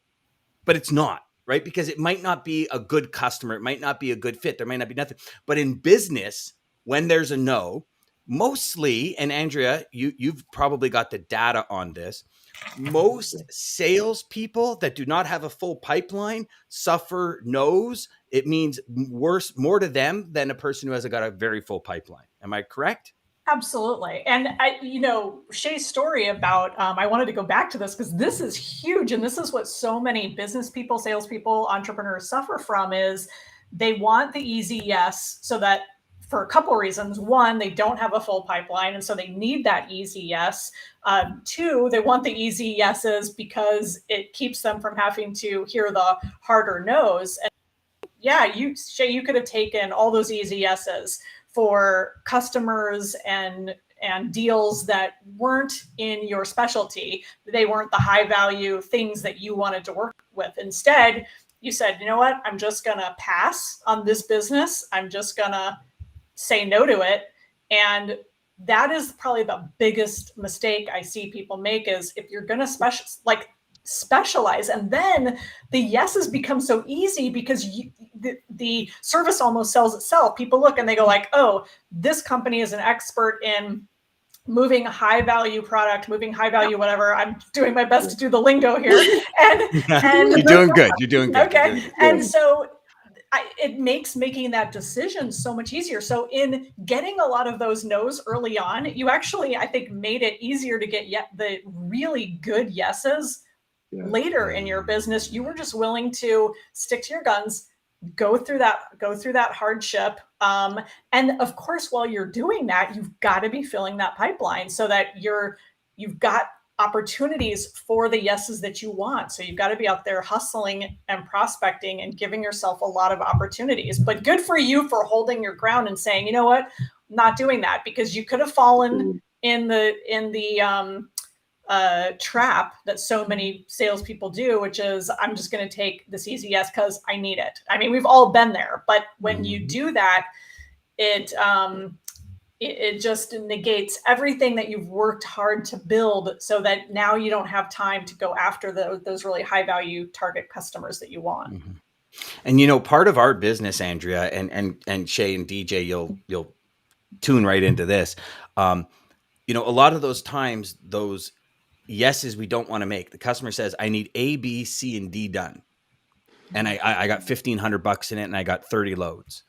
And in your head, you're like, okay, I can get A and B done for $1,500. It's going to be real tough to get C and D, but it's 30 loads. So you take it. And in the end, it tarnishes your image, your credibility, your brand, your business, your own internal motivation, because now what happens is it totally destroys your next 2 weeks of sales because you're mitigating all the issues and you're fielding all the fires and you're putting out all the fires that happened because you took this business because it's business. Right? Like, you took it not because all you good got business is numbers on not the all board. business is good business. We say it all the time. Yeah. We say a good no is better than a bad yes. Exactly to what your point was, Dan. Right? Yes, I love that one. That is good. But yes, exactly. And then you just taught a customer what they can. And you can't blame the customer. I mean, you just, you know, there's a saying in personal growth, you know, we teach people how to treat us. Well, you can do the same with customers. Yes. So you can teach a customer how to, you know, what they can get away with. So it's not their fault if you accept a price and then on the next 30 loads or the next whatever, they come back and it's like, they want it again. That was your fault. So now you've taught them that. Mm-hmm. Yep. Yeah. It's like they say, when you have a puppy, there's no bad puppies. It's just owners. And I mean, I hate to break it down like that, but I know when we got our puppy, it was like if the puppy would pee on the floor, it's not the puppy's fault. The puppy's got to go out every hour. So where are you to train them, to teach them, to give them the guidance, to teach them what they need to do for future? Right. And I think it's the same thing with our customers. I believe if we're not helping our customers understand the future, if we're not helping our customers truly to understand the business and the function that we are experts in, like our customers are experts at manufacturing, are experts at getting their product into a truck. We are the experts at getting it from A to B in a manner in which facilitates the goals, dreams, and achievements that this company wants. Right. Like it's and to get to that, we have to hear people that say, hey, and here's the thing, Andrea, I've come to, over the years of practicing Go for No, I've come to realize it's, hey, we don't connect. I don't see the same vision you see for what you could do for my business. So to me, that is awesome, perfect, because now I'm not wasting any more time on you, the person who I would have to spend 90% of my time trying to convince this is the way to go and would never see it because you can't see past X, Y, or Z. Does that make sense? Yeah, absolutely. And I think we do chase after a lot of those kind of deals. But to kind of go back to, Dan, to the very beginning of the whole mindset of one of the things that kills sales, and this goes to, you were telling the story about the guy who's my husband, who's selling suits for a living, and he gets asked the question, you know, what did that customer say no to? And the answer was basically nothing. So how did you know he was done? A lot of times we do go after those simple, easy yeses. We go after that first yes. We get that first yes. And then it's like we kind of shut that down, get comfortable getting that first yes. And a lot of that just has to do with that fear of loss, that fear that we're looking too pushy or aggressive. So the biggest thing that we can do from a Go for No mindset standpoint is to be willing to serve our customer at the highest level, show them everything that we can possibly provide for them to solve their problem, get some no's in the process, but know that we've covered all their bases, that we've served them at the highest level, and not just taken that easy yes and been done. Mm-hmm. Mm-hmm. The easy yeses are sometimes the most work you'll ever have in your life. And it's not productive work. It's just work that takes you away from people that, you know, and here's another thing is I believe the easy yeses, you know, Shay saying, I'm not taking the easy yeses, you talking about easy yeses, you know, easy yeses take us away from the people that truly need what we have. Yes. I truly believe that. And I believe that every sales rep out there, you have something unique about you. You have a value that you can bring to the table. And I believe it's our mandate as professional sales reps to find the people that need that. Right. And that's all really a niche is. We can put any word we want on it. You have a specific thing, like, you know, Dean Graziosi calls it your superpower. Like, what's your superpower, you know? And I adopted that because it's like, okay, you know, Sarah was on here and she had the Avengers on her sweater, right? Which one are you? You know, if you look at the Avengers, and I don't mean to get all Marvel on everybody, but each one had a different niche. Like really, each one had a different niche. When you look at it, like you want something destroyed, you call the Hulk. That bad boy will come in and destroy everything in its path. You know, you wanted some technical thing, it's Tony Stark. You wanted, you know, like everyone had their niche. Even the Hulk and Bruce Banner have their niches, right? Yeah. So if we look at everything in life, it's about specifics. And you know, Andrea, your specifics are, hey, here's a strategy that's going to double, triple, and quadruple your sales, and not keep your motivation there, because we're going to teach you how to like no, because no means you're getting closer to your yes. As opposed to everybody saying, oh, damn, another one. I suck at this game. No, you're hitting the wrong people. That's why in sales, one day you book 10 appointments, and next 2 weeks you book none, because you just happen to hit the wrong people in those 2 weeks. Yes. But when I first started, I remember vividly, I taped a $5 bill. I printed a $5 bill and I taped it to my phone. Because my desk phone, because what I realized is every time I made a phone call, I made $5. And everybody says to me, what do you mean, Dan? It's because I would hit, like, you know, every 50 people, I would hit 5. And out of those 5, I would close 3. But the money I made from those 3 equaled $5 for the other 47 calls. Every call, $5. So again, that perspective, right? So for us, go for no. The more no's I hear, like Nigel said at the beginning, you qualify them out of your pipeline. Perfect. I hear a couple of yeses. I hear some more yeses. One thing I really loved was the fact that, you know, on those days when you hear yeses, to create a no goal. So you get 5-10 yeses. And most people, when they get 5-10 yeses, it's like, man, I'm going golfing. I'm going to Ruth Chris for dinner. I am going out to the bar. I'm going to hang out. It's like, no, hold on. I haven't got 50 no's today. Right. So even though I got those 5 yeses, I haven't got 50 no's. So let's go in and get another, you know, and keep going. And maybe you'll get 7 yeses or 9 yeses before you hit that 50 no's. Like, to me, when you shared that strategy with me a decade and a half ago or something, it changed. Everything changed, because it's like, because I was that guy. I'd close 2-3 deals in a week. I'd be like, Thursday, Friday, I'm golfing. But hold on, Dan. I'm on commission. My income is unlimited on commission. It really is. It's only limited by the 6 inches from here to here, right? Yeah, and the other reason that to set no goals, and this is one of the, it's kind of like, what are the hacks when the fear comes up, and when people are scared to pick up the phone and they're scared to go for no, is to set those no goals, so that instead of just scratching and clawing and fighting to get those 1 or 2 yeses, and then you go like, oh, thank God I'm done. It's no, make a game out of it. Have some fun with it. Try to see if you can get 10 no's, and don't like do a horrible job. This is not about sabotaging yourself, but it's like, you know, go follow up with the people that told you no 6 months ago. Check back in with the prospects that maybe you thought were dead, and maybe they are. Maybe they're dead deals that will never come back to life, but you don't know that. So it's a fun way to, I think, kind of create a game out of it and not focus on the anxiety part. And that's that's the big struggle, I think, that I find with teaching Go for No to people. And the biggest hang up is, which is why I have a note on my desk. I write it down once a month. I don't sell Go for No. I sell courage. That's kind of my mental mindset is I want to sell courage to people, so that when they have that fear, they think, you know what, worst thing that can happen, I'm just going to go for no, see what happens. Well said, Andrea. Thank you, Catherine. Again, what you sell is always the byproduct of what you actually sell. The outcome, right? It's the outcome. People don't want to buy a container. They certainly don't want to buy a truck for 3 hours. They want to buy the things that they need. They want to have them there, right? And, you know, even further than that, Andrea, so a couple of years ago, I started selling image, credibility, and brand.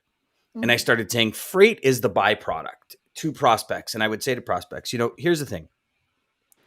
Your image in this company, your credibility to your superiors, to your management team, and your personal brand all come before your corporate brand. Because if status is the underlying foundation of why every human does anything, we have to address that. So for me, freight became the byproduct. I sold image, credibility, and brand enhancement to every prospect. Wow. And when we start thinking in that mentality, right, you are selling courage. You are selling, everybody wants to be courageous. Nobody wants to be the scarecrow. We all want to be, the lion, the king or queen of the jungle, the lioness. We all have that innately inside of us, because when, humans were first on this earth, we had those, tigers come and gotta go. Now, we're not going to be, most of us and everyone watching this probably isn't going to have a tiger jump out of the bush and eat you. I'm so glad you went there, though. I was going to say that's we're human. In the end, we got to remember we were talking about easy yeses, and we're human, so we're always going to want the easy way. It's until we work on our mindset and this go for no mentality, we're always going to choose easy. We are always, as humans, we're adaptive beings, and we're the most adaptive and can change, but we have to decide to do that. You have to decide it for yourself, and you not only decide it, DJ. Listen to what Andrea just said. Every month, she has to remind herself, and that note is probably reminding her every day. Like I sit here, choice by choice, I get further to or close or farther from my goals. So I'm reminding myself every day with my notes that, Andrea said the go for no philosophy, the framework of how to get courage is the go for no framework. But again, I love it. I mean, I love the fact that you just said it is kind of the byproduct. You sell courage. And who in sales doesn't want more courage? Cathrine, we were just talking about it before Andrea and Shay came on. When you sell to the CEO, why do people not sell to the CEO? They're petrified. But then again, so is the CEO, that he won't understand what you're talking about. So courage. And it's funny because that idea of courage, once we actually perform the act, it's like, well, that wasn't so bad. I remember vividly. Andrea, I took one of Cathrine's courses back in 2007. And in 2007, I watched Cathrine on stage talk about selling to the CEO. And I'd been in the industry at that point for, I don't know, 10, 15, 12 years or something like that. And I remember even after that conference, I was like, nah, I mean, in my head, I'm going, yeah, this is the way to go. This is the way to go. And I'm like, yeah, I'm going to do it. But I remember driving home that night. And I remember sitting after Cathrine and I were talking beside the stage. And I said, I'm going to go and I'm going to do this. Like, I'm gung ho. Because you know me, like I get a bee in my bonnet and I'm all over it like a fat kid on a Smartie. But I'm all over it, right? And then I as I'm driving back, all of the fears, like, oh my God, Dan, you're a grade 9 dropout. You can't talk to a CEO. Like, these people are highly educated, and you're going to say something that's just asinine, and you're going to ruin your chances. And it took me 2 weeks to send my first email, and then it was like, click. Well, hey, that wasn't so bad. Click, click, click, click, click. And then all of a sudden I started getting replies, and it's like, holy crap. Yeah, Dan, awesome, man. I'm really looking forward to it. Speak to this person. I'm like, holy crap. Okay. Like this, like, and that's all it is, right? Like, that's all it is. Somebody to create a no goal, just get past that first part. Sell. I love that. I love it. I don't know where I was going with that, but I just love the fact that you sell courage. I love it. Yeah, I do too. I love that. Yeah. I love that, Andrea. Thank you. That's good. Okay, so let's go, because I know you got to go, and I know you're short on time. So I really want to deliver to the audience. What is the first, like, if you were to say, here's your 3 steps to creating a go for no mentality, what is it?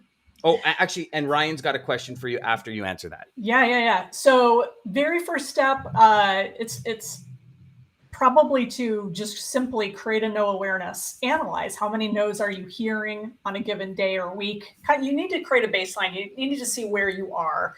And some people very clearly know, but you ask most salespeople, how many yeses did you get this week? They know the number, absolutely easy. You ask them how many no's they got, they're not going to really know what you're talking about or even be able to come up with that number. So you create that no awareness, then you set a goal to hear a certain number of no's. And then step 3, Dan, it's the most challenging, but it's the execution. It's the looking for those go for no moments, whether it's a prospecting call and you're leaving somebody a message or you're trying to set an appointment. In those go for no moments, it's just making the ask. And when you do that enough times during the week, and then you get that result, which is your no goal, that's how you're going to win. It's just that process. And in doing that process, that is where your courage and your confidence gets built. It's just through the exercise. Absolutely. Beautiful, beautiful. So let's see this question. Going for no, Ryan, I'll bring it up on the screen here. Yeah. Does it mean you want a no from a prospect to get them to say yes, or go to get a no so you can move on to someone else? Yeah, you definitely, if you are prospecting and you are kind of in a disqualification mindset, then the answer is it really doesn't matter, Ryan. The goal is to figure out and get an answer. So if it's a yes, great, meaning they're qualified, they can use your product or service, they've answered yes to the question, then you can move through and figure out what the next step is with that person. If it's a no, then great, you can move on to the next step. So the key is make the ask, get the answer, and then go either way. Can I ask a question? Go for it, Catherine. I'm just curious. How many sales reps, when they get a no, ask the prospect when they can revisit them? Oh, that's most salespeople are like, get that no, and then hightail it out of there. So you're right. In that moment, if you have the wherewithal and the thought process to do it, and it makes sense, meaning they are qualified, but it's a no for whatever reason. Okay. It's then, can I follow up with you in 4 to 6 months just to see if anything has changed? And this is so important in your industry because things are always changing and suppliers disappoint us and we have things go wrong. And so that follow-up and getting that permission is huge. So great question. Okay. Awesome. And you know what? I also think that part of the go for no strategy, and correct me if I'm wrong, Andrea, but part of the go for no strategy also is the fact that, the no can truly hurt our mental state. Whereas, yes, it's the destination. No is really how you have to get there, because you have to go out and throw out as many hooks as you can to see who comes back as part of your community, right? Exactly. So I understand that our LinkedIn live just ended. However, we're still live on YouTube and everything. So that's interesting. Yeah. Yeah. I'm Okay. getting a few messages from different people. LinkedIn. So I'll put out a post on LinkedIn. That's awesome, Andrea. Thank you so much. Are you going to be able to stick around for a bit? Because we've got my main man, Dean Crook, coming in. And Dean is the market expert. And what Dean and I do all the time is he shares the market data. You were talking about data, get your baseline. Yes. And then we talk about how we could sell it. And I'd love some go for no strategies on what Dean has, depending on what your schedule is like. I have to go. I'm so sorry. No, don't be sorry. No worries. DJ and I said right from the beginning, this entire show today was a conversation less than 2 weeks ago, and in 48 hours we had 14 rock stars signed up to talk. So when you talk about because you guys are go for knowers, you guys are like, okay, we can pull this off. yeah, absolutely. Thank you so much for being here, Andrea. Thank you for the book. Absolutely. I'm enjoying it so far. I'm so glad to be able to talk to you. One more pitch for all of y'all watching and listening on Audible. Get it in paperback, get it on Audible. If you want truly a story that can change your sales, hands down, that's what you want to do. Thanks, Andrea. It was great being with you guys. Thank you. Thank you. Dean! Hey guys. Dean, what is going on? How are you, my friend? I'm good to be with you. Great show. You got it. Oh, thanks, my friend. Thanks. We've like I said, this was like a 48-hour kind of turnaround. DJ Nigel and I were on our sales chatter call, and at the end, Nigel says, "You know what would be great if we did this all day?" And it was kind of like, "Yeah, okay, let's do it." And he's like, "What do you mean?" I'm like, "He's like, when?" I'm like, "I don't know." And DJ and I just kind of looked at the calendar, and we were actually Rico Racosky, who Choice Pioneer wrote Just Two Choices, was on this morning, Dean, and he was like so hard to lock down a date. I was like, okay, he's got to be part of the day. So why don't we do December 15th? And Nigel's like, I can do it. And literally in 48 hours, we had 14 different rock stars that are so busy. Yeah. Thank you, everybody, who is doing this with us. Thank you, Dean, for joining us. Thank you. And Sharon, so Jeff, we understand that it has died on LinkedIn. I don't know why. But Sharon just came back on LinkedIn, so maybe it switches a stream key or something. So I don't know. For all of you that are watching that we're on LinkedIn that maybe are not there anymore, I apologize. I'd have to end the stream to investigate it, so I will investigate it after. But right now, if you can just jump platforms, if you're hearing me, that means you've already jumped platforms, because that's backwards that I did that. But whatever. So my main man, Dean is from DAT. He's the head analyst at DAT. Dean, let's talk about it, because everybody's sitting here saying, 2022, what does it look like? And I kind of held that, over Sarah Barnes Humphrey's head today as well, because it's like, if I had a crystal ball, Dan, I wouldn't be talking to you. I get it. It's a really difficult market to call, right? So, the caveat is, I think a lot of us have been wrong repeatedly in the last 18 months, because I think we've all been optimistic in that we'll return to normal, much quicker than we all, we should, but we haven't for one reason or another. And I think that what I've been watching for, and this is a really interesting data point, I've been waiting for the market for the steam. I'll use the analogy. We're waiting for the steam to sort of the pressure valve to release the steam that's been built up in the supply chain. And I've been looking at all of this freight volume coming in from overseas, all of our imports. Imports are sort of at record levels. We imported 2% more containers last month than the previous month. But what happened last week? 2% represent, Dean? 2.53 million TEU, 20-foot equivalent units, 2.53 million. That is mind-blowing. 2% increase is 2.5 million 20-foot containers. Yeah. So remember, on our previous show, before I went to Australia, I think we talked about the US supply chain, sort of generally functions fairly efficiently around 2 million TEU per month. Yes. We've been above 2 million for 16 months. And if you think about when things started to go haywire in our economy, it goes back about that far when imports started to surge and we started to run out of space, both at inland rail yards and at ports, and everything kind of backed up from then. So the general feeling is that over 2 million, we struggle as a supply chain in terms of how it's been designed, both across all modes. And we've been well above that for a long time, 2.53 million. The highest we had in a monthly import total was in March at about 2.6, just over 2.6 million. Above what we normally get. Well, 2 million's sort of comfortable is what I would say, but we're at 2.6 million. But so here's what I've been watching for, Dan, and we talked about this on a show months ago, and that is, how much stuff can we buy, as we all work from home and change our lifestyle? Obviously a lot. I thought a year ago that we'd have bought all the TVs and computers and desks we were going to buy. Turns out that was a massive miss on my part, because a year later, we're still buying fairly substantial volumes from overseas. About 65% of all of our import containers come from China, and about 45% from China nationally, but about 64% of containers that land in Los Angeles and Long Beach come direct from China.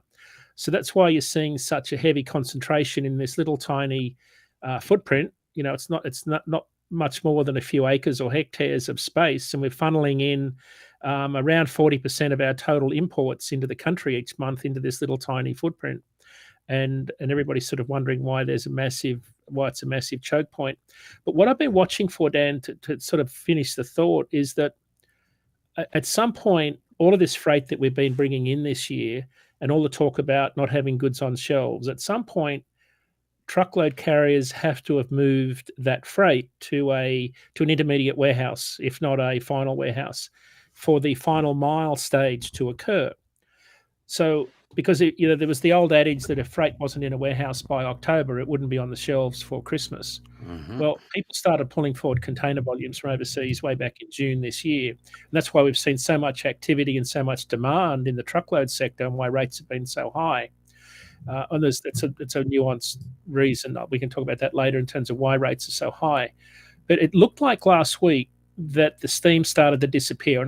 And how I judge that is the number of loads we moved on our network, in DAT's network. And remember, we're talking about, 87 billion in annual freight spend. So it's a significant data point in terms of being representative of what moves in the spot and contract market.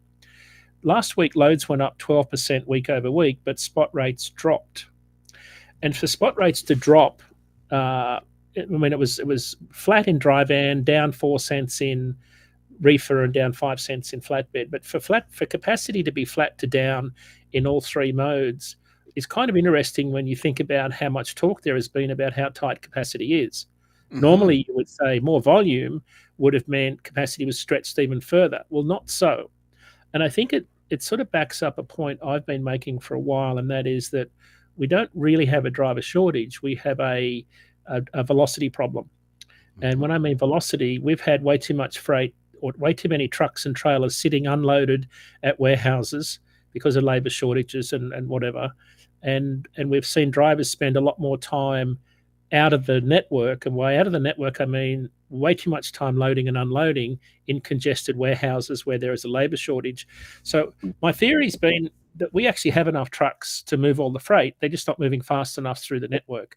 And they're not being streamlined enough. Yeah, and that's why I think that's where shippers, for everybody sort of thinking about how they talk to shippers and carriers in terms of managing capacity, I'm absolutely floored by the lack of focus on this whole subject of detention.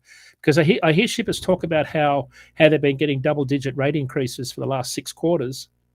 Yet I hear nothing about throughput. I hear nothing about getting carriers on and off docks as fast as they can as a way to manage their costs. They've been doing these mini bids. Sorry to interrupt you, Dean. Do you think that has to do with, I know I had a conversation with a Purelator, a lady at Purelator, right? Yeah. And I'm sure we've talked about this, where we were inquiring because we did an e-commerce order and it said Purelator and it hadn't moved in like 2 days. So I called Purelator and I gave them the information. It says, here's the problem, is we've got double the product coming in, but we've got half staff, and we've talked about this, about people retooling and stuff to unload the containers. And do you think that's still an issue in a lot of, and I know it's generalizing, so and everybody listening, please understand Dean's generalizing here, but do you think that's still an issue, or do you think it's the fact that they just have no desire to improve that portion of it? They just would rather complain about the rates. No, I think they're constrained into what they can physically do about it. Okay. Part of the problem is that the delays on the loading dock aren't really top of mind in the C-suite, right? They're focused on different things. That data point doesn't normally translate. The detention charge that shippers are getting is hitting the accounts department. It's not sort of rattling around up in the C-suite where it should be, who are looking at a line item that says transportation costs and wondering why they're getting double-digit rate increases. So again, a generalization, I see a disconnect. I just don't think they don't see the reward for effort, because think about if you could just move those trailers a little bit quicker. And we talked about this last time, Dan. My friend spent 27 hours on the dock loading groceries a little while ago. That's clearly an outlier. But even if you just add 20 minutes, half an hour to every load moving around this country, you can see how much impact there is on capacity. And I think we'll see very quickly, to answer the previous question about where we're heading into 2022, I think we're going to see the bullwhip effect come into full force early this year, certainly in the first half, where we've got an excess of inventory. Because I think what shippers have been doing is ordering anything they can get their hands on just to get something. And, maybe DJ can speak to that more, but we're seeing a lot of phantom orders, a lot of orders just, let's get something on the books in case. And I fear that once the market cools down after this holiday shopping season that we're through, we'll see an excess of inventory start to build pretty rapidly. And we've been reading about this for a while. We've been seeing shippers that are worried because they missed their spring sales, missed their summer sales, missed their fall sales. Now they're missing. When COVID first hit, you mean? They're missing inventory for this holiday season. And what they've had to do is move this freight from warehouse to warehouse to warehouse because the overlapping volumes are competing with the next season's inventory. And I've been seeing that in the truckload market. I've been seeing truckload volumes move from warehouse market to warehouse market. And I'm thinking, where's the demand? And there was no demand. It was just moving around to try and find a home. So again, a generalization, but I see a lot of that disappearing pretty quickly next year. It's going to take 3 months before the 101 vessels off Los Angeles today, average wait time's 21 days, right? So the longest is 68 days. The longest vessel's been there 68 days, and they can't get past 30 ships at berth a day. So that's the maximum they can handle at any one day. There's 101 backed up right now. It's going to take a long time to get that. Those goods that should have been here for Christmas won't be here, of course. So there's a compounding effect that's about to happen in the market. And, 1 week doesn't make a trend, but rates flatlining this time of the year is somewhat unusual, given how much demand we've had and how much talk there has been about tight capacity. Well, Dean, just on some of the things you were saying, here's some simple math, okay? So 600,000 TEU above is 20,000 TEU a day. Now, let's say if you just even, say 10,000 truckloads a day, additional truckloads, right? Because you're 20 foot, so call two, whatever it is, right? If you times that times, say, 0.5 for 30 minutes a truckload, right? Just those truckloads is 5,000 hours. If any of those truckloads sit for 30 minutes more than they have to, is 5,000 hours a day of lost productivity. Now you take that across the board, you start seeing some astronomical numbers of downtime that doesn't serve the market, right? Somebody has to pay for that. You talk about the C-suite. I agree with you because they see it on a line. For all you salespeople out there that are calling the C-level, you want to talk about a connection right there? Dean just made it. Right. So Cathrine talked about it earlier. Cathrine said she had to go. She said, apologize, everybody. She didn't want to interrupt Dean. Cathrine talked about calling the C-level and having that conversation, that future-based conversation. Dean just talked about it. The C-level sees a line item on the P&L. Why are we triple digits in logistics? You as a logistics rep, hey, I wonder if you've seen triple-digit increases or double-digit increases in your logistics. Here could be a reason why. I'd like to talk to you about it. So you see that connection, everyone? You see how it's all coming together? Absolutely. Crazy. And Dean, like, how long can we? So I guess I'm really puzzled by the fact that you've dropped in flatbed, because especially Christmas trees are still cooking. They're still cooking. You've dropped in flatbed. You've dropped in reefer, chocolates, everything for the holidays. Like, you think of all the things that go in these equipments, and you flatlined on dry van. I'm lost as to how that would be. Yeah, DJ, did you want to have another question or a point? So I was going to bring up something you had mentioned, and thanks, Dean. You had brought up about the wait times and all of that. And how so obviously the communication and the speed of how, and you brought up speed a lot, and the speed of it getting to the C-suite is just taking too long, and that's where there's even the fumble of what's going on. But even if we could speed that up, you brought up what I guess, do you see then 2022?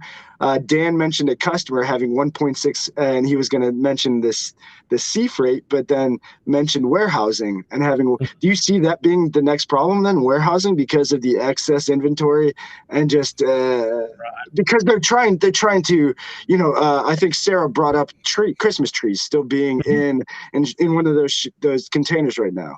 If that's the case, then they're going to hold that for next year. But if they hold that for next year, that's space in a warehouse. Warehousing is crazy, and trying to keep that in order is nuts. Well, you wonder if you hold the Christmas trees till next year and sell them at full price, are you losing money? Or are you better to liquidate them after Christmas? Do you liquidate?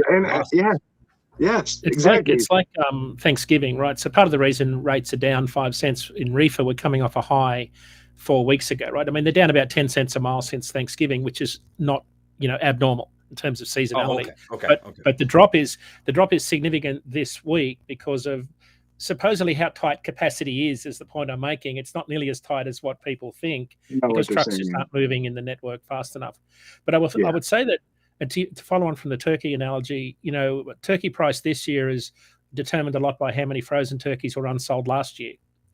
And they go into the freezer stores, right? So you can track online the inventory of frozen turkeys going from year to year to year. And of course, they've got to move that inventory before they move the recent stock. So I think that'll be part of what could happen next year. I'm looking at my numbers of Christmas tree TEUs. We're up around 28,000 in November, 21,000 in October, 18,000 in September. So we're on track.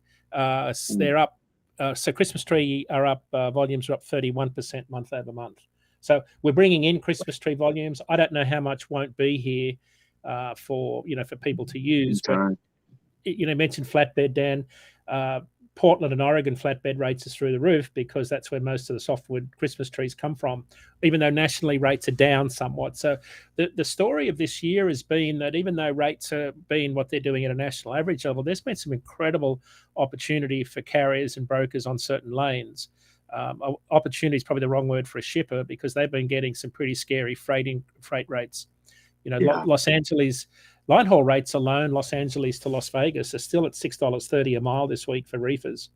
It's one of the lanes that's just extraordinary. But on our number one volume lane, Atlanta to Orlando, rates are dropping. And that's a real tell, right? Because, again, a lot of that volume that you need for the holiday season has to be in that market for people to go to the shops and buy. Even this Saturday, which they think will be a pretty busy, it's the first Saturday before Christmas. Next week's going to be a pretty big shopping week, so that freight has to have been delivered. So that's why I'm looking at a little bit of the pressure going out of the market in the long haul truckload sector in particular, because of the way rates moved last week. Now, the caveat is 1 week doesn't make a trend, but I'll know more next week. So Dean, we've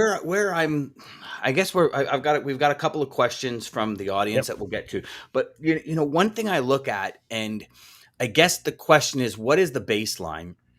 Is, I look at 2017 into 18, right?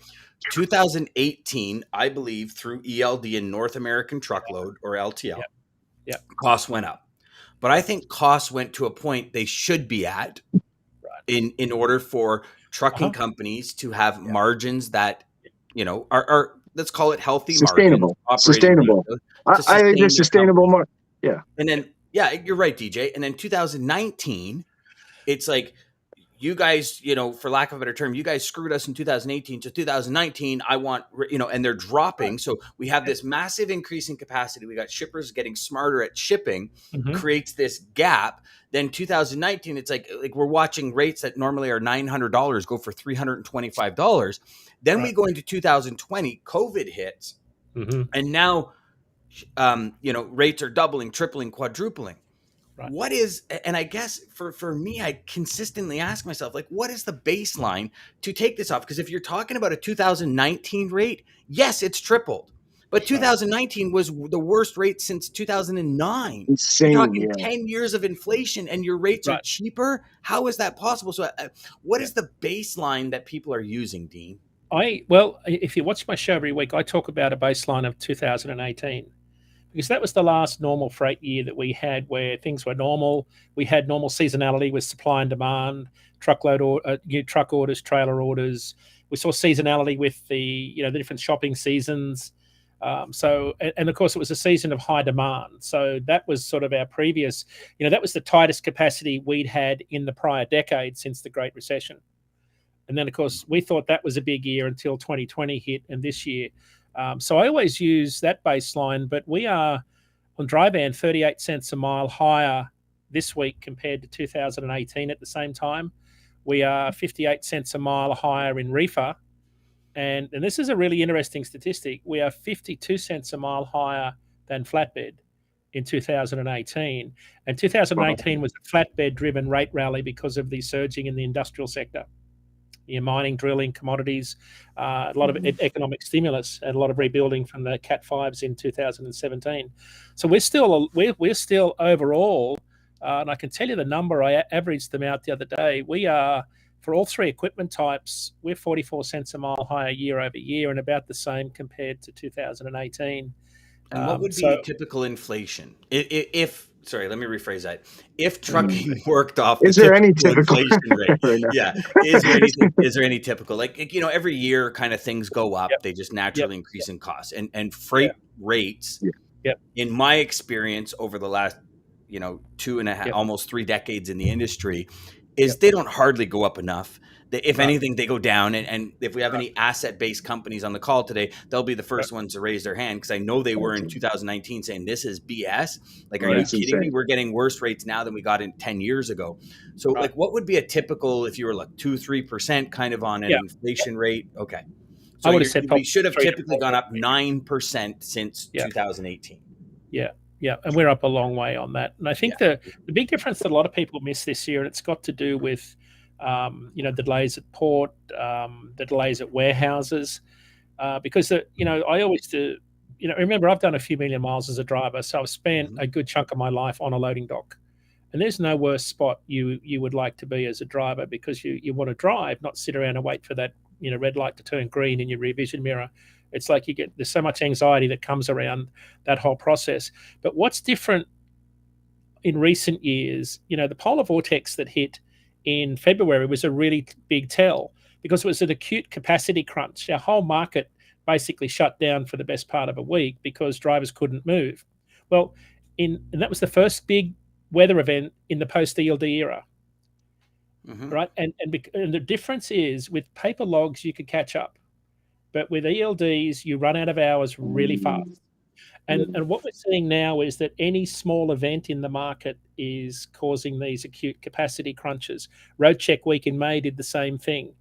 We'll see weather events in the next year do the same thing. And that's why you're seeing small things like drivers losing time off their 60 hours and 70 hours each week, spending time loading and unloading. They're losing time there, and they can't catch it up like you used to with the paper log. And now, are you saying that drivers would cheat on paper logs, Dean? Oh, well, I call it creative accounting. I like Dean's spin on it. It's very just creatively adding some time. That's it. When time is the most valuable thing we have. Yeah. My days in Australia, the trick is pulling out the right logbook.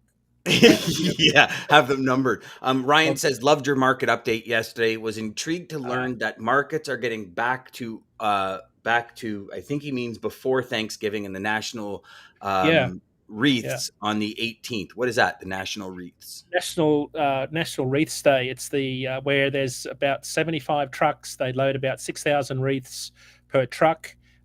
They come from all over the country, and it's the Truckload Carriers is sort of the one that's driving it, but it's the National Wreaths Across America Day to recognize our fallen veterans and heroes. It's on this Sunday in Arlington, and it's a pretty big deal in Washington this week. Yeah, and I think the thing that Ryan would have picked up on is there's a lot more seasonality in the second half of this year than there has been in prior years. And that's why it feels like the market's heading a little bit back towards normalization, with very, a lot of us are very anxious to see what happens in the first week of January. Rates dropped 40 cents a mile this time in January this year until the polar vortex hit. It'll be interesting to see how big the fall is. But to GJ's point, I think we'll have a much higher floor in operating costs because diesel's up, wages are up, all those other costs are up. So Jeff says they still have Halloween inventory coming in. Seasonal excess inventory that does not sell, and the critical storage space that is taken up by excess inventory. And 100%. I mean, so Dean, I don't know if you were on the call. And for all of you that were listening, I apologize if that's the third or fourth time, but I think it'll bring up great conversation with Dean. I prepared for DJ, as DJ had hinted on a couple of minutes ago, I prepared for a sales call for a customer of mine that I knew only imports goods from Asia and all that. And I prepared 100% for ocean, right? Dwell times, what we can do today. He says, like 3 seconds into my pitch, he's like, stop. I go, okay. He goes, I don't want to talk about that. I want to talk about the 1.6 million square feet I have in 3 different cities in the US and how to get rid of it. He says, because it's adding like $2.6 million to my budget a month. So now, no inventory? He's a $20 million, he has a $20 million freight spend before the warehouses. Now he's at 45 to 50 million freight spend. Like you think of that chewing and margin erosion in the company. So Dan, he can't fill the warehouses? No, he needs more space because he's got so much. He's doing what everybody's bringing in product to make sure they have stuff because they got caught, lack of better term, they got caught with their pants down. They didn't have any product. They lost some customers because customers say they're a packaging company. Customers like, I need the packaging. Like, there's a cover on this book, on Marques Ogden's book. Yeah. Before he sends the book out, he needs that packaging, or else he's sending the book out like this. You know what I mean? So he's going like, how can you help me with warehouse? Either reduce my warehouse costs, streamline it, get it better. And here's the big thing, and I don't know if you've heard this, and anyone else that's listening that does warehousing, I'd be interested to see what your situation is. Yes. 72 hours. If he requests freight to come out of a warehouse within 72 hours, it's considered rush. That blew my mind. I'm sorry. Like, I get it if you need it in 4 hours and a truck's going to be there. The warehouses he's dealing with, one of them has a 48, but two of them have a 72 hour. You have to order it like longer than 72 hours out, or else it's considered rush. Sorry. Well, I think Dean touched on it. It's the labor. It's not really the drivers. It's the labor in the warehouses. I mean, one of my biggest customer, he is like losing his mind right now because I mean, people are either quitting, leaving, getting fired. It's insane. But I thought he was losing his mind because DJ does more podcasts than he does. Maybe that's what it is. Hey, stop it! Stop it! No, he knows I'm on top of it. But he's losing his mind because of workforce, and that's one thing that we. I mean, they're trying. Everybody's trying, but it seems like the bigs are going to be able to fix it first. Amazon. I think Dan in one of our chats, Amazon offering like I've heard commercials here locally in Cleveland. $22 an hour, $3,000 sign-on bonus. All these crazy things that to try to get people. Now they're going to, but then it's still going to cause stress on the other one. So. Yeah. Well, how do we? If you think about it, it's like what Dean talked about when he was on our show, right? Yeah. Prior to this live, is people have retooled, right? All of these people in these sectors that got kind of left out.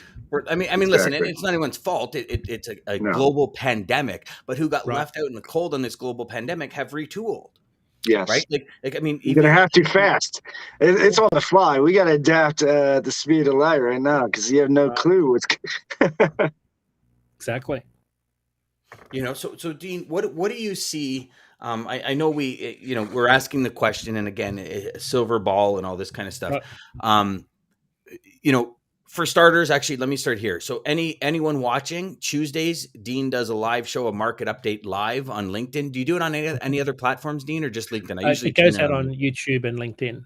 YouTube and LinkedIn. Do yourself a favor, follow this gentleman because Dean is like the key person that I go to for data. I mean, Dean will attest. I'll email him or text him out of the blue. Hey, what do you think about this, and this? Because I'm looking to collect some data. And he's like, oh, dude, this, and this. And I'm like, okay, perfect. So if you're really truly looking to be, because again, as a salesperson, as a professional salesperson, you got to be ahead of these curves, right? As far ahead as you can be, I guess, in our environment, but really just understand your market. Ryan tunes in every week and he consistently says, oh, you should have seen Dean's show today. I'm like, I did. And we talk about it and we go over it because it's this data is key, right? Dean, I still remember the first day I met you was at the TCA event in 2019, the TCA event. And Dean, I was sitting at a table and everybody at the table's talking. And Dean says, data is the new oil. And I went, and like, brother, I was a believer right then and there and full force. And just understanding this data, understanding like where is the baseline and having the conversations with a customer, right, Dean? I mean, the customer says, you know what, my costs are 5 times higher than they were. What year are you comparing that to? Because I guarantee you most shippers will compare it to 2019 when costs were at an all-time low. Right. So the question I think you're asking is what am I watching? Yeah, one thing sorry, I'm watching. I got totally off topic. That never happens. It's a great question though. One of the things that made me a converter of data was when I found out why drivers quit. What's the most common reason? What's the most driving force behind drivers voluntarily quitting? Well, it was days until DOT physical. Right. So really? Why would drivers quit 9 months out at a much higher rate because of their DOT physical that's coming up? Well, the DOT physical has gone from do you snore in 2004 to we're going to take blood samples, pull your hair out. We're going to do all sorts of things. You might even have to have a sleep study. And if your neck size is over 18, you are definitely going for a sleep study. And we're going to look at your sugar levels, pre-diabetic, predisposition. So what drivers are, what's the problem now is that drivers are pretty scared of the whole DOT physical process these days. And they start to worry about it because they're off their meds.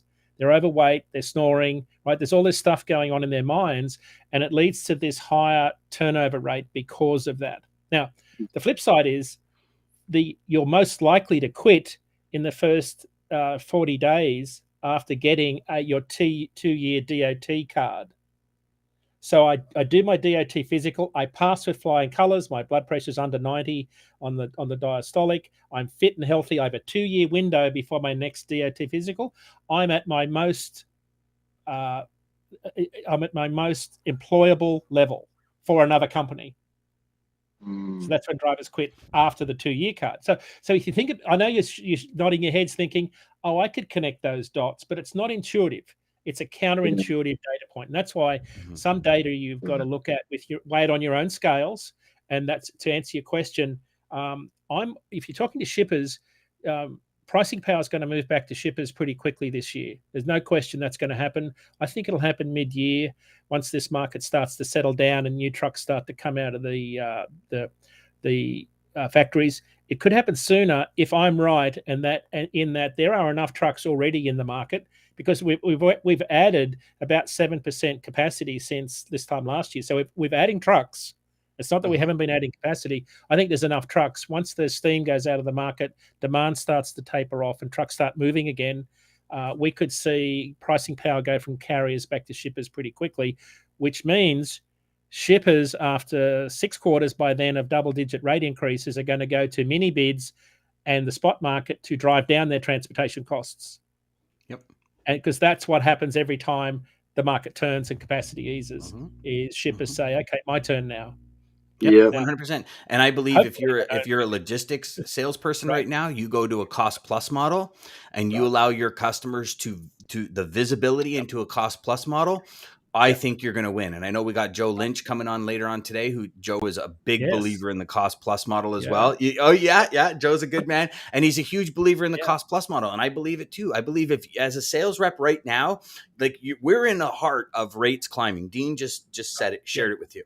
If you truly adopt the cost plus model, and don't worry about, midterm commissions and all this other stuff, just focus on the long-term longevity, client retainment.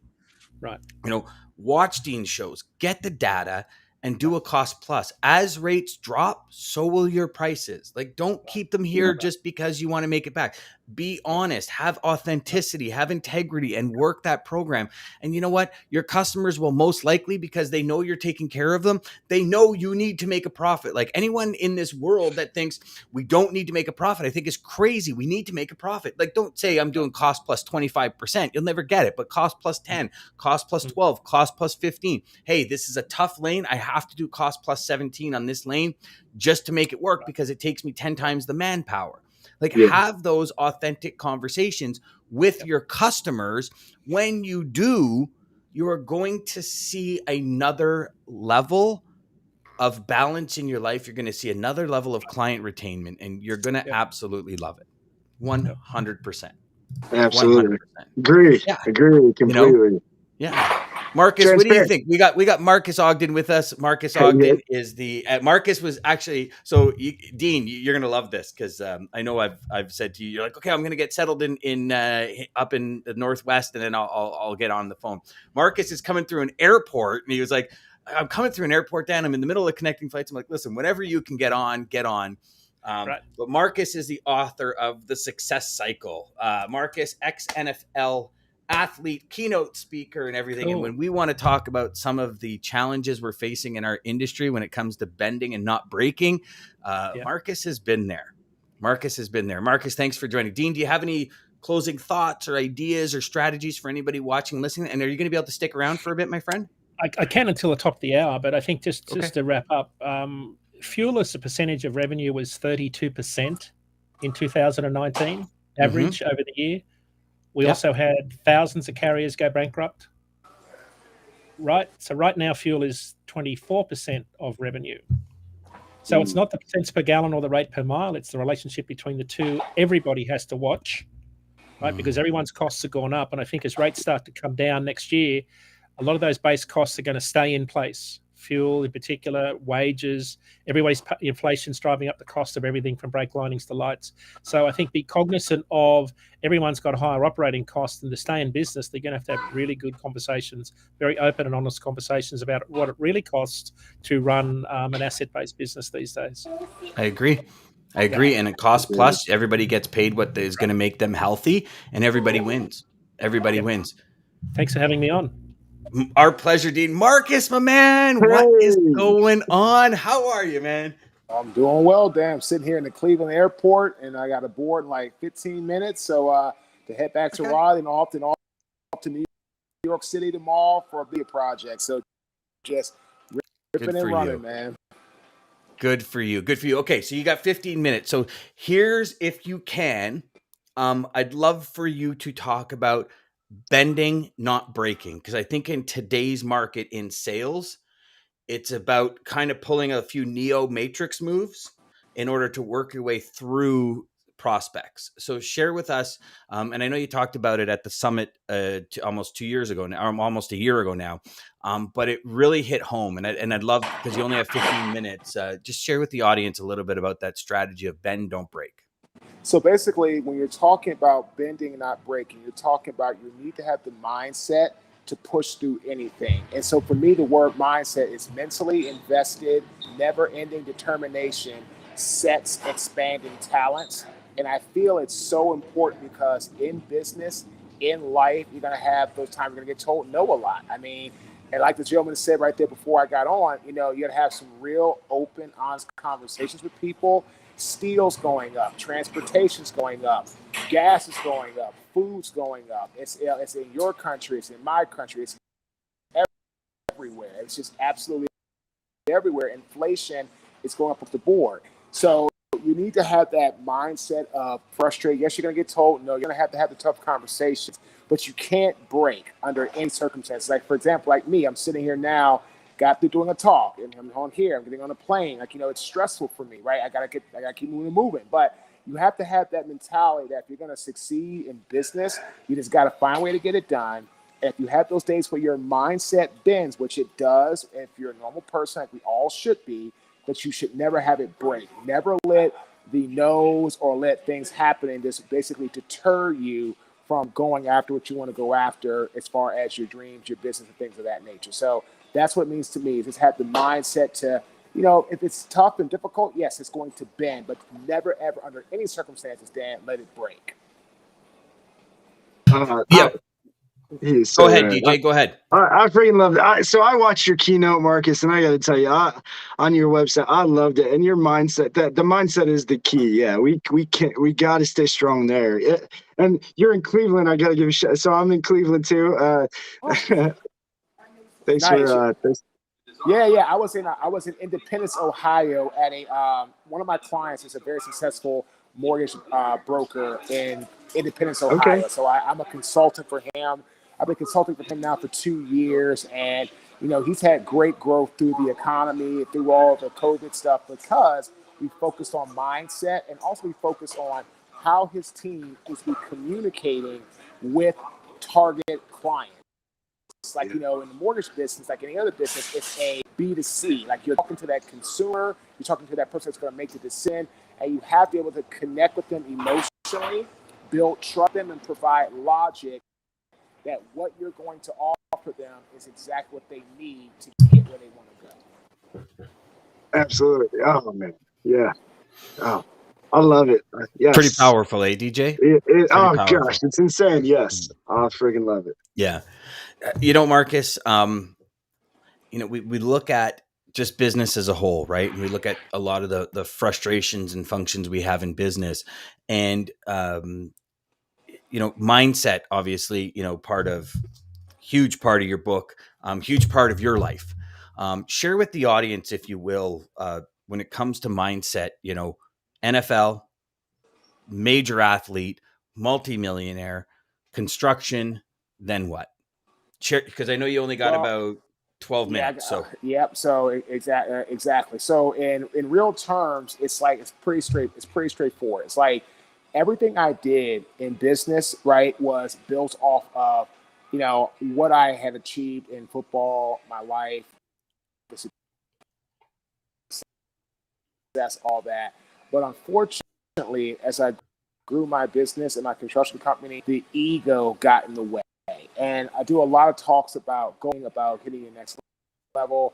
And one of the things I talk about is obstacles. And one of the biggest obstacles that gets in people's way is their ego and their ability to not do something because they feel they're better than somebody else, or the case may be.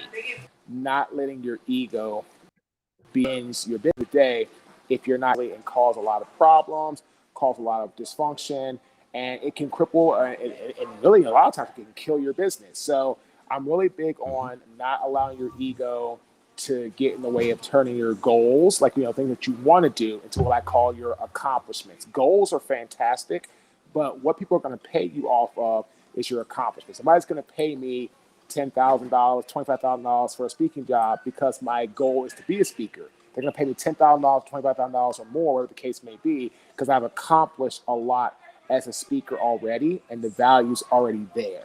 So again, in my first business, it just got to be very, very difficult because as the company grew, I just stopped focusing on what I needed to get done. And as a part of that, that's why I ended up going out of business, because I focused on making money and I stopped thinking about people and about situations, and it caught up with me.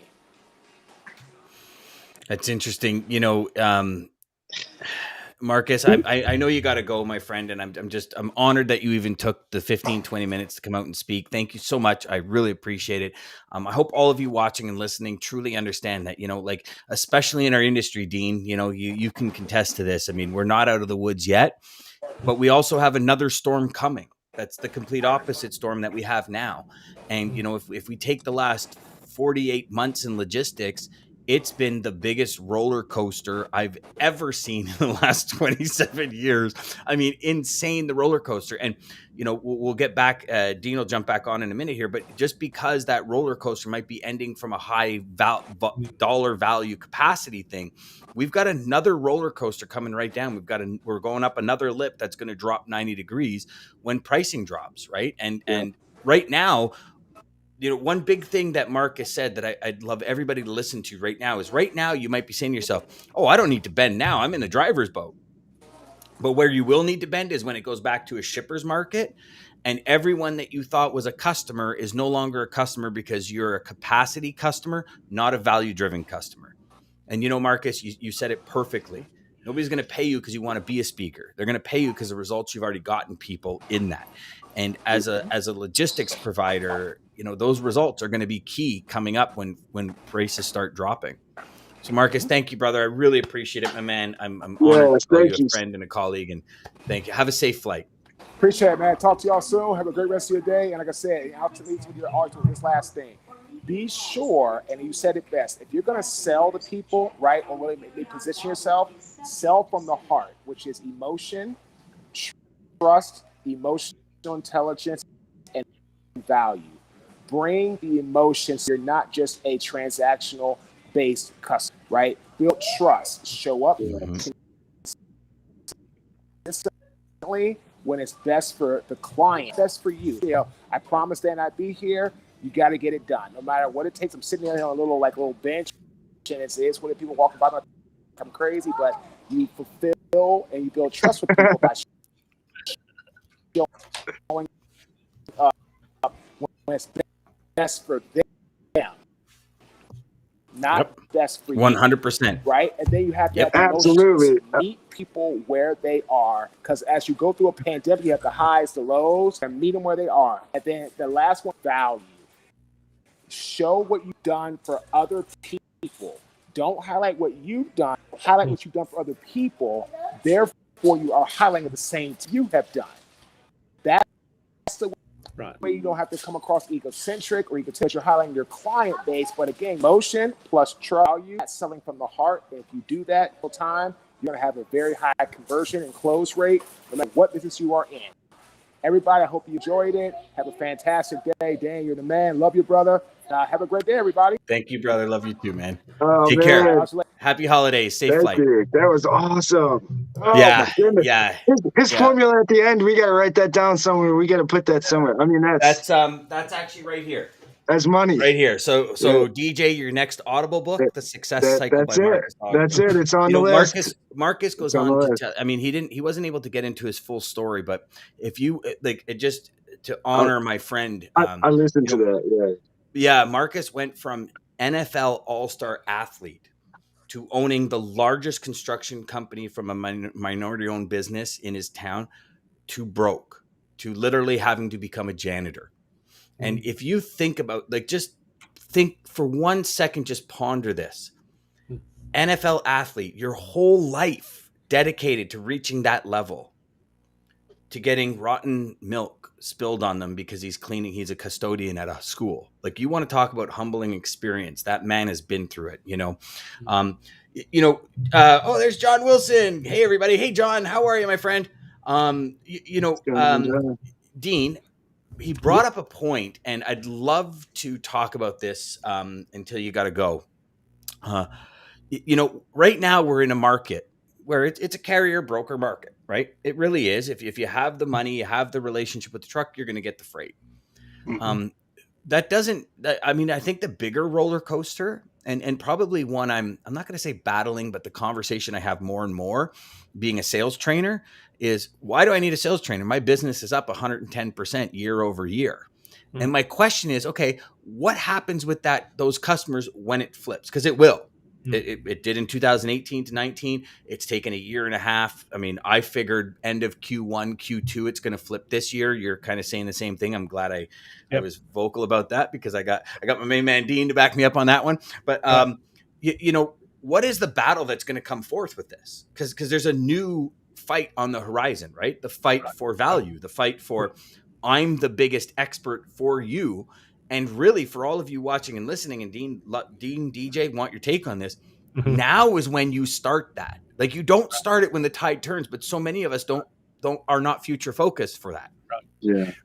Remember on that last show, on probably a couple of shows, I've said, something about shippers with memory. Like, you got to select your customers that got good memories, because I suspect what will happen is some of those negotiations will be, go something like this, and that is that everybody sort of forgets about how tight capacity's been in the last year, how hard truckers have been to find, and then they'll switch to the reverse, which is and what shippers will be trying to do is buy transport at a lower price. Brokers' margins could be squeezed. Now, typically broker margins expand when rates drop, but I think the difference is going to be this time around is, like, brokers have got to be very careful to work with carriers at a fair rate. I think that if people have got good memories from the last 18 months, what they'll realize is that capacity is very, very important to look after, and there's a certain floor price that it gets to, because. And to put this into perspective, since carriers were protesting in front of the Capitol and the White House on the 1st of May last year, spot rates have doubled. So when they were protesting, rates were down about $1.30 a mile at national average, up around $2.60 a mile now. Now, of course, brokers aren't protesting for the same level of transparency that truckers were way back then. And I said at the time, truckers can't have this both ways. You can't demand transportation when prices are cheap and then not talk about, transparency when prices are high. So I think there's a middle ground we've all got to find. That's going to be a tough negotiation, because shippers are absolutely going to want to drive down price to recoup their double-digit costs from the previous two freight cycles, last freight cycle that's gone for 18 months, nearly 2 years. Carriers are going to have to understand their operating costs so they don't go too far down. They're going to have to give some. And of course, brokers they're the outsourced marketing department for both the carrier and the shipper. So they've got to have a healthy margin also. So it's going to be a really interesting discussion. And I think there's always shippers that are going to want to play the spot market when the rates drop. But I would be, I'd be trying to lock in capacity is what I'd be trying to do at a fair price. But you've got to get good at negotiating, because shippers are going to want a cheaper price and carriers are always going to want more. They are, and I think so. You know, the question then becomes again, Dean, is what's the baseline?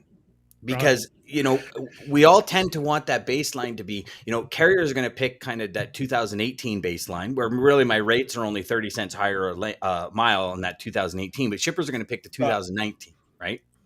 Right. With that, how extreme do you think the change will be? I mean, the rates going lower. Do you think it's going to be?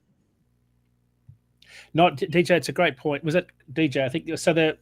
We won't see the crash that we normally see. I think we'll see a correction.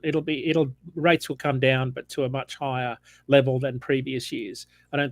For the simple reason that people have had to apply so many historic rate increases over the last few years across all modes to try and retain drivers, do all sorts of creative things to attract and keep the drivers they've got. You can't take away those pay increases. We saw that in 2018. That's why people got squeezed in 19 because the higher operating costs. We'll see the same again, much more so this coming year because it's costing us a lot more to buy trucks and trailers, to put fuel and oil in them, for drivers to eat on the road. Like it's costing you and I, it's costing more to buy groceries at our supermarket and for housing. So next year will be very different. And I've been imploring truckers to really understand their operating costs, have good business partners, focus on a couple of key metrics. Fuel as a percentage of revenue is a big one. They've got to watch that carefully. We're in safe territory right now, but if spot rates turn, I've got rates pegged at about operating costs at about $1.82 a mile right now. In terms of what it costs to run a dry van at running 100,000 miles a year and about 10,000 miles deadhead. ATA came out this week and said driver pay is $2 a mile. Operating costs are around $2.02 a mile, something like that. To get $2.02 operating costs per mile, you've got to pay drivers $100,000 a year. I don't think that's realistic right now. That's probably dedicated truck operator type money with tenure.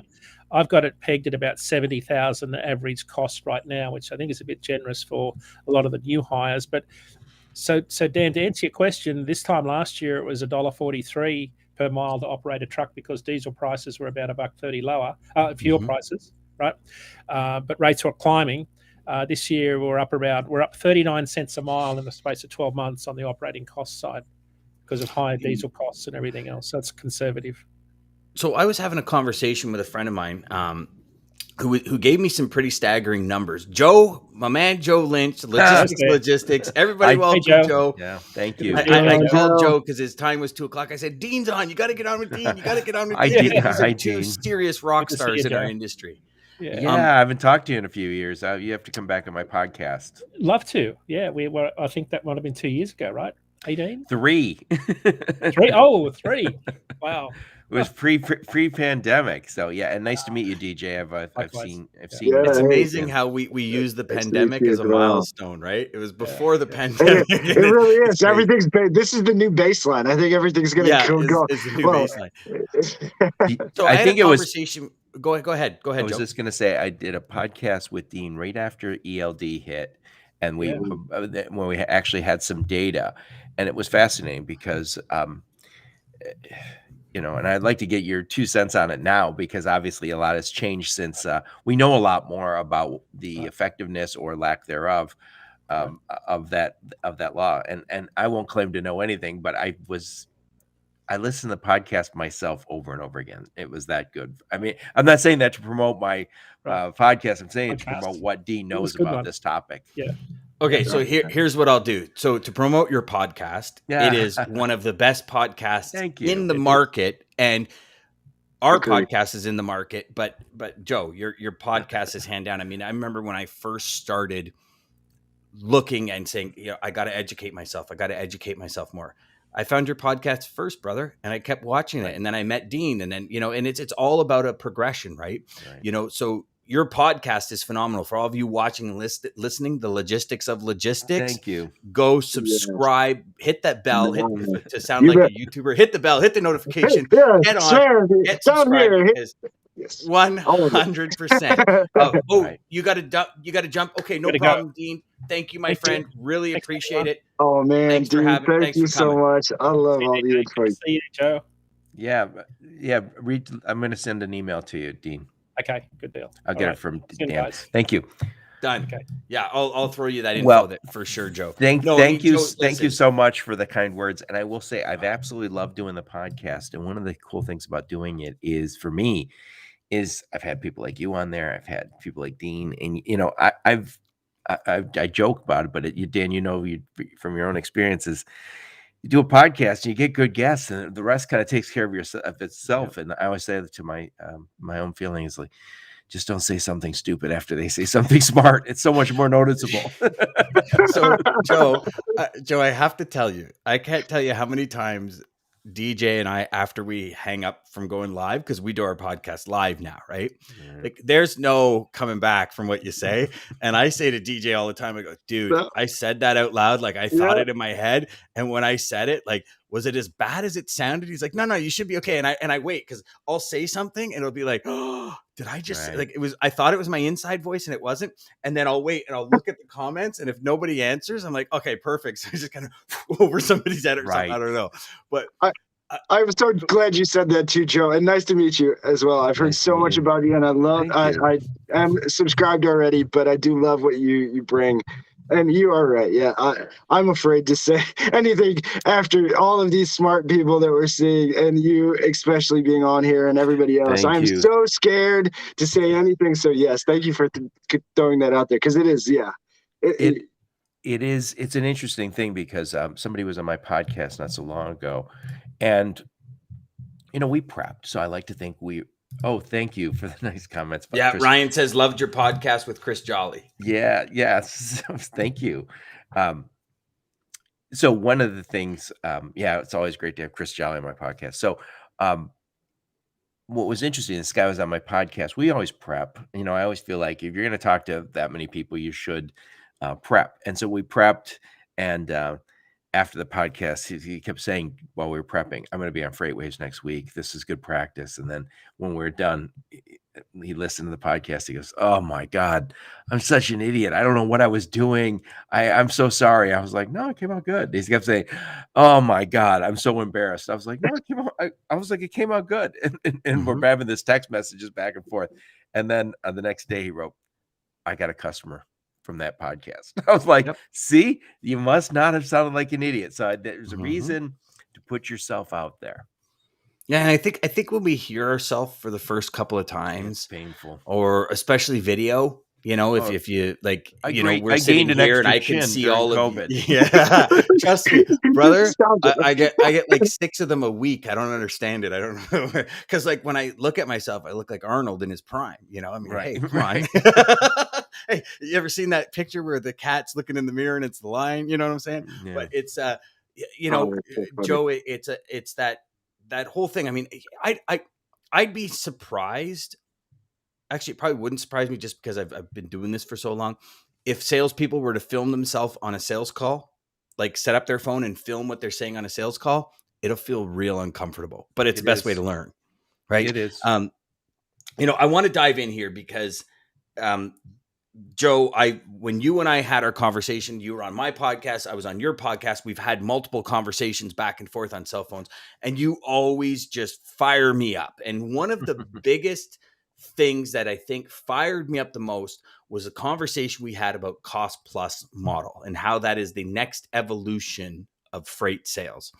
And since we've had that conversation, I have probably told more people about that conversation than almost any other conversation, because I truly believe it's the next level for us in logistics is full transparency. What do you see in the market? Kind of talk to us about the market.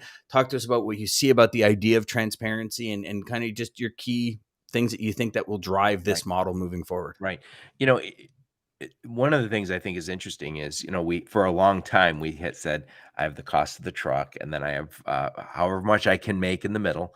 If I can make $200, okay. If I can make 1,000, even better. And now we're getting to the place where, especially very large shippers say, I want to understand what the market's doing. I don't want to know whether Dan and DJ made a little or a lot this week. That's not my concern. My concern is what is the market.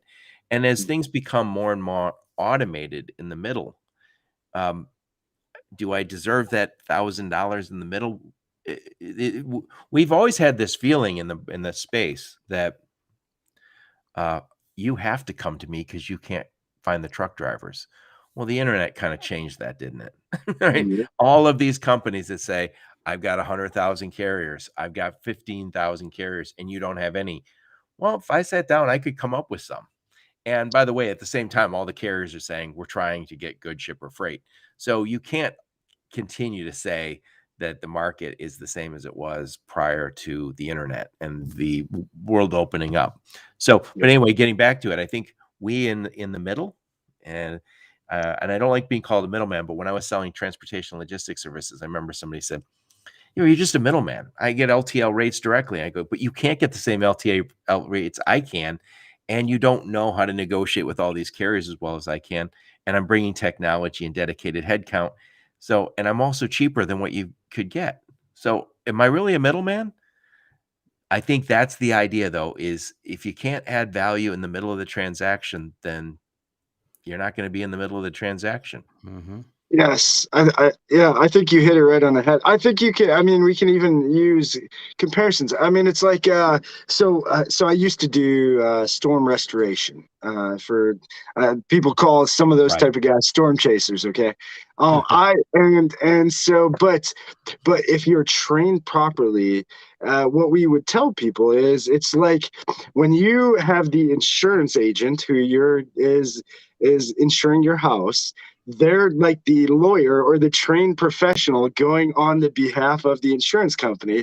And if you're fighting that on your own, you don't know all of the techniques, all of the lessons and all of these teachings that I've, studies that I've gone through of what to say to combat that. Right. And so it's like going to court, representing yourself against like the top lawyer. Not a good idea. Don't do it. I've said this also, like ISIS, and some people kind of quickly get it, but remember how Batman would have the bat, and the commissioner had the bat phone, and he would call Batman. I would always say to the prospective customers, I'd say, look, if there's a problem, you can call and you can deal with it. Or I said, or I can call, and I call on the bat phone because we do millions of dollars worth of business with them. You do $10,000 a year, right? And again, I think that we're going to have to find new ways to add value in the middle. Absolutely. And I think part of it is rising above the fray and say that the value isn't in, I just found you a truck and I connected you to it. I think that's going to happen on its own more and more as time goes on. So you're going to have to be, I'm an expert in your type of business. And I think we're all going to have to specialize. So if you say, I'm everything to everyone, you're nobody to everyone. I think we got to get to the place where you say, I work with all sorts of grocers, or I work with big box companies, or I'm an e-commerce guy and I understand e-commerce soup to nuts, beginning to end. And it's a lot even better if you can say, Dan, the reason you want to work with me is because I work with 3 of your competitors. I already know the problem you have. Mm-hmm. Exactly. And like Shaylin Dixon from Legion Logistics was on, and she was saying the same thing. Like she could take freight that's not in her wheelhouse. Right. She goes, but I'm only taking it because it's a transaction. She goes, and that doesn't work because in the end, we started diving into the conversation, and DJ, myself, Catherine, Shay, and Andrea Waltz were going back and forth, and it came out that there's only going to be an issue. The customer wants A, B, C, and D for that rate, and I can only give A and B, but just because it's 35 loads, I take it, and it becomes 35 problems I didn't need. And in the end, then there's the whole, well, I'm not paying you, or I want less, or I. And I think this cost plus model, I think, is the most transparent way where everybody could make $1. And let's face it, 12% of the global GDP, there's enough money in it for everyone. Like, let's call a spade here, right? Like, let's stop hoarding things. Let's stop trying to cut each other's throat. Just be honest, be transparent with your customer. Like, don't get me wrong. Everybody watching, listening now, later, after, doesn't matter. I've made thousands of dollars on a shipment because I could. Right. I'm not saying that, preaching to no, but the next level, especially when you look at 2018, prices skyrocket. As soon as shippers got back power, they dropped prices to an all-time multi-decade low. Then you have COVID, prices skyrocket. Then you have the things that hit the news, like with what was it, Zim and Maersk, I think it was, who found out they were selling containers to specific logistics companies, and I won't say it on air, but for like 7,000, they were selling them for 24,000. Like, you have customers hearing that, and they're saying, you charge me 24 grand. And unfortunately, we all get looped. And DJ, you know this very well because you're still selling. We all get looped in this, your scammers pool. Right. Yeah. Right. Well, you know, and you mentioned there's enough money for everybody. And I think that I agree with you. There's money to be made in this business, but I think you're going to have to recognize that a lot of the shipments can go more and more automated. So I don't understand how you can have the idea that I work for a company that has all this cool automation and we're still going to get some big markups in the middle. It's just not going to happen. No. And again, I spoke yesterday on my podcast with Drew McElroy from Transfix, and he said, we're going to have these, supply chain, this digital supply chain, digital logistics, whatever you want to call it. And he says, there's not going to be thousands of companies in the middle. With this, it's not going to, at some point, it's going to be a software that we're all connected to. And it's going to be a lot harder to get those opportunities where you go, I made $1,000 or $2,000 on that. And well, it should be. Again, you didn't add that much value. And well, you hit it on the head. I mean, it's with technology, it's just like the cars, cars going back to cars. Sometimes you might overpay. Now with Carfax and this price, and they're basically telling you this is the price everywhere. You can't really, nobody can rip you off like they might have thought or did before. I think that has to happen with this completely. The full transparency, I think, will force people and force brokers, force carriers, force everybody to focus more on customer service, more on the service and the value that we're bringing, instead of, well, how much can I kind of like DJ, think about it like this, right? Like, if you do the full transparency model, you're pretty much the closest you can get to regulation, meaning like before deregulation of the industry, you pretty much can't get any closer than that unless they come back and say, okay, we're going to regulate this industry again. All so from here to here pays X amount per mile to and it's up to you. You brokers want to get in, you're paying the $1 a mile. How are you going to add the value to get the $1.10 a mile or $1.03 a mile or $1.05 a mile? And it'll be up to individuals to stack that value, whatever that looks like. As a cost plus model, you are the closest to that, because your job in a cost plus model, your mandate is to book freight at a decent rate so you can get the job done that needs to be done. And here's the visibility. Here's the supplier invoice. What we're going to do is this. We're going to do 2% over the next 6 months, whatever the plan is. And here's the invoice, and here's my invoice with 12% on it. Because, if companies like Walmart, 50%, that's their margin. If they sell a product in the store for $10, you have to sell it to them for $5. That's their margin. Canadian Tire, same thing. All these, I think Costco is like 18% because they make most of their money on memberships or stuff. But like, if you look at all of these, there's a margin, a level of profitability that is a mandatory thing for a company to stay healthy. I think if you as a sales rep fall into that, I think you're golden. Ryan said it. He goes, like, listen, exactly right. As a musician, when I get hired, you're not paying for the time, but the years of practice I've put into the craft. Right. Yes. And I think in logistics, it goes a step further, because I know people that have been in logistics for longer than me, and they're nowhere near a level that somebody that's been in it for 5 years is, because they haven't made the decision to get to that level. Right. Like, I mean, listen, don't get me wrong. I know in logistics, like most businesses, longevity is experience. But if you choose not to enhance yourself and grow every day, there's people in the industry that are 5 years in the industry that can talk themselves and know more about the industry and the in-depths of the industry than somebody that's been in it 20 years. Like, call it what it is. Right. One thing I'll just throw out there, this is the advantage of being older. You've done things. I started my career as a draftsman. My dad owned a little engineering company. We did drafting. Remember that from high school, probably. Yeah. And it was pre-CAD. The CAD systems were around, but I was on the board. You use triangles and making auto parts, working in the automotive supply chain. and draftsmen got paid a ton. So I did that for a while, and then the CAD systems came, and we still got paid a ton. Like, it was like, oh my God. So we moved to those CAD systems. It was like crazy money. And I remember somebody would always say, at some point they're going to need a lot fewer of us as more and more of the stuff is in the systems. And at some point we started having fewer and fewer needs for CAD designers. The CAD systems dropped in price like a rock, from hundreds of thousands a station to the cost of a PC. And what also happened is the work was so much easier on the CAD system that there was just not a need for draftsmen as much. So the job of draftsman went from 100, I'll say, to 5, like in a heartbeat. The work is still getting done. It's just not getting done the same. And I'll say the same thing. Same thing's going to kind of happen in the freight brokerage model. You're going to have to adjust yourself. And I would suggest that this applies to all of us. We have to figure out where I belong in this. Mm-hmm. And if you think that the way you made your money last year is the way you're going to make that money in 10 years, I'm telling you, you're out of your mind. This business is going to change significantly to the cost plus. There's going to be technology doing a lot more. And I think the name of the game is pick that niche.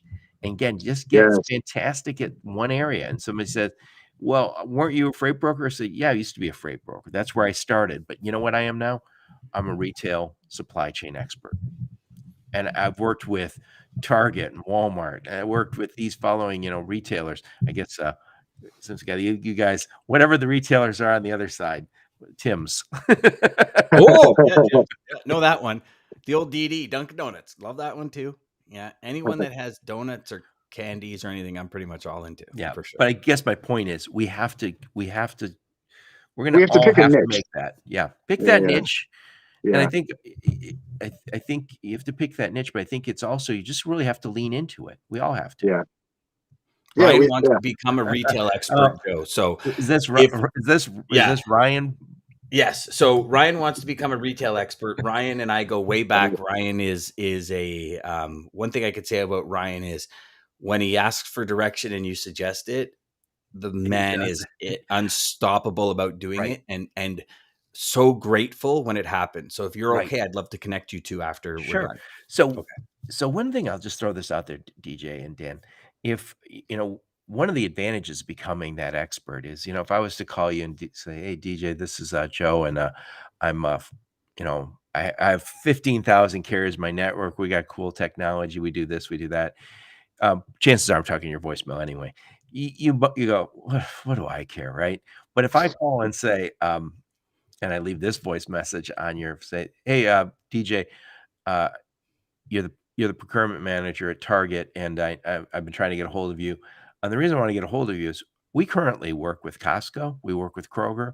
I know the problems that you have, and I sent you an email. I want to invite you to my webinar or to a podcast, just to let you know where we're at. And obviously there could be a little more polished, but at least at that point you go, ooh, this guy gets it. He knows me, as opposed to, hey, DJ, I'm everything to everyone. Please call me back. Whatever your problem is, I'll fix. You go, come on. Oil fields. The last 15 people said to me, they said they had a truck, and then I gave them freight, and they didn't have a truck, and it cost me 10 times more in the end. Oil fields are not the same as moving food. Hazmat is not the same as moving auto parts, right? So we got to get to a point where we start realizing our own weaknesses, kind of, that we won't pick. Yeah. I've often said to students, and one thing that I found was so streamlined for me in my sales sequencing was I decided the type of person I wanted to work with. I decided that's what another I was really way to good at. Specialize. Yeah. Yeah, 100%. And I chose the people I wanted to work with mainly because freight is a byproduct. And I know I've said it a million times today, and I'm sorry for everybody that's been on all day that's heard it over and over, but it is, right? You and I deal together. We work together. The byproduct of our conversations are podcasts. People get value from podcasts. We drop some serious, like even today, we've been live for 5 hours and 20 minutes and 47 God bless you. That's seconds. A long day. It's and we still got another couple hours coming, but there's still, I'm watching the people come in and out, and it's new people, and people are adding value, and people are saying like, oh my gosh, that one sentence was all I needed to make today different. what is going to happen? This is going to live as a podcast on YouTube, Facebook, in LinkedIn until the timeline gets it to disappear. It's going to pop up in somebody's timeline, and there's going to be continuous people to have it. But the function of us having a conversation, the podcast is a byproduct. And in logistics, freight is the byproduct. If we choose our superpower, we choose our niche, I know somebody, their whole business is consolidation. That's all they do is consolidation. That's a great friggin' niche because LTL is rising. If you can consolidate and give somebody a 5 or 7 or 8 or 10% discount on LTL prices, run it at the speed of a truckload, right? The value you're adding is astronomical. And pool distribution versus hub and spoke versus there's so many levels that we can go to. I think so many sales reps get caught up in I need freight. Like I just need freight. And if you look at it and you say to yourself, I've been writing down themes of the day. And DJ, I don't know if you've picked up on this too, but every single person, same thing. Know your lane, know what you're best at, niche it out, client profile. Right. Yeah. Those 5 things can sum up a multi-million-dollar business like that. Right. You know what? If I could add one thing to this, and this really came from my buddy Chris Jolly was on my podcast, and we talked about this when we were prepping, and I thought this was a great point that I sometimes, we mentioned young people when you get into this business. I'm far from that, but when you're new in any role, you tend to have that. You might have developed a script and it's very formal, right? And you kind of stick to it. You don't let too much of your personality shine in because you're afraid, right? You're afraid that is inappropriate. And I think guys like Chris Jolly, I'll use him as an example. You go on LinkedIn, he's just himself. He's the same when you're talking to him on the podcast as when you talk to him off the podcast. He's the same if you went to have met him for coffee or beer as he would be talking business. And I think that's an authenticity that we can bring. And I think when you're young, you don't feel, I know this, I did not feel comfortable for many years being at work with people who are much older, who all knew stuff, and I didn't. Mm-hmm. And so as a result, I didn't ask questions. I didn't say, what the hell's going on? I completely missed it. You guys using acronyms I don't know. I would never say that. I'm actually finding that less and less, Joe, in today's market. I think so too. Yeah. People are who they are. And geez, for years, I was 17 when I got in this industry, and I was told by like 5 years ago. Yeah. Okay. I wish, brother. Are you kidding? I'd be able to ride my sled for like 16 hours straight and not wake up the next day in a full body cast. But, it was, for me, it was, you can't go see clients. You're younger than their children. And if their children are delinquents or idiots, they're never going to do business with you. And that took me until my late 30s until I realized, hey, I can play with these people. Like, even if they're 40, 45, I can play with them. I can have a time. Right. And it was probably the last 10 years of my career are the only years I've been authentic. Right. Because I had a business Dan and I had a personal Dan. Right. And this is where the authenticity comes in, because I will, like we said when we got on, DJ, we've done it before where I've said, did I just say that live? Like, that's who I am. I'm sarcastic. I'm a sarcastic person. Like my son's girlfriend, my daughter's boyfriend, I'm sarcastic to everybody. I'm sarcastic to my whole family. It's just who I am. Like, somebody will say something, I'll be like, yeah, okay, well, kind of like, here's your sign from Bill Engvall. You know what I mean? Yeah. That's who I am. I'm a joker. I can't tell you how many times my wife has said, he's joking, right? Because that's just me. But I'll do the same thing to and I actually have to tone it down, because I'll be on a cold call and they'll say something and I'll come out with a smart remark and it's just like dead silence. I'm like, yeah, too early. Like, yeah, just a little bit. Like, I don't know you. And I'm like, sorry, man. But but it's me. And I would much rather be me, because if I'm me, I can be me all day. There's a reason we can sit here for 5.5 hours and keep that energy level up, because it's us. It's authentic. Right. It's us. Right. This is who we are. We're bringing great people on to have great conversations. Okay.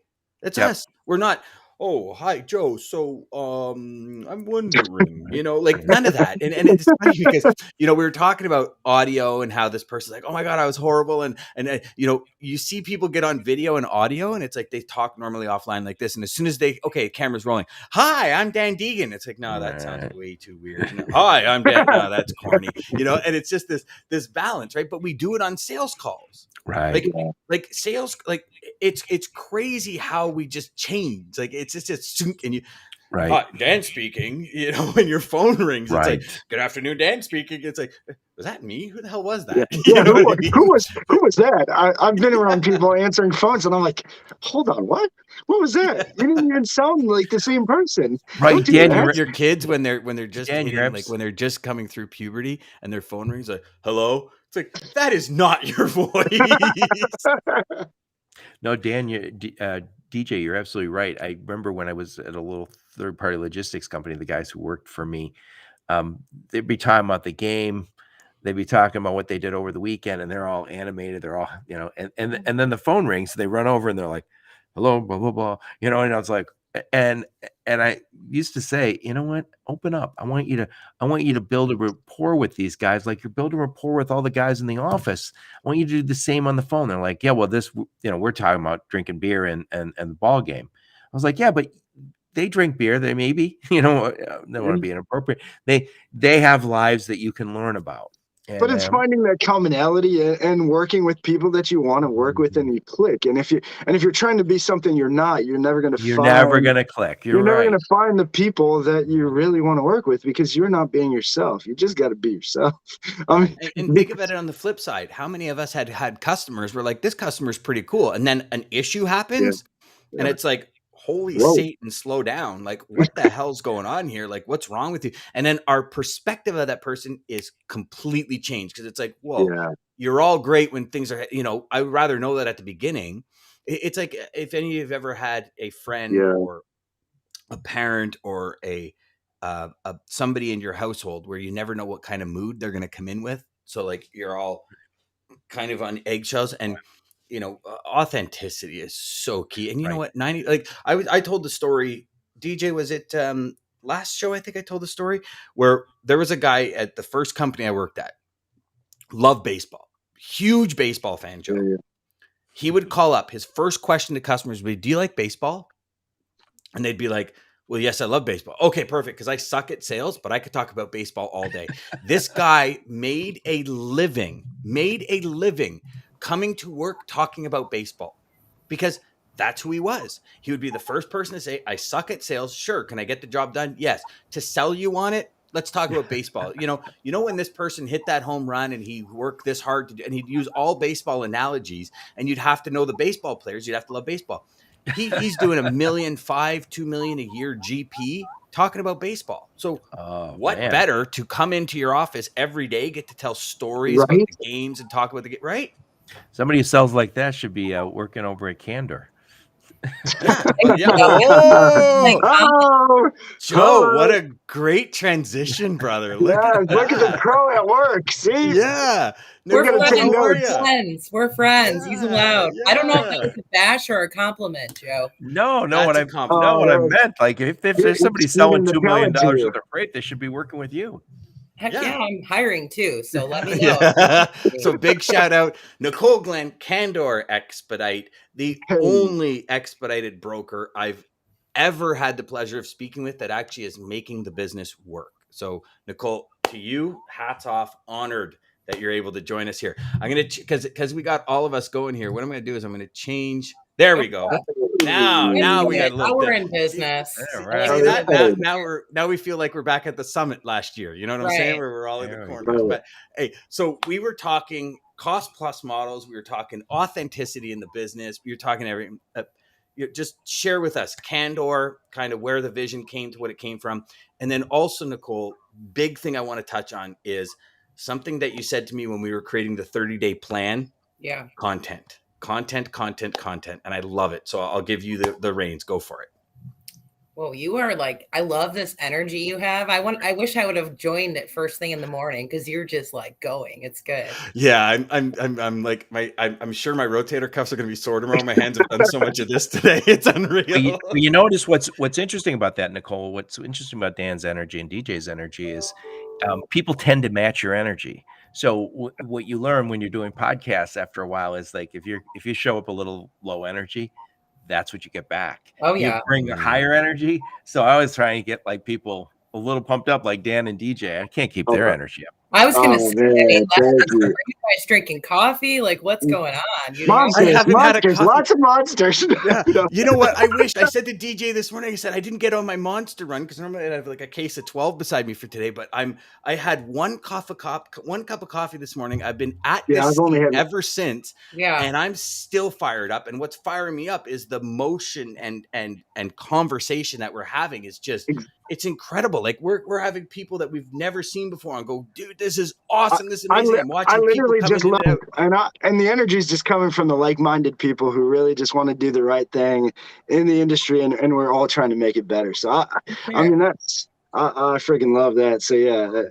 Like Nicole, we're 5 hours, 32 minutes, and 3 seconds into this. That's what I was going to say. You've been really going, so I'm sure there's some energy. Oh yeah, we're rocking. Try to raise my, I guess my energy too. Raise it up. Here we go. So you want to know about the vision of where Candor started? What's the question? Vision where it started, vision where it's going, okay. And then we'll take it off from there because I know there's going to be a whack of gold in there that we're going to have to cipher through. So, well, I have been in logistics. I'm going to date myself. 22, going on 22 years. You started at 4. You're too nice, Dan. No, it's actually my first job out of high school. So it was like I was going to college and doing that. And so I've had the opportunity, and I always say opportunity because I feel like the best experiences come from this hodgepodge of stuff. So I've been able to sit really in every role. So I've been on, getting backhauls for drivers, for owner operators, sales, booking loads, admin, like admin's where you start, track trace. I mean, really every mode I could say, like air freight, hotshot ground, regular truckload, building fleets. And so all of that, all the way up to like VP, president. And I watched this concept of like people evolving. And that was always so exciting to me. At first, I was like, I just want to make a bunch of money. I was excited to be a sales rep. You get that like selfish lesson taught to you where you're told, go out there, care about the organization, but care about yourself and like go get a bunch of business. And you see all the hot top salespeople and all the kind of cake they're bringing in, and you're like, yeah, I could get that. Yeah, it was just a really exciting time. And, I had a lot of life things happening. I had twins, I had a daughter, and it was like I had big goals that I wanted to do to kind of financially free myself and my family. So getting in that seat was like very exciting. And then the organization that I was at like kind of came to a standstill. Like it couldn't take any more sales. It was trying to catch up on the operational side. And so I got asked to take this VP role. And I remember talking to my husband going, ugh, I do not want to do this. I don't think I'm equipped for this. But I thought about it and I'm like, all right, like begrudgingly went, all right. And so I took it. And so it was this like mix of sales and leadership.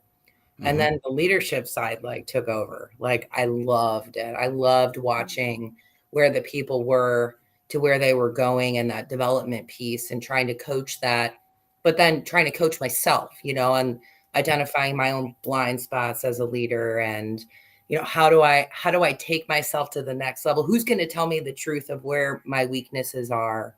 And really that constant learning. Right. And so I asked for ownership, stake in a company. It didn't work out totally fine.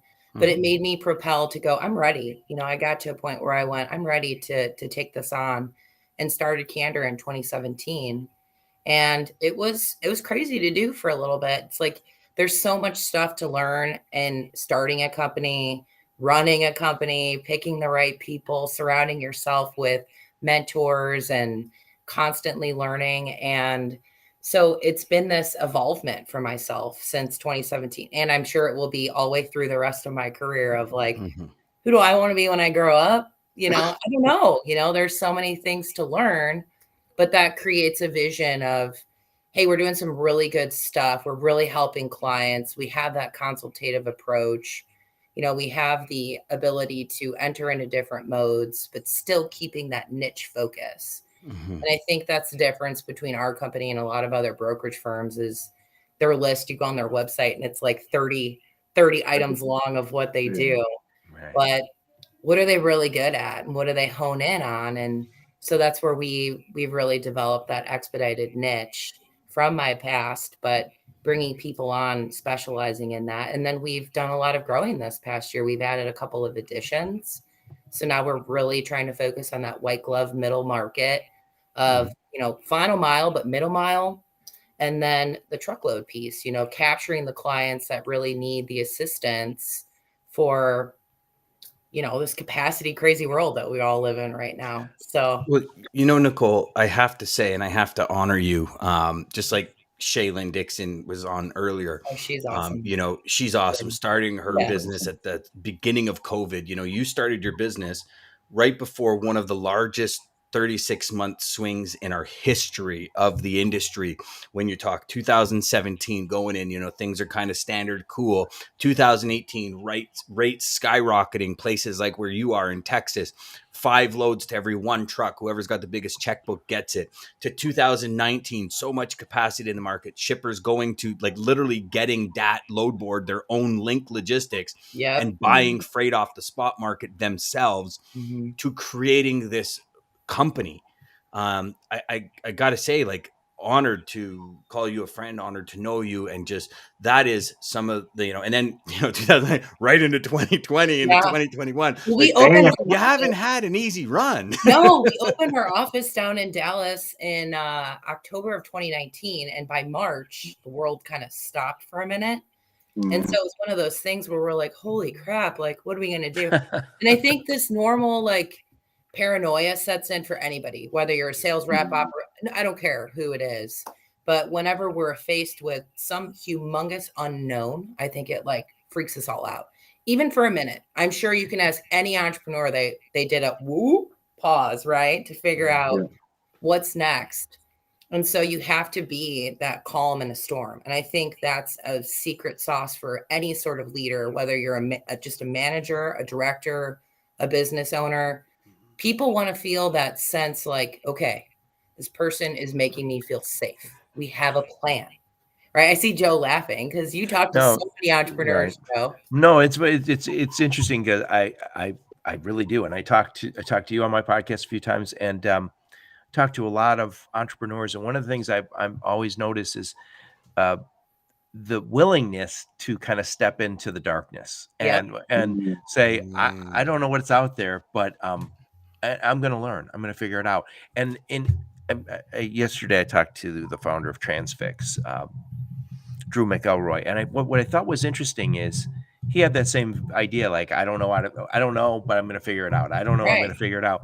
And it's a little bit of a fearlessness, but there's another piece to it, which is a lack of ego. You're putting your ego down a little bit to say, I don't know. And and a lot of us, I think we've all can be accused of this, is I'm going to stay in my own little world for a minute because I get my own little world. To grow though, I have to take that leap. Yeah. Or maybe it's just a small step, and it's the small step of saying, I don't know what I'm doing. I don't know. You're totally right, Joe. So this past, I'd say, year and a half from really COVID has been a transformational year for not only my company, but for myself. And I'd always been focused really on those 4 walls, what are we doing? Because those walls. Yeah. And so it was one of those times where it was we were in really the facing of darkness because we just didn't know. A lot of our customers stopped shipping for a minute. And we were like, what do we do? And should we pull all this back? And I literally to say to people no, let's march. Go harder. Go harder. Keep going. Nicole, I know you're a Brendan Burchard fan, right? Oh, yeah. I've seen you post some of his stuff. I love watching his videos, yeah. So he is one of my first, Bob Proctor was actually my first mentor, but Brendan Burchard very quickly became a mentor of mine. And one of the biggest things I learned from him is we learn into our next level self. Yep. And Right now, nobody has the skill set to get to that destination. We have the skill set to take us to the next step, which then we develop another skill set to take us to the next step and next step and next step. And, Bob Proctor also says it a different way. He says, like, you get in your car at night, he goes, and you're going to Miami, Florida, and you start out at 8:00 at night and it's pitch black. Well, your headlight takes you to right where your headlight ends. And then as you get to where your headlight ends, the headlight's going to take you further. You have no doubt that you will get to Miami. Like, there's no ifs, ands, or buts, because it makes sense in that way. But when we are in business and when things are on the table and our livelihood and, like Joe talks about, our ego and all these other things on the table, we got to check a few things and understand, hey, and I think this is what paralyzes salespeople to go to that next level. Like salespeople that are doing $5,000 a week or $10,000 a week that don't go to 20 or 30 or 40, 50 or $100,000 a week is because they're paralyzed by what they don't know. And they're so focused. Well, I don't know that okay, well, how long will it take you? What if you do an hour a day? At the end of the month, you have 28 to 31 hours of a new skill set under your belt to adopt and use. Right? Test. Do it. If it doesn't work, I think our fear sometimes is useful, right? If I'm walking down a dark alley and I hear somebody walking behind me, that's something I should worry about. I should start running, right? That's that. So my spidey senses were working. But when the fear says, "Hey, I don't want to do this because I'm worried I might fail," or I'm worried. A lot of the stuff that we worry about work related is us not wanting to grow, us not wanting to look stupid. And so in a lot of ways, like I sometimes look at my to-do list, which is always too big because I put everything down. I say, and some things just keep moving to the bottom because I keep saying that's the top priority for today. And then the next day I go, yeah, it was yesterday's top priority. I did 100 things, but I avoided the one thing that usually I'm afraid to do. My procrastination and fear are kind of the same. And now I remind myself every once in a while, not every day, is whatever scares me on that list is what I should do first, because there's a reason it's scaring me. Yeah. And I'm not saying I do that every day, but that's what we need to start saying, is that fear is the guide. That's where I should be going. And when you accomplish it, what does that do to you?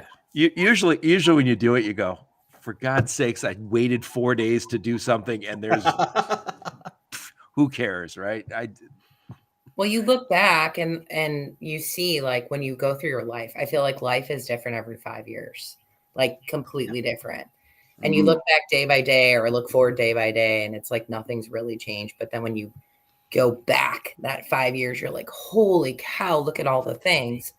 And that vulnerability of saying, this is where I am, this is where I want to go. And you almost have to work backwards. It's kind of like running a business or as a sales rep, like, what's your ultimate goal and what's your skill set today? And being vulnerable enough to say, this is where I lack. Maybe my writing skills aren't good.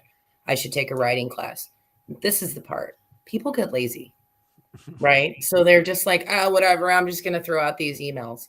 It's like sometimes you have to spend the 1 week of writing classes or, talking to different people or pulling samples from the internet or reading articles to like do that. And I think that people just want to like expect it to rain down from the heavens from them. Like, well, I send a million. They say I want this, but they're not willing to invest in themselves, and not necessarily financially, but invest the time, the energy, time, money, whatever. Yeah, they gotta invest. They gotta invest. On, so I apologize. But it was, they're not willing to invest in it long term, right? Do you want something? Hey, to be famous. Hey, who wants? Who wants to be famous today? It was an opportunity. Like, why aren't you talking to me? Yeah. Hello. But yeah, it's that. We want this. And I think we all do. Like when we put our heads down on our pillow at night, we have that dream of what we want. It's like, that's what I think paralyzes us is it's that, and Joe, you said it took me 4 days to do this. That 4 days actually, delivers so much procrastination and and ruins your days too. When you feel like when we've done it, when you put something on your list and you don't do it, you don't do what you're supposed to do. The next day when you see it on your list, it's a feeling of defeat. Like, what kind of a wimp am I that I did not make that difficult phone call? Whatever it was supposed to be, stupid. We all do it. And I really got to get in that mode of whatever is scaring me, I got to do it. It's, and again, there's a difference between, storms coming in. That's real fear. Or, somebody's going to hit me. That's real fear. Most of the fear we feel in business, the procrastination, it's lying to you. It is. Well, Les Brown, Dan, you'll appreciate this. Les Brown talks about the firing squad, and then in one of his speeches, he talks about he gets a story of a guy being trapped and getting the choice of going through the door, and one door leads to the firing squad where he's gonna get murdered, killed, whatever, and the other door leads to unknown. He's well, what's out the other door? I have no idea. It's unknown. And he said every time, though, that the person would choose the firing squad instead of the unknown. And the secretary or somebody asked, well, what's out the other door? It's freedom. But they don't know that because they haven't chosen it. They're not choosing to go there. Well, you do it enough times. You do it enough times. And again, I think this is what a lot of entrepreneurs, if they've done that enough times where they go, you know what? I'm not going to be fooled this time. I keep doing this to myself. I'm not going to do it this time. And again, sometimes I've done this with when there's a late shipment, when little 3PL is that, I was like, just make that phone call. And I was like, you're lucky you have a boss who's making you do it, because I don't. Nobody's going to make me do it. Yeah, 100%. So when somebody says, I used to have a lot more discipline, I said, when you had a boss and they made you do things, yeah. But you need to get beyond that. But hey, I gotta jump. I'm already late for my last meeting. Thank you so much. Nicole, nice seeing you. DJ, nice meeting you. And Dan, thank you so much for having me. Definitely, Joe. Thank you so much. And I'll make sure to connect you with Ryan. And we're honored that you're here, my friend. Thank you for spending so much time here and sharing your insight, brother. It was absolutely awesome. Happy holidays, Merry Christmas, all of that. Be safe, my friend. And we'll definitely be in touch, because I'd like to get you on our Sales Chatter show as well as Nicole. Because I had a mess up that I'll have to confess to that in a second here. Have a good one, Joe. Thank you. Take care. Yeah, thanks, Joe. Thanks. So we had, whoa, what happened here? Whoa, yeah, we're let's like do this. three. There we go. Okay, so there we go. we had Nicole scheduled for our show, for all of you that might not know. And I didn't send the meeting invite, so Nicole booked. And so I apologize, Nicole. I wanted to make sure I apologize to you on air, because I was one of these things where I was like, yeah, I'm going to do that right now. It was all Dan's fault. He's got a million things to do it, but it's all his fault anyways. I think we have so much stuff going that sometimes it's hard to keep the mental tally of the simple task, Yes. So that shows too, that's one of the things that I live and die by is the calendar, and year-end stuff is always crazy, trying to get everything ready for setup the next year. I hear it. So Nicole, one thing that when we were creating the 30-day plan series. So for all of you that don't know what that is, I called up 10 people and I said, listen, if you lost everything, you woke up tomorrow morning, you had nothing, no contacts, no customers, no colleagues, nothing except your cell phone and a laptop. What would you do in the next 30 days to build your business? And the theme was very similar to today's theme, Nicole, because it was know your lane, figure out what bonuses or how you can become the best at the niche that you choose. Right. But you had said something that I've been regurgitating ever since that day, and it's content. And how do we as salespeople put out content that helps share our belief system, shares our authenticity? I believe as a salesperson, if you're not putting out content that shows you're somebody other than a salesperson, you're at a real disadvantage, because if somebody Googles you, what do they find? And if they find, here's your authentic self, here's what you believe in, here's your strategy. I think we connect at a higher level than just, hey, I can move freight, you have freight. Oh my God, what a connection. That makes a whole lot of sense. Let's work together. Right? I think the content part though is you almost have to get beyond your own ego. That was a great thing that you said, because it isn't just about, hey, look, I'm on a video on your screen. It is, how are you helping people with that content too? What knowledge are you sharing? How can you help people? And then how do you utilize that to craft great relationships and conversations with people?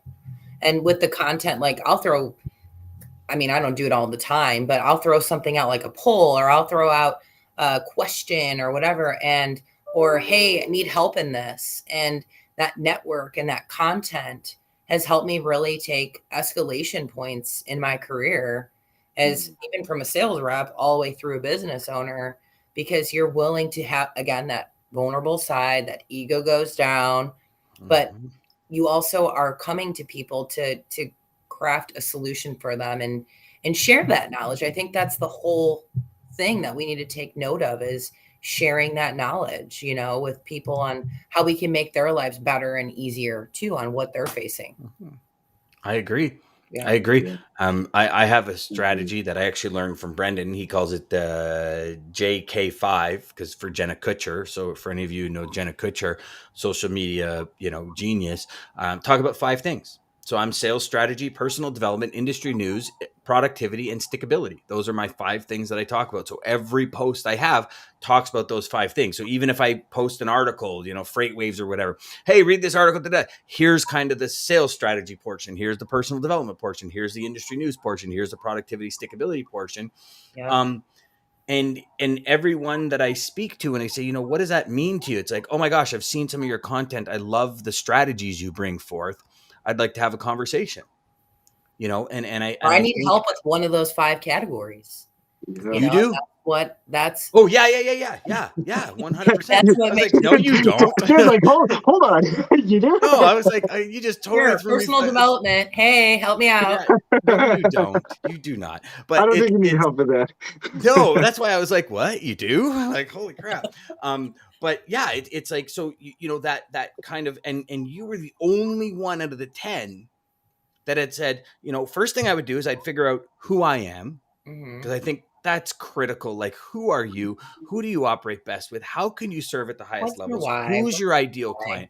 Yep. And then I would create content around it. And I went, whoa, what? And you were like, well, yeah, I'd talk about it. I'd share my thought, my strategies, my philosophies. I'd share with them, because I might have a conversation with somebody and they're like, wow, that conversation kind of struck me. Who is that person? And now there's your content. I personally, I think it's one of the most ingenious ideas ever, and we think about content in the sense of, like, hey, look at this food I'm eating, or all this kind of stuff. And it's a little challenging, right? Because social media is that social piece. And so how do we adhere or kind of attract that social piece without sounding too, hey, here's the philosophy of business that's going to take you to the next level kind of thing. I think it depends on your platform too. I mean, I've been seeing a ton of memes on LinkedIn, and I've been seeing some things that shouldn't be on LinkedIn. And it's, what do you utilize that network for, and mine is for personal development, and growing my network and talking to different people and trying to craft solutions. And so I think with that content side, it's, who's your audience? What's your ultimate goal? Like, who you're trying to talk to? I mean, Dan, for you, it's like you're trying to help and educate salespeople. So you have a pretty big audience of people that are on LinkedIn. It could be multiple industries. It doesn't even have to be transportation based. Whereas, like, I don't know, DJ, who's your audience when you're trying to put your personal brand out there and your knowledge? Is it the customer base? Like, who is that? And what are you trying to do? And so I think people feel that they need to, like, post something, a meme or something, so they feel like that, what is that called? Not want to miss out thing? What's the FOMO, fear of missing out. FOMO, yeah. I don't want to FOMO of LinkedIn, and I should do a poll that makes no sense. And I think that is a lot of what, and guess what we do, guys? We scroll right past that. Scroll right past it.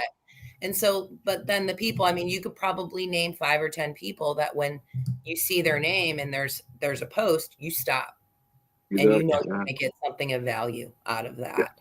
And I think that's a content that people should be striving to create, instead of, here's my funny freight meme. I mean, sometimes that's fine, whatever.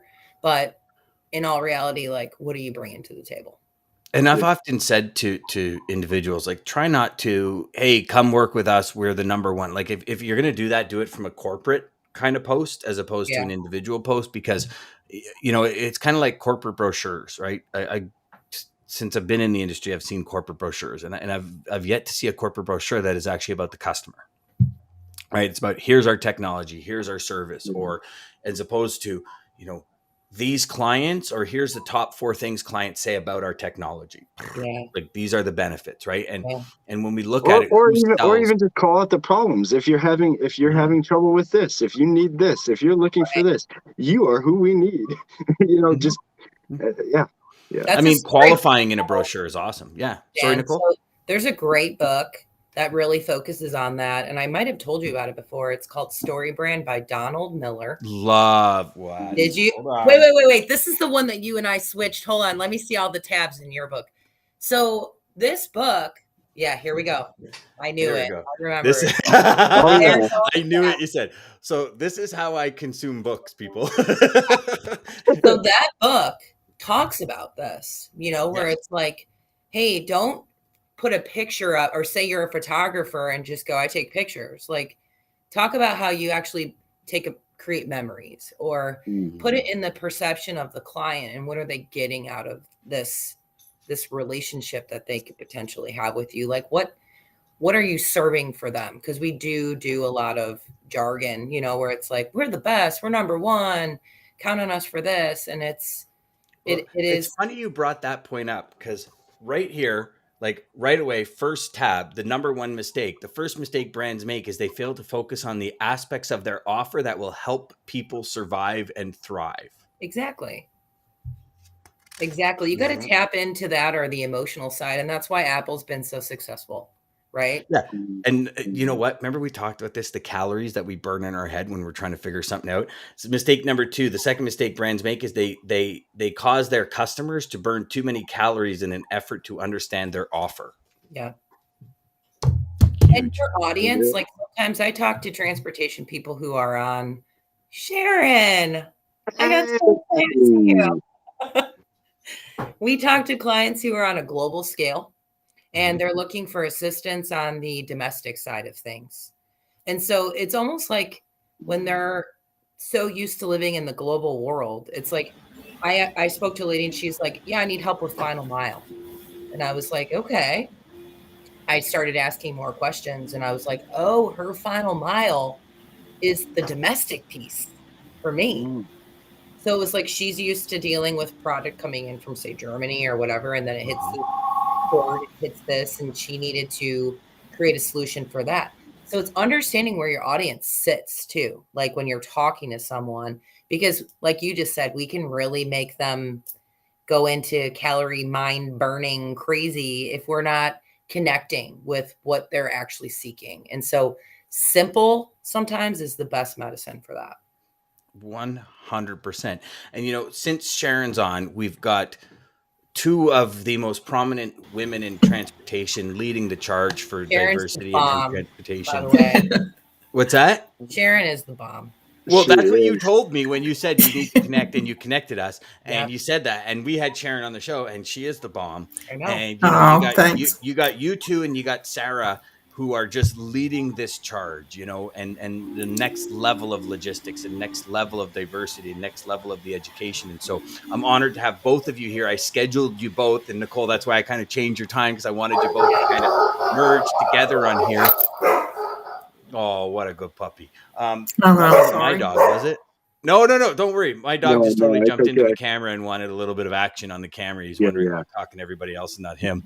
But so, ladies, let's talk. Let's kind of switch gears a bit here. And let's talk about kind of next level logistics, women in logistics. Let's get into that. And I really want to dive into it, because I could tell you hands down, my wife is a million times more organized than I am. I used to say, before I realized how horrible it was, I can sell ice to an Eskimo while he's standing on a glacier and ask him to stand aside while I cut it out from underneath him. I no longer say that, because I think it's absolutely horrible. But sales, I'm all over it. When it comes to anything else, I'm horrible, like horrible. My wife is so organized, and I can just tell you, through my long career in this industry, without some really awesome women on my side, I would have failed miserably. I could say it hands down. I have no issue with it. There's that philosophy that women are better in operations than men are. I know some men are really good in operations. I just think I'm honored for both of you. You know, it had to have been a real big challenge to dominate in a predominantly male driven business, I guess, if you will, You for know lack what, of a better Dan? term. I'm going to stop you right there, and I'm going to assume that Sharon is going to agree. It only stops you if you let it. Yeah, 100%. Concept of like the gender side of things. People will ask me like, "Do you ever feel held down?" And I'm like, oh, maybe. But at the same time, if I dwell on that, it's not going to help me. So it's one of those things that I want to see myself as that equal to push forward. And men have been just as helpful to me as women have. Like I talk with Kevin Nolan. He is fantastic. Charlie Dehoney. He is fantastic. These people like give me great insight and they help me aspire to be, you know, take pieces from each one of them and more gentlemen. But what my concept with women is this is a great space for them to step into and kind of create that balance because it is very male driven. And I think it is changing. And women do have a different skill set for sure than men do, but not all women, just like all men aren't something. But we do see more women in this space. I mean, we need the, I guess you could say, empathetic side. There's a lot more empathy when you're dealing with a female. There's just different characteristics that they bring. But at the same time, for me, and I'm assuming, Sharon, you would agree with this, it's like, probably never felt held back because you were like, I'm just going to get it and I don't care what anybody else thinks, right? Exactly. And if you are held back, you move on. Yep. You don't have to stay there.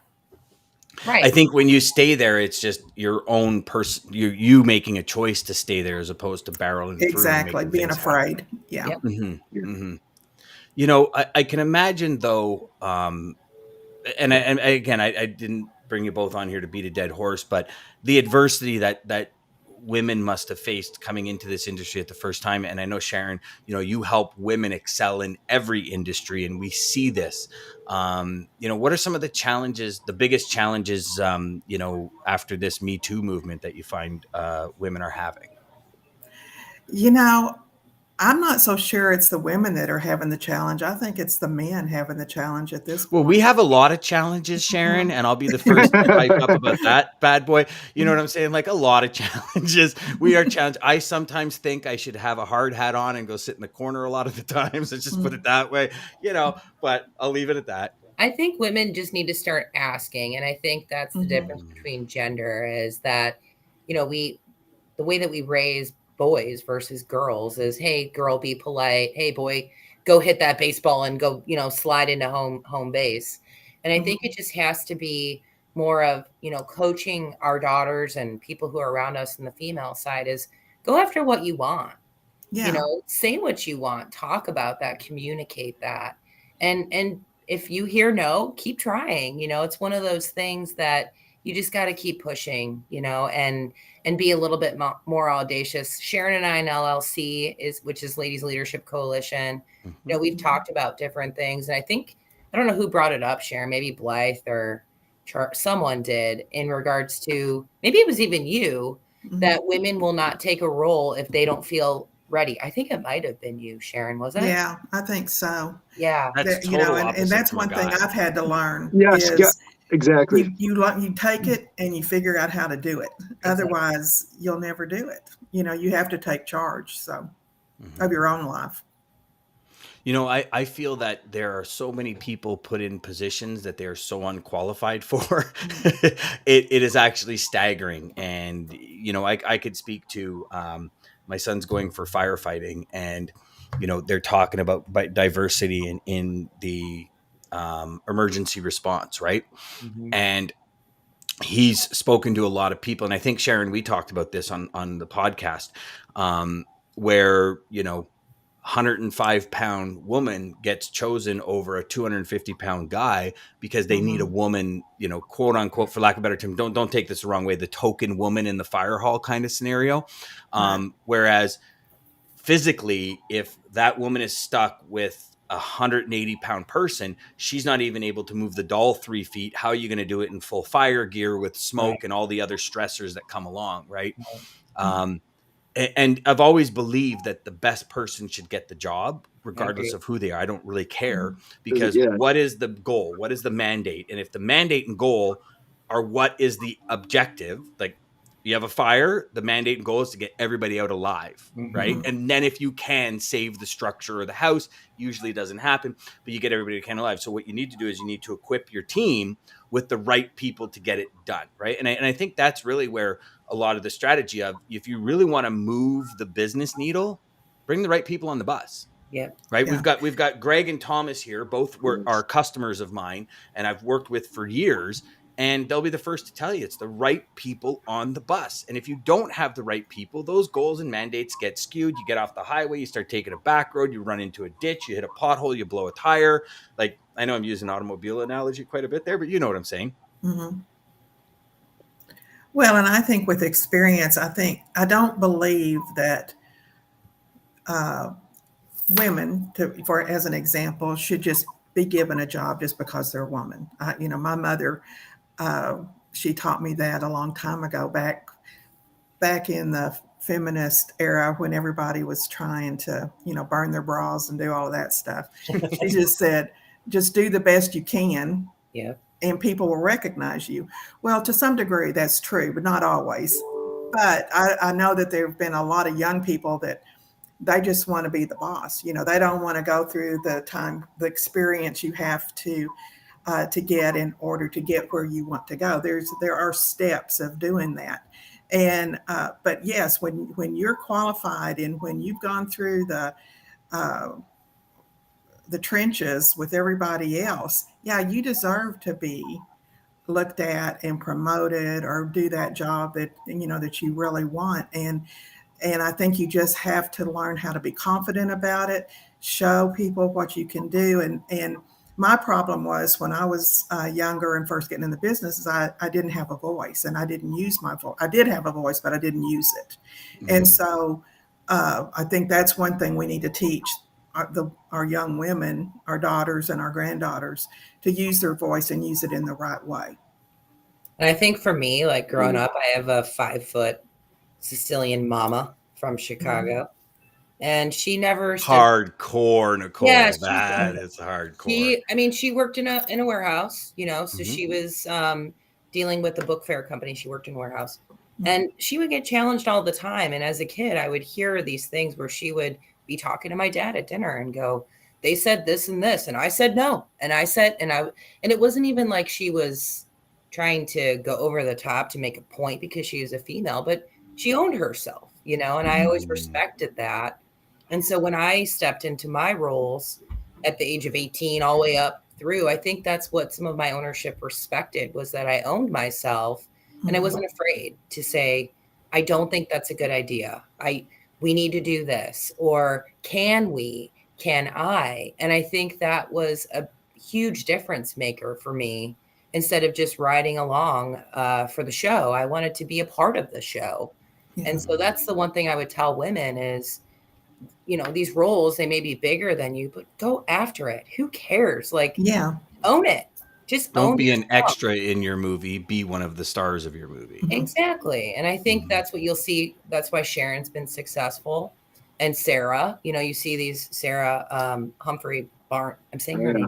Sarah Barnes Humphrey. Yep. Yes, I know. Yeah.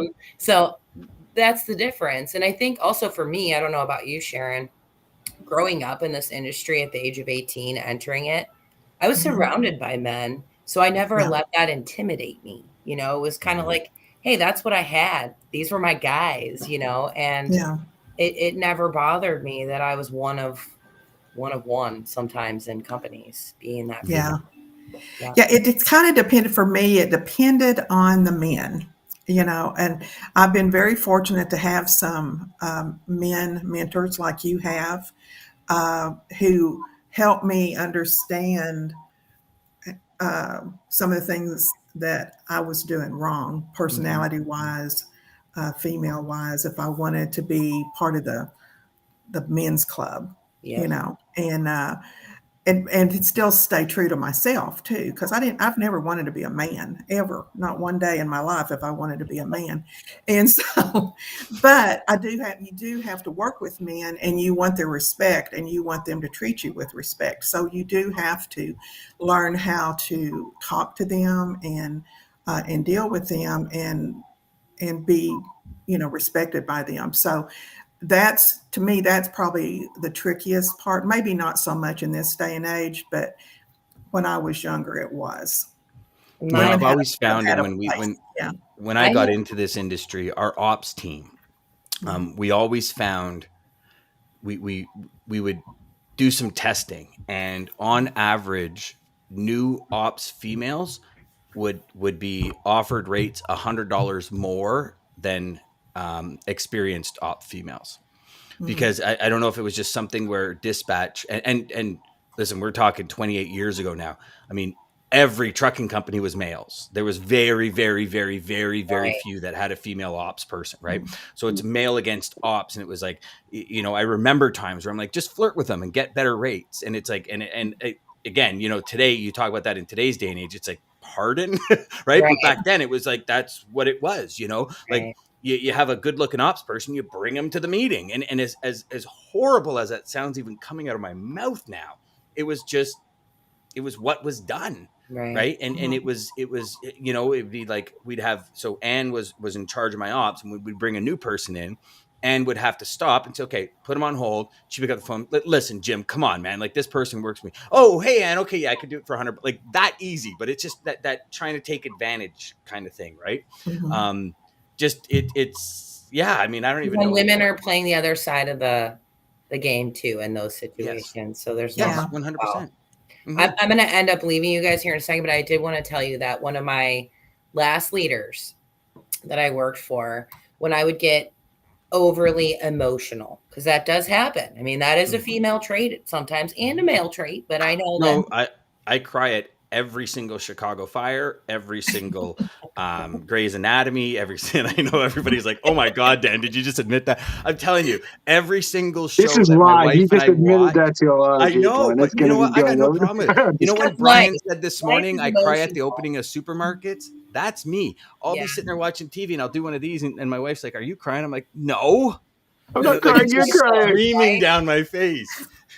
So in business, this was one of the things that I tend to remind myself is, he said to me when I would get emotional, and I never took this wrong, I take this consistently as one of my leadership challenges, is if you can't be in this room, don't be in this room. So like when something was going hard and I had to like face that, it was a kind of like that, kid that needed to get a crack across the face to like stun him, back to reality. In the nicest way possible, everybody that's watching, in the nicest way possible. But it's one of those things that I think about, where it's like, I felt like I deserved to be in that room. And so I would take that challenge, and I'm like, damn right I can be in this room. And I'm going to get through this. And so that's what I'd say to any person, not even just a female or a male, but right, exactly. Yeah. Stand up. I think females, as much as you get emotional, I think a lot of males are way out of their league in certain rooms, and they try and fake their way into it, and it just actually causes more issues because people see right through it. Yeah. Well, thank you so much for having me on here. I know you guys have the next segment. I appreciated it. No, all good, Nicole. Thank you so much for coming. We really appreciate it. It was great to see you again, and we'll have to have you on the actual live show, another one that's not going on. Nicole's the best. For all y'all watching, listen, we're 6 hours and 14 minutes into this bad boy today. This is awesome. Like, awesome, man. Awesome. Thank you so much, Nicole. Fun. Bye, Sharon. I need to call. Bye, Nicole. I'll talk to you soon. Bye. Bye, Nicole. All right. So, so we have got Sharon with us. Sharon, this is Thomas and this is Greg, two of my customers. So we're going to get into a little bit of a conversation about what y'all are looking for. And so Sharon is a leading ladies coalition and SOS Save Our Sisters. And Sharon, just share with the audience a little bit about what you're doing to help women in business, because I think it's very cool what you guys are doing, and I think it's so needed, especially in our industry, to have more. And I know when we talked on our last call, you said, we're getting there, but we're not there yet. Like, we're still miles away. So just share with the audience a little bit about who you are, what you do, and then we'll take it off from there.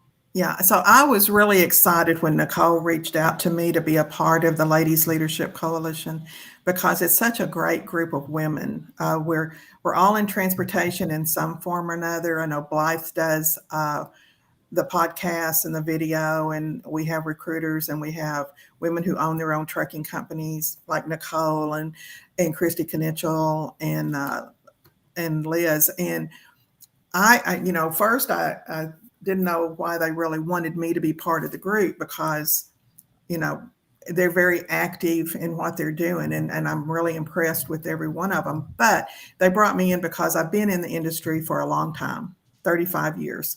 And so I've owned my own company. I've owned my own trucking company. I've owned my own freight brokerage. I've worked for some Fortune 500 companies. I've worked for small companies. So I've had a lot of the experience. And so where I am, I actually retired in March, but I'm still working. I mean, I'm probably working more now than I was. So my idea has always been to help women become better leaders and learn from my mistakes, what I did wrong and what I did right. And so I'm mentoring, I'm coaching. And so during the pandemic, I went ahead and got my life coach certification so I could help women. So in Saving Our Sisters is a company I started a few months ago, and it's still a work in progress. So I'm working with women in the transportation field that are entering it as an entry level, and women that have been in it for a while and have a lot of questions. They're kind of stuck. And so I have different women that are working with me that can counsel these women and help. And so I'm really excited, because growing up, the only thing I ever really wanted to do was be a teacher. And so that's what I'm doing now. I mean, I've kind of come full circle. And so Saving Our Sisters, we're stepping out. I have different, tabs where it's women in transportation or in the workforce. Then it's also women who need help. Women who are have been in abusive relationships, women that are trying to get back into the workforce or trying to get help and don't quite know what to do. They're talk about having a lack of confidence. These are the women that I'm working with now. And then we also have a group that we're working with caregivers who are having to take care of family members that are sick, their parents or somebody in their family. And then some people that have had losses, they've lost family members, and how to get through those losses. So everybody says, well, that's quite a broad range, to deal with. But Saving Our Sisters encompasses all of that. So my purpose, I feel like we're not here on this earth just to take up space and breathe the air. We're here to give back and to help others. And so this is what I'm doing at this point in my life, is helping others, and are doing the best I can to do that. So anyway, so that's how we all got together, and we talk when we do the podcast for Ladies Leadership Coalition. We talk about finance, we talk about interviewing, we talk about the things that we're talking about today. And so it's a very well-rounded group of women.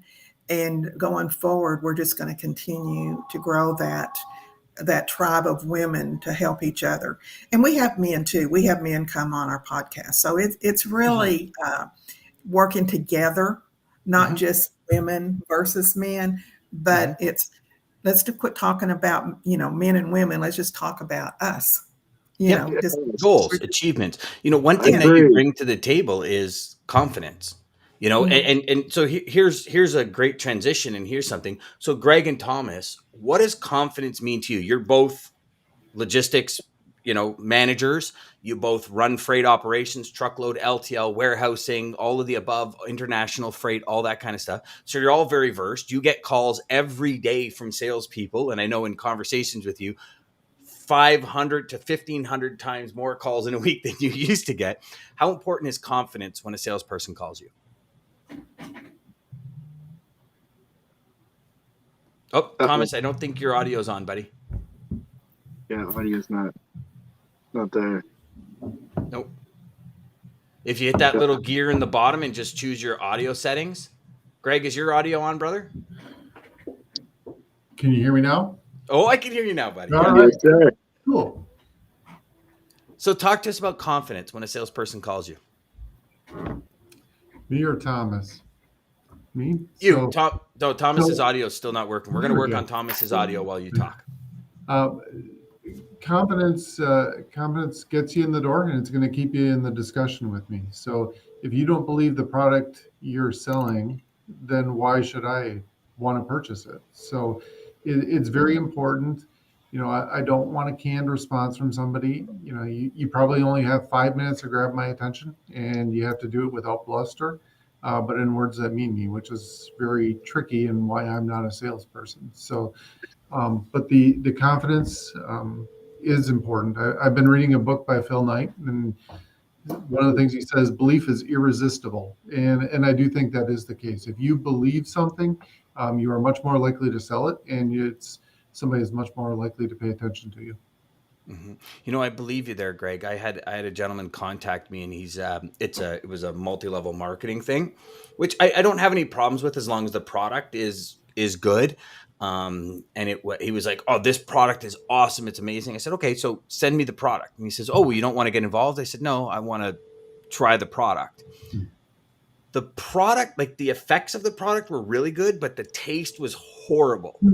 And I said, "Sorry, I just I can't. I can't help you sell it. I wish I liked the results of it, but to me, if you're going to consume something, it's like the taste plus the results, right? To me, that's kind of twofold, right? Where it's a package. It's the whole package. It's kind of like a salesperson, right? The salesperson gets the job done, but they're horrible to deal with. How long are you really going to deal with them? It's the whole package, right? Yeah. It's the way that I think as individuals we buy.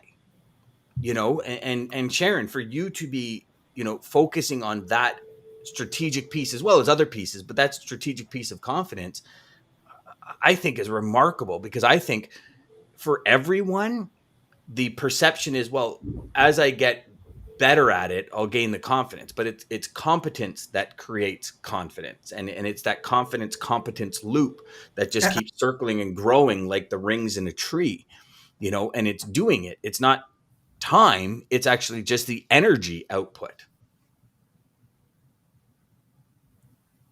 Thomas, are you is your voice? Yeah, no, I can't hear you now. No, he's still out.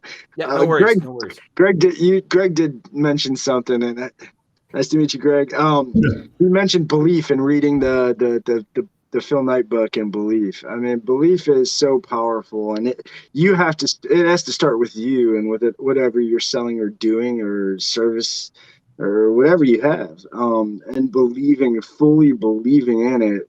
I mean, just taking and I don't know if anybody's seen the show Undercover Billionaire, but Undercover Billionaire, they've had 2 seasons now, and I mean that shows you somebody, billionaires who have made this life going to an area that have no context. They start with $100, a phone, and literally nothing. They can't use their name, contacts, or anything.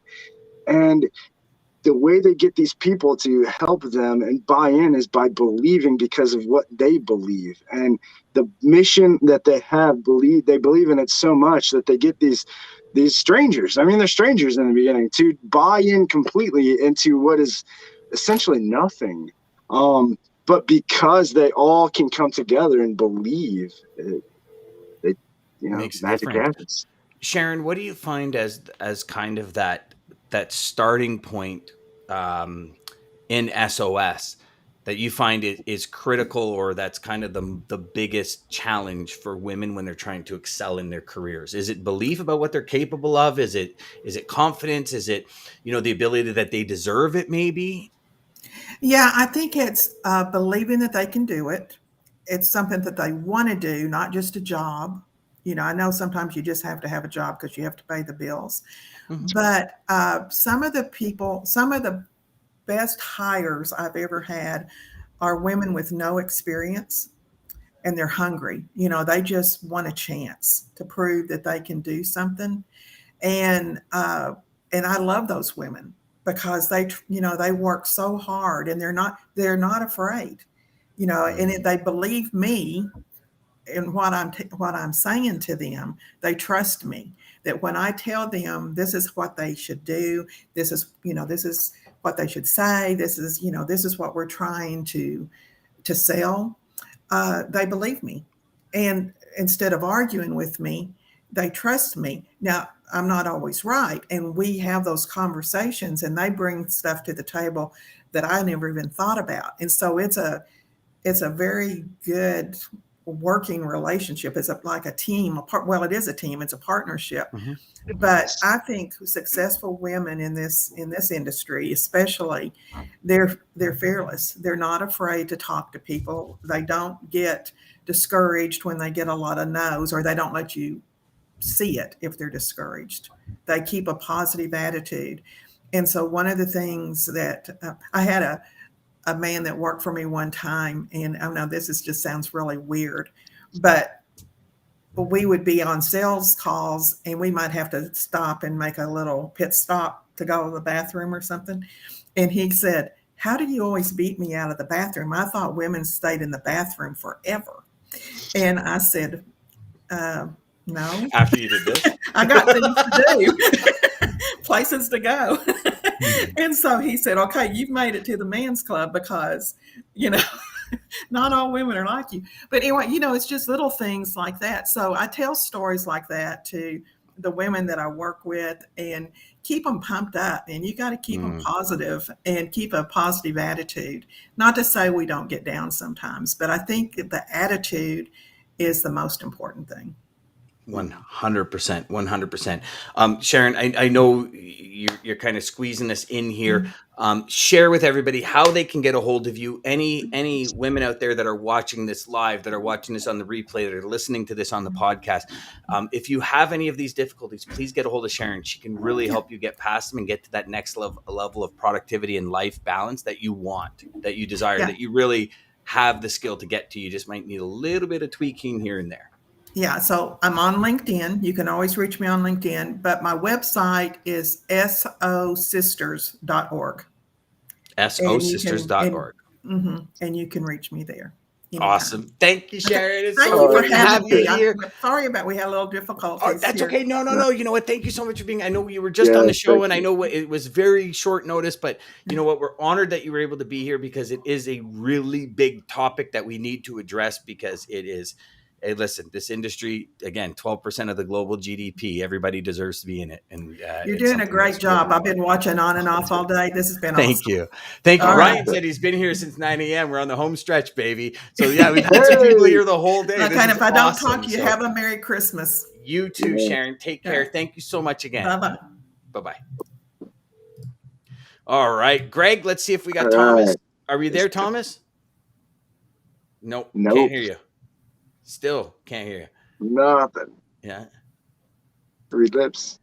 Yeah. I'm a good lip reader. I think it's because Yeah, I can't. I still can't hear him though. Now you're everything's good. So let's turn this up to 150%. Well, let's keep it at 100 because when Thomas's thing comes on, it's going to be like, "Hey guys, hi!" Whoa, relax.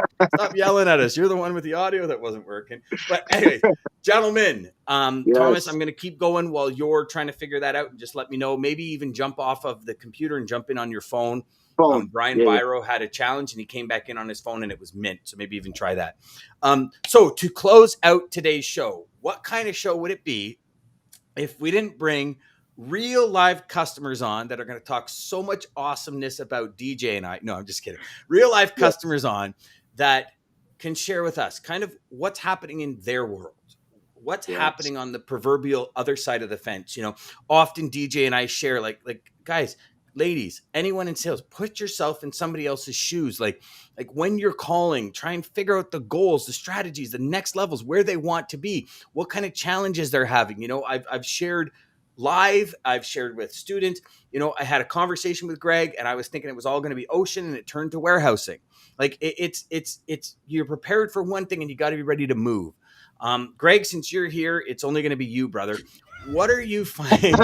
Thomas will come back. He'll come back. He's a good man. But what are you finding kind of 24 months ago to now when it comes to inbound sales calls? Not only that, secondary level of questioning, like how has your position and your daily activities and the challenges you face, how have they changed in the last 24 months? Well, I would say it has definitely been the two most challenging years of my career. And how long have you been in this field? Just about 30 years. So everybody listening, you hear that?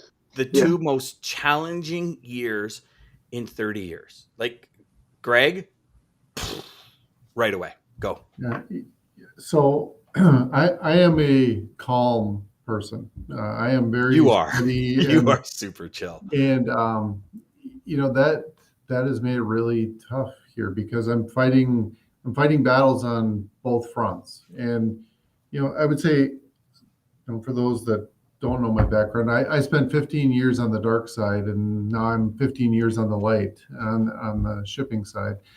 And for those of you listening, Greg, are you saying that we're the dark side? Are we the dark side? Is that? No, I'm not saying that. I didn't say anything but I see one of my former peers is on here too, and he knows exactly what I'm talking about. So, for anybody when we talk about confidence and belief and skipping over to another topic, don't be afraid. I mean, the grass is sometimes greener on the other side. So, it's been really challenging because my supply chain is a global supply chain. It is Asia to North America. And besides that, I was also going through a massive kind of rescale within my organization of bringing in a 3PL and it wasn't put together real well. So I had additional stress before COVID even came, and it snowballed.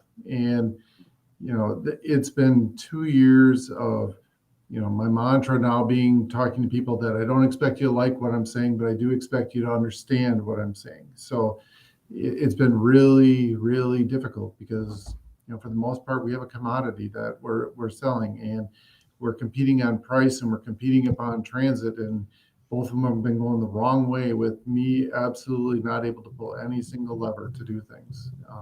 In my career, I've gone into organizations and been blessed with the opportunities of really good teams and good support to reduce costs. That has absolutely not happened. Before this call, I was just on a call with my manager and with the VP of Finance talking about, our costs are up 500% in logistics for last year. I mean, how can you feel good walking out of your office or after a day knowing that, you put forth maximum effort and you are giving it everything you have, and your entire team is giving it everything you can every single day, and you're 5 times in the hole when you walk back out? It's been tough, and it's been extremely challenging. So, so when I have, logistics sales reps come to me, I'll speak right now. I mean, I have a 3PL, so it's a little bit more difficult to approach me, but I would say in general, right now it's a really challenging time because I can't control what I have, and trying to spend the time with somebody to say that they're going to fix all my ills. It's got to be somebody that's coming to me with credibility, usually from a referral. That's going to be the way that you get into me, and then I'll pay attention to you. But it's not that I don't trust people or don't like them. It's just I don't have the time right now because I am 5 feet underwater every single day. And frankly, my projection, next year's not going to be a whole lot better, and it's going to be maybe 23, maybe 24. So, it's all a downward spiral, because you're probably approaching a number of people, and that you may have the best product and the best opportunity, but people in my role, we just don't have the time right now. And it's not that we're not interested. It's just we can't do our jobs right now, and that makes it really challenging for you. Well, I know that, and it was kind of a loaded question because DJ and I actually talk about it all the time, but it's something that hits home, and a few of the things that you said that truly hit home. One thing to me comes, someone coming from referral gets more attention than somebody just making a cold call. Now, can I ask you a question on that particular piece though? So when somebody comes from a referral, what if they were to give you reference letters from people in your industry or peers in your industry? Would that work as well as a referral, Greg, or it's somebody that has to know you? It's better than a cold call, but it's still. So, for instance, I'll just use you as an example, Dan. That you were one of the very few people that did a cold call on me and just kept after me in a manner that I appreciated, and you were very patient with me. And I think it was probably we were probably courting for like 6 to 12 months before we decided to start dating. Easily. So, I mean, it takes a while, but if you have one of your peers come to me and you tell me that, hey, pay attention to, say it's DJ, say, hey, Greg, pay attention to DJ, he's got a good deal. I'm going to pay a lot more attention to that. So, I mean, to me, a letter of referral it's just like a letter of recommendation when you're going to interview for a job. Who's going to give you a bad letter? I mean, it's something, but at the same time, it's also, you're not going to give me a letter of recommendation or a letter of referral from a customer that doesn't like you or got rid of you. Sorry. Yeah, that makes sense. I love that you put it in courting or dating for 6 to 12 months. I love that you said that, because honestly, it literally, that's, I mean, I'm sure you and Dan, depending, I don't know the full story. I know a lot. But you never hooked up. If you had any breakups or anything throughout that, I'm sure we can maybe help. But again, I know my top customers, the same thing. It becomes more than just this transaction, and those are the long-term ones when it's not just okay, well, your business and it's this friendship. And yeah, I mean, my top customer is like my best friend. We talk all the time. It has nothing to do with loads or freight or anything. It's personal stuff. But and that's why I love that you said courting or dating for 6 to 12 months, because I mean, it really is what it is. I mean, you're finding out. It's a relationship. You're fulfilling the relationship. Why, right? But DJ, you're fulfilling the why. Yeah, right? Yeah. And it's funny because Greg mentioned that, and then it brings me back to how Thomas and I first started. And Thomas and I were talking for probably a good 8 to 10 months. And I think even Thomas, it came to a point where I said, hey, like, are we going to do some business or what? Like, we keep talking. You're telling me you want this. I fulfilled it 5 times. We're going to do, you're like, yeah, let's do that. Let's do it. You gave me some business. And it was just like, it was one of these things where I'm like, what are we doing here, man? I thought that was awesome. And you're still not, your volume is still not there. So I'm just going to keep talking trash, and you can't say yay or nay. So it's all good. We're just going to keep going. Right? But it was, it's that. So here's the thing. Okay. Now we're talking, Thomas and I have been working together 10 years, Thomas, pretty close to that. Greg and I are going on 6-7 years, Greg, I think, since we're working together. I'm not even on the logistics end, and I still help both of them. Like, I'm not even in that corporate world, and I still help them because they're friends. And you know what? Like, for me, this industry has given me everything. I met my wife in this industry, my soulmate. I met amazing people like all of you. Like, to me, I just sit there and I say, who wouldn't love this industry? Like, this is the best industry on the planet, and it's that ability, Greg and Thomas, that I think, you know what? Certain people take a certain amount of time to say, I'm in 100%. And I think one big issue with salespeople is it's like, oh my God, okay, we struck a chord. Oh, you like, basketball? Your kids play basketball? My kids play basketball. Let's do business together. It's like, well, hold on, time out. Why? Just because you take your kids to basketball and I take my kids to basketball, you're like the God's gift to transportation? No. Let's keep going. But I think what happens if we take a picture of that baseball diamond, first base qualified. Greg, do you and I get along as individuals? Thomas, do you and I get along as individuals? Yes. Why do you buy? Greg buys for simplicity. Greg buys because he wants an expert in his business to manage his business and make him look good. And he doesn't want to deal with the bullshit that comes with you saying you're going to do something you don't. Thomas needs somebody that thinks outside of the box because his business is signs and the signage that goes up on openings of restaurants. Thomas sells the sizzle. Thomas doesn't want somebody to say, I'm going to have it there for you that day, and it doesn't show up, and now he has to pay $5-10 grand for installers and temporary banners. Both need two separate things. Comes down to value. I'm able to fulfill both of it. That's why we did business together in the long and short of things. But even more than that, Thomas, I hope you don't mind, but I'll speak freely. Thomas and I, my guarantee with Thomas was always, if I screw up, I'll pay for it.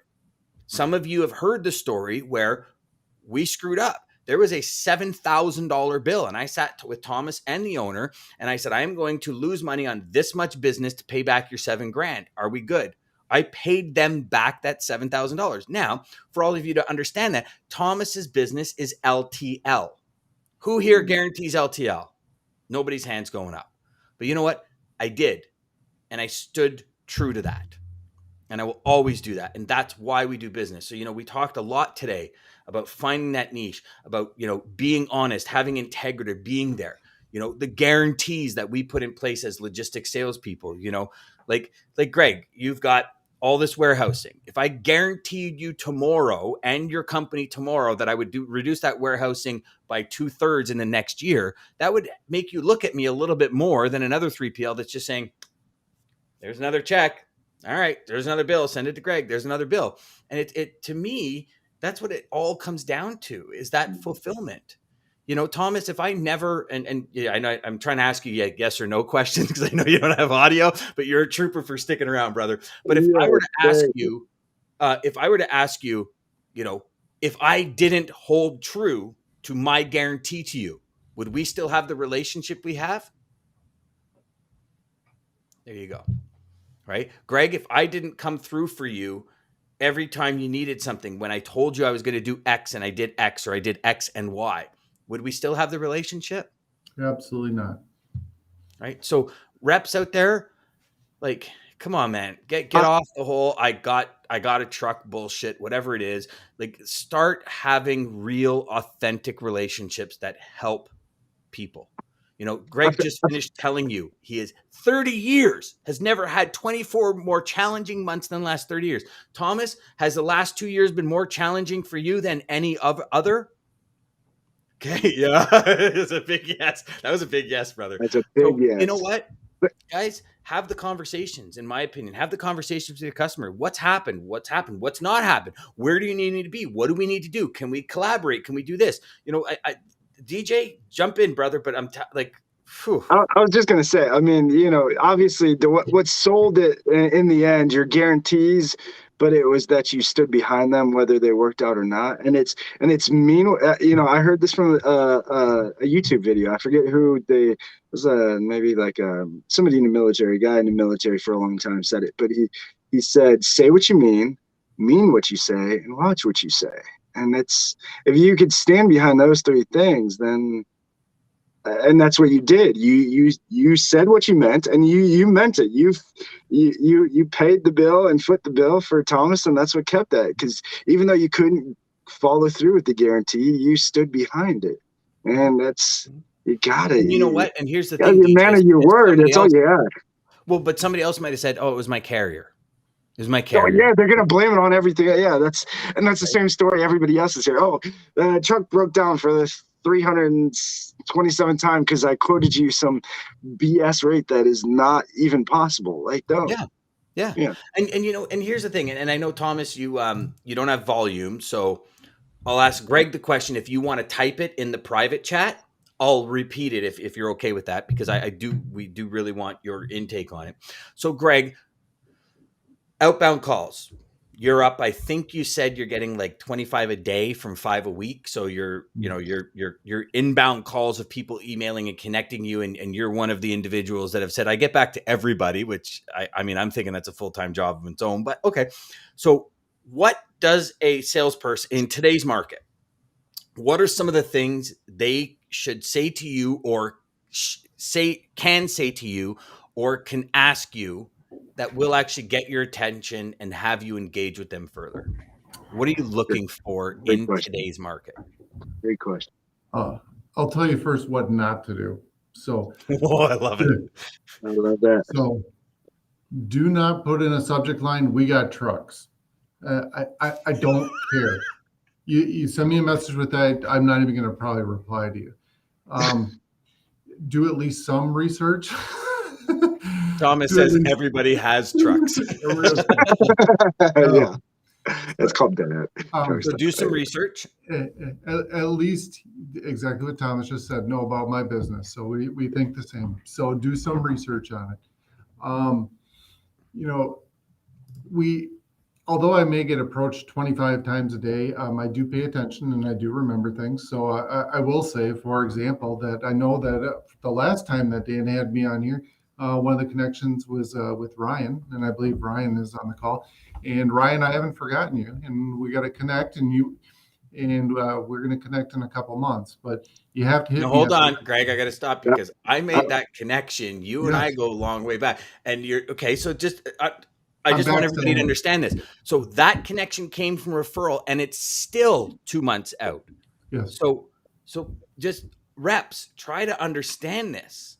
Like think about this for a second. Greg's got so much going on that even a referral from somebody he truly trusts is still 60 to 90 days out. Like Greg, I don't think people understand that timeline. Do you know what I'm saying? Well, it's actually worse than that. It's more like 180 days because it's been like 3 months since we did the last one. So okay. Ryan's been sitting on his heels for 6 months. So yeah, but it's all about timing, and there's nothing that you as a salesperson can really do besides hit me at the right time, because I'm involved in a 3PL relationship right now, and there's nothing that we're going to do. But if I do make a change in the near future, then you have like a 2-month window to be there, and it's going to be the people that have contacted me, and that, for example, that Dan has referred to me. So don't tell me that you got trucks. I don't care. Do research on my organization to understand a little bit about me. That you can do some simple Googles on Flair Flexible Packaging, and you can probably figure out where most of the packaging in the world comes from, and you can probably understand pretty easily where my pain points are. Unfortunately, you may not be able to impact any of those. But by just sniffing around a little bit, don't send me a canned messages. Do some research on it. If you can figure out through LinkedIn who some of the people that I may be connected to that that's going to help you too, and that's going to give you a leg. So I understand that's a lot of work for a salesperson for something that may never happen, and you have probably X amount of messages or calls that you need to make on a day.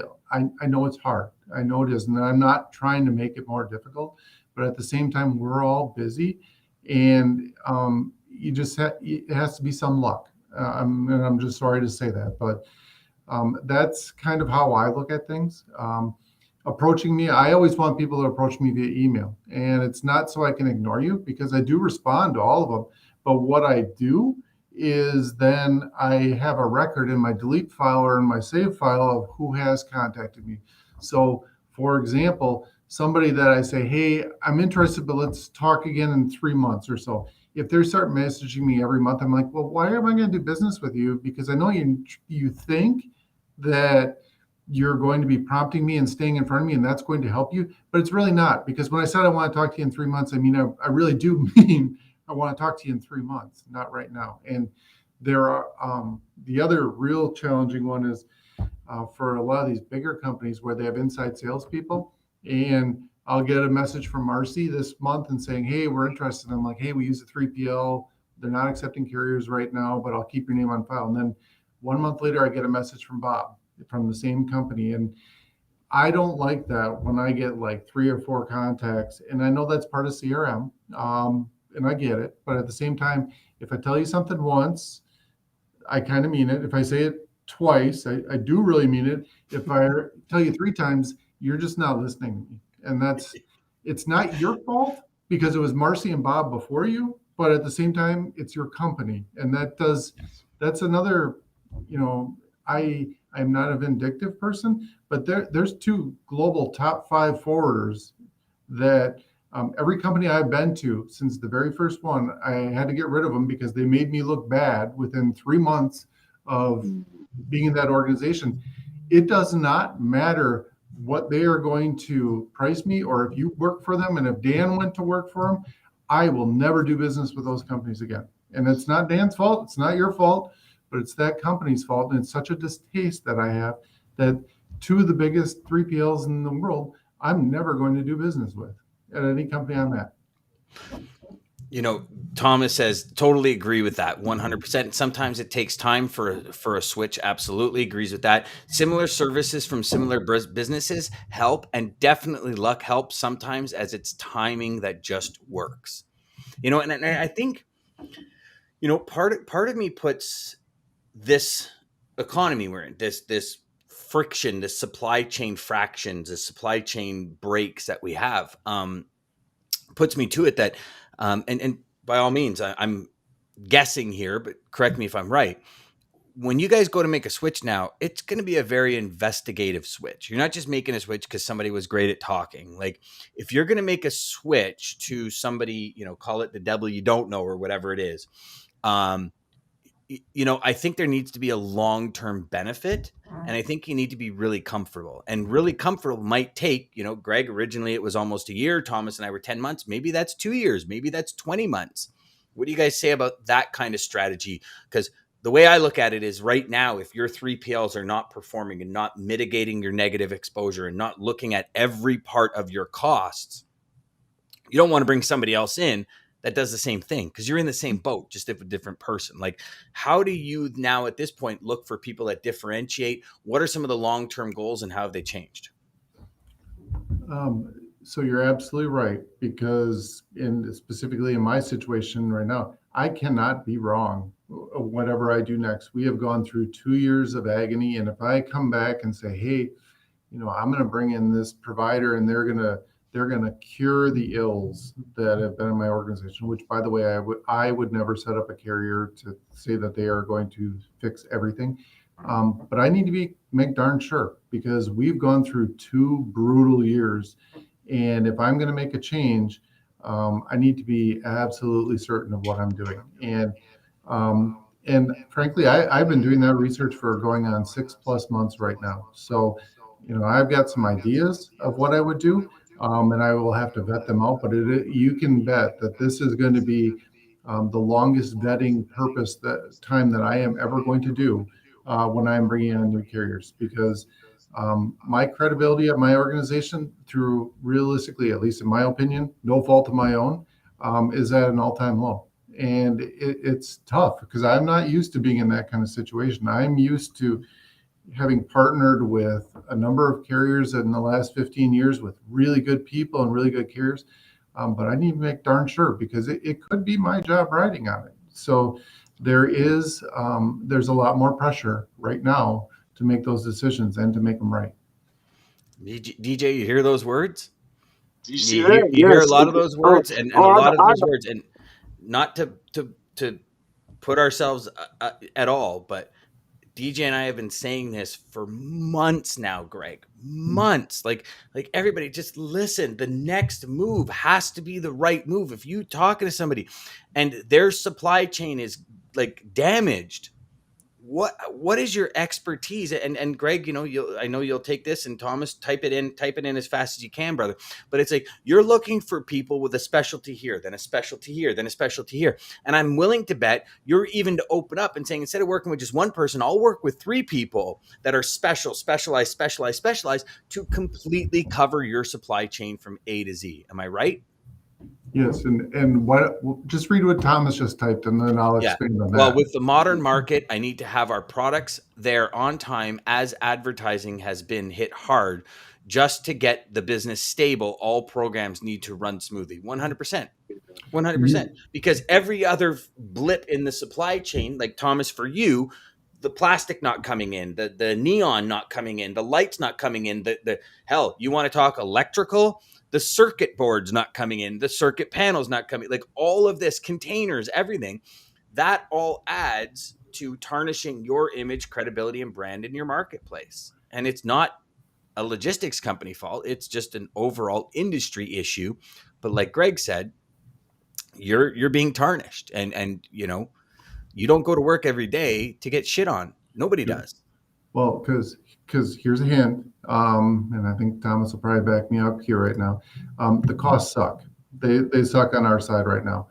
But don't lead with that, because everybody's in the same boat. Our pain point, for the most part, is visibility and execution. So lead with what you're going to do to help me know where my shipments are, approximately when they're going to deliver, and what kind of performance and service you can give to me. So don't lead with rate right now. It's an empty promise.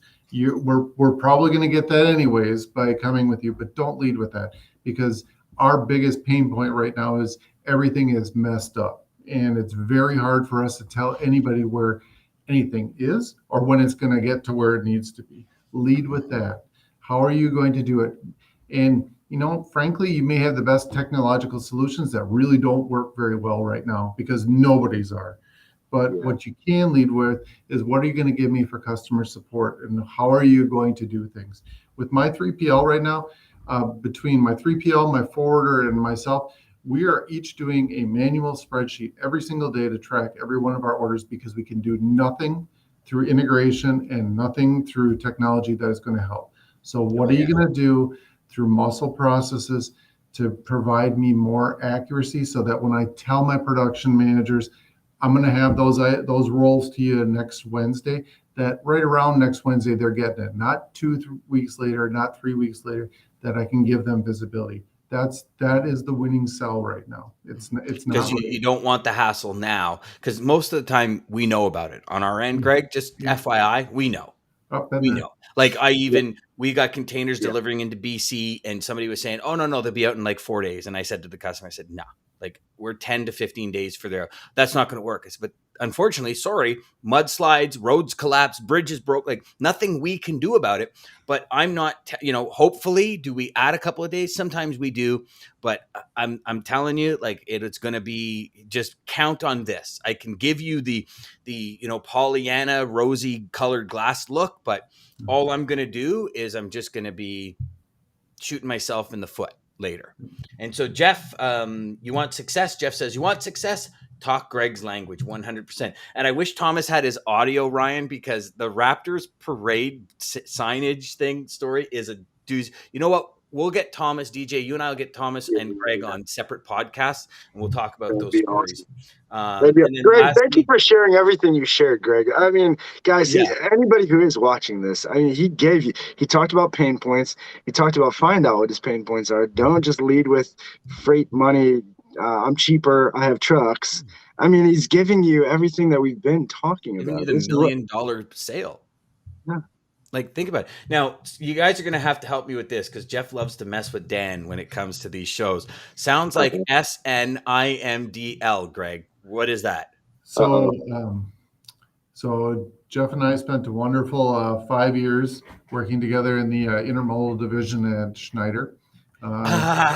Okay. I was responsible for, I was not Al Gore. I did not create the container fleet, but I was responsible for bringing it on board, and Jeff was responsible for making it work. So Jeff was feeling my wrath when he wouldn't deliver what I overpromised. So Jeff, not last show, but the show before, on Friday last week, Jeff says SMFH, and I'm sitting there and I'm looking at it, and I had to stop, and then we're live, right? And I go, what does that mean? And DJ goes, shake my fucking head. I'm like, oh, okay. And Jeff is roaring, and he's laughing, and he's like, boom, laugh out loud. So every time he types something, I'm like, I look at it like 3 times. I'm like, okay, I better try and figure this out before I post it up. But when he said Greg at the end, laugh out loud. I bet you are. I love it. Yeah, I love it. He's a good man. You know what, guys, this is awesome. Any closing ideas and strategies? We're going on 7 hours that we're on here. And I really, if we can, I'd really love to close it off with the salespeople on, one of the most powerful notes. And you being customers, you collecting the calls all day, you being the ones that receive our emails and calls. just reiterate, what's the best approach? Like, how can we get through to you again? And I know you said it, but just what's our best approach? Patience, timing, what? Yeah. I have one mantra for my team, for my kids, for myself, and it's treat others the way that you want to be treated. So to me, it's really simple. It's something, it's a lodestone that I can always go to. So, I understand it's tough right now because there's a reason I've never done sales. I wouldn't be good at it because I wouldn't like it. I don't think I have a hard time doing it. So, for people that in my experience being both on the carrier side and on the shipper side, I think it's important to walk that very thin line between being persistent and being overbearing, which is even tougher because that line moves around for a lot of people. Know your customer, or at least know your potential client that you're going to be working with. Do some research on them. And yes, I understand it's extra work, but do you want to put in extra time for 2 or 3 clients, or just send out mass spread emails for 20 to 25? How much work actually gets there? And be yourself. It should be enough. I mean, Sharon and I think it was Nicole that were speaking there. They were talking a lot about that you have to know thyself, and because it's much easier to remember that what you're selling and what you believe in. It's a much easier sell for you to do it that way. So it's hard for me to get in the head of salespeople, and I don't really want to. But those things, I value honesty. I value integrity. I don't want to hear you overpromise something and underdeliver, because it's going to hurt you down the road. But come to me with, trying to understand who I am and what we're trying to do, and be yourself. And for right now, don't lead with rate. Nobody cares. All we care about is making it easier on us, because we've all been through a brutal 2 years, and we probably have another brutal year ahead of us too. So Thomas says, be diligent, make time to communicate as much as possible. Be honest, transparent, and take ownership of your promises. Do not overpromise. So what I'm going to do right now, if you guys are okay with it, do we have an extra 15 minutes with the two of you? Would you guys be okay for an extra 15 minutes, Greg? So yes. What I'm going to do right now, everybody, Thomas, you're saying yes. What I'm going to do now is I'm putting in the chat. Now, I can only put it in the chat on YouTube and Facebook. So if you're not on YouTube and Facebook, jump over to YouTube and Facebook, because LinkedIn will not let me put in this chat. We're inviting you to jump on and ask questions and share with us what you thought of today. Jeff, I know I was supposed to send you a link to come on, and I totally forgot until 2 seconds ago. So you're on YouTube, so jump in there. I'm also going to post this link on Facebook. DJ, I cannot post to the Freight 101 group. Send it to me and I'll share in the group. Send it to me and I'll share in the group. Here is, I'm sending it to you in personal chat right there in the private chat. So that's there. So if any of you, we would be honored if you came on today and told us how the last 7 hours, what you've learned, what kind of the biggest takeaways. Jeff, jump on, join the conversation. Whoever else is out there, Ryan, jump on, join the conversation. Whoever's out there, join in. Bring it on. This will be your chance. So there's your link. We are 4 of us on right now. We have room for 6 people, and we're going to close this out at about 4:15, 4:30, depending on how well. So we've got Thomas coming in twice. Yeah, Thomas, hey. There we go. No, you're still not. I thought it was going to work. I had hope for you. I thought it was going to work that time too. I thought it was too. It was kind of like Brian. So we'll give it another couple minutes, and if not, we'll kind of do an in closing. So for all of you that have watched and listened today, DJ, why don't you take it away? Like, what was your biggest takeaway from today? Oh man, just to not give up. So what I learned from today is really kind of what was weighing on me a little bit. I'm going to be honest. Before getting involved in this podcast, first I do want, and thank you for giving it to me. But giving me the floor to talk. But Oh, thank brother, you my pleasure. thank you for allowing me to be a part of this. The amount of information and knowledge and everything that I've learned from you and Inception and every one of these guests and that dude right there, I love it. Ryan, I'm so glad you're out here. Ryan jumped on. Look at that. He's got the lid going and everything. Love it, I brother. love it. And so just thank you. And everybody said the same thing to you, Dan, but man, you really are the drive behind this. And it just gave me relief that kind of what Greg said and everybody's kind of echoed the same thing. We all just have to come together as a team, realize that we all have one goal, and that's to move Greg's product, to move everybody's product, to move and to get the world going around. We are all involved in what makes the world go around. The products move, business move. We're 12. You say it all the time. We're 12% of the GDP. Let's act like it. And unreal. And well, let's thank you, come DJ. together. I Thank you, appreciate man. that more than you can imagine. You know what? I think Sales Chatter is going to be the up and comer in the industry, and I think we're bringing relevant information to people that need it. You know, Ryan, my man, my brother, what did you get out of today? And do you have any questions for these two gentlemen? Thomas will interpret via text, and we'll read it back to you, and then Greg will share with you. Talk to us, man, because you've been a full pull today, brother. You've been a full pull. I know. Okay. Sorry, guys. My dog's going to replace my wife. So, no, it's been a great time to actually be here today, and I did learn a lot about basically what next year is going to entail and what we should be looking towards. I've learned so much today from other people that I'll be looking to collaborate with in the next few years. I think in terms of Greg and Perfect. You know, I taught Ryan how to do that on voicemails. I said, you just talk and then hang up, and it sounds like you got cut off, and everybody's like, what? We just all did it. When Ryan left, we were all like, what? What just happened? What just happened? You left us suspenseful. I was right. He was pulling me in, and then boom, he dropped it. He's doing it just so he knows we're paying attention. It's a little trick. It's a trick. So, you know, just for both of you, if you ever get a salesperson that calls and the phone cuts out, the phone didn't really cut off. They were like, yeah, you know what I mean? I'm talking, and clicking. They're just seeing if you're going to call back or not. Maybe you might. That's all it is, brother. That's all it is. Everybody jump on. Come on, man. We see you out there. We see the amount of people on here, and just jump on. Tell us what you thought. If you don't want to, I guess you got to. No, I think you don't think though. I think you can. No, if I do that, do you still hear me? Yeah. Yeah. Still hear you. So you can even click that little video button and not go on video if you don't want to be on video. That's fine. That's fine. I use that to call someone and say, I'll call you back. I'm busy. Yes, exactly. I think the most important part of sales is knowing. So this is Jeffrey. Jeffrey, why aren't you jumping on, brother? I think the most important part of sales is knowing your prospect from the inside out. Be honest. Don't pretend to be someone that you're not. Be a good listener. 100%, brother.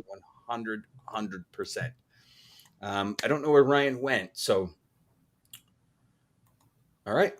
You want to shut her down? Yeah. 7 hours, 7 minutes, and 59.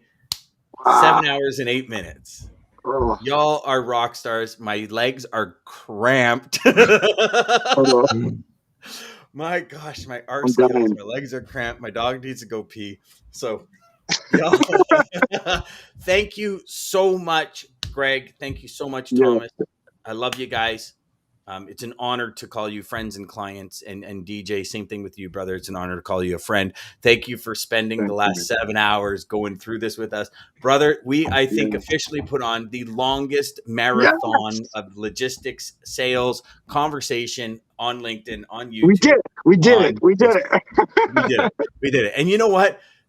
Doing this, I'm saying, we got to hook one of these up every 60 days, I think, or something. You know, we're going to have to figure that out. And next time we're going to get Thomas on with audio, because he's got a Raptors story that'll just blow everyone's mind. And he came on in Inception and talked about it. And I mean, everybody was just like, no way. And I mean, just from simple things that cause so many ripples and all the technical stuff that needs to be done, like as reps, you know, I don't think we realize what the back end of things that needs to happen, right? It's like, okay, A and B, but like, what about C, D, E, and F all the way to Z that needs to happen?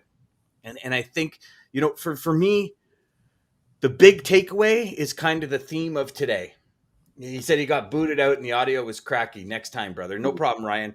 For me, know your lane.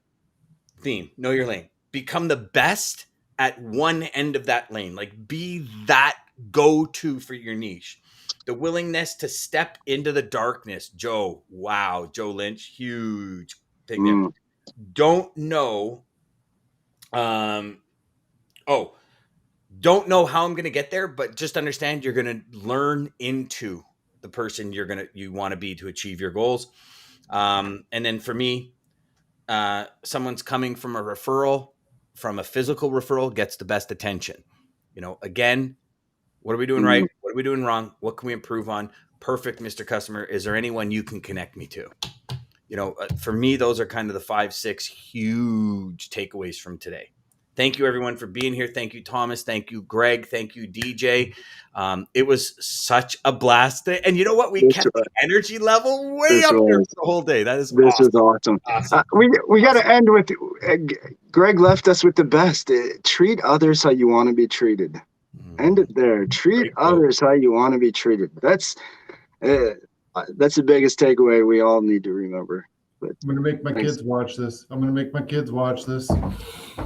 100%. It's on YouTube, brother. It's on the interwebs. It's not going nowhere. Treat them. Thank you, everybody. Have a remarkable holiday season. DJ and I will be back Friday morning, 10 a.m. for another episode of Sales Chatter. Talk to you later. Thank you. Thanks, guys.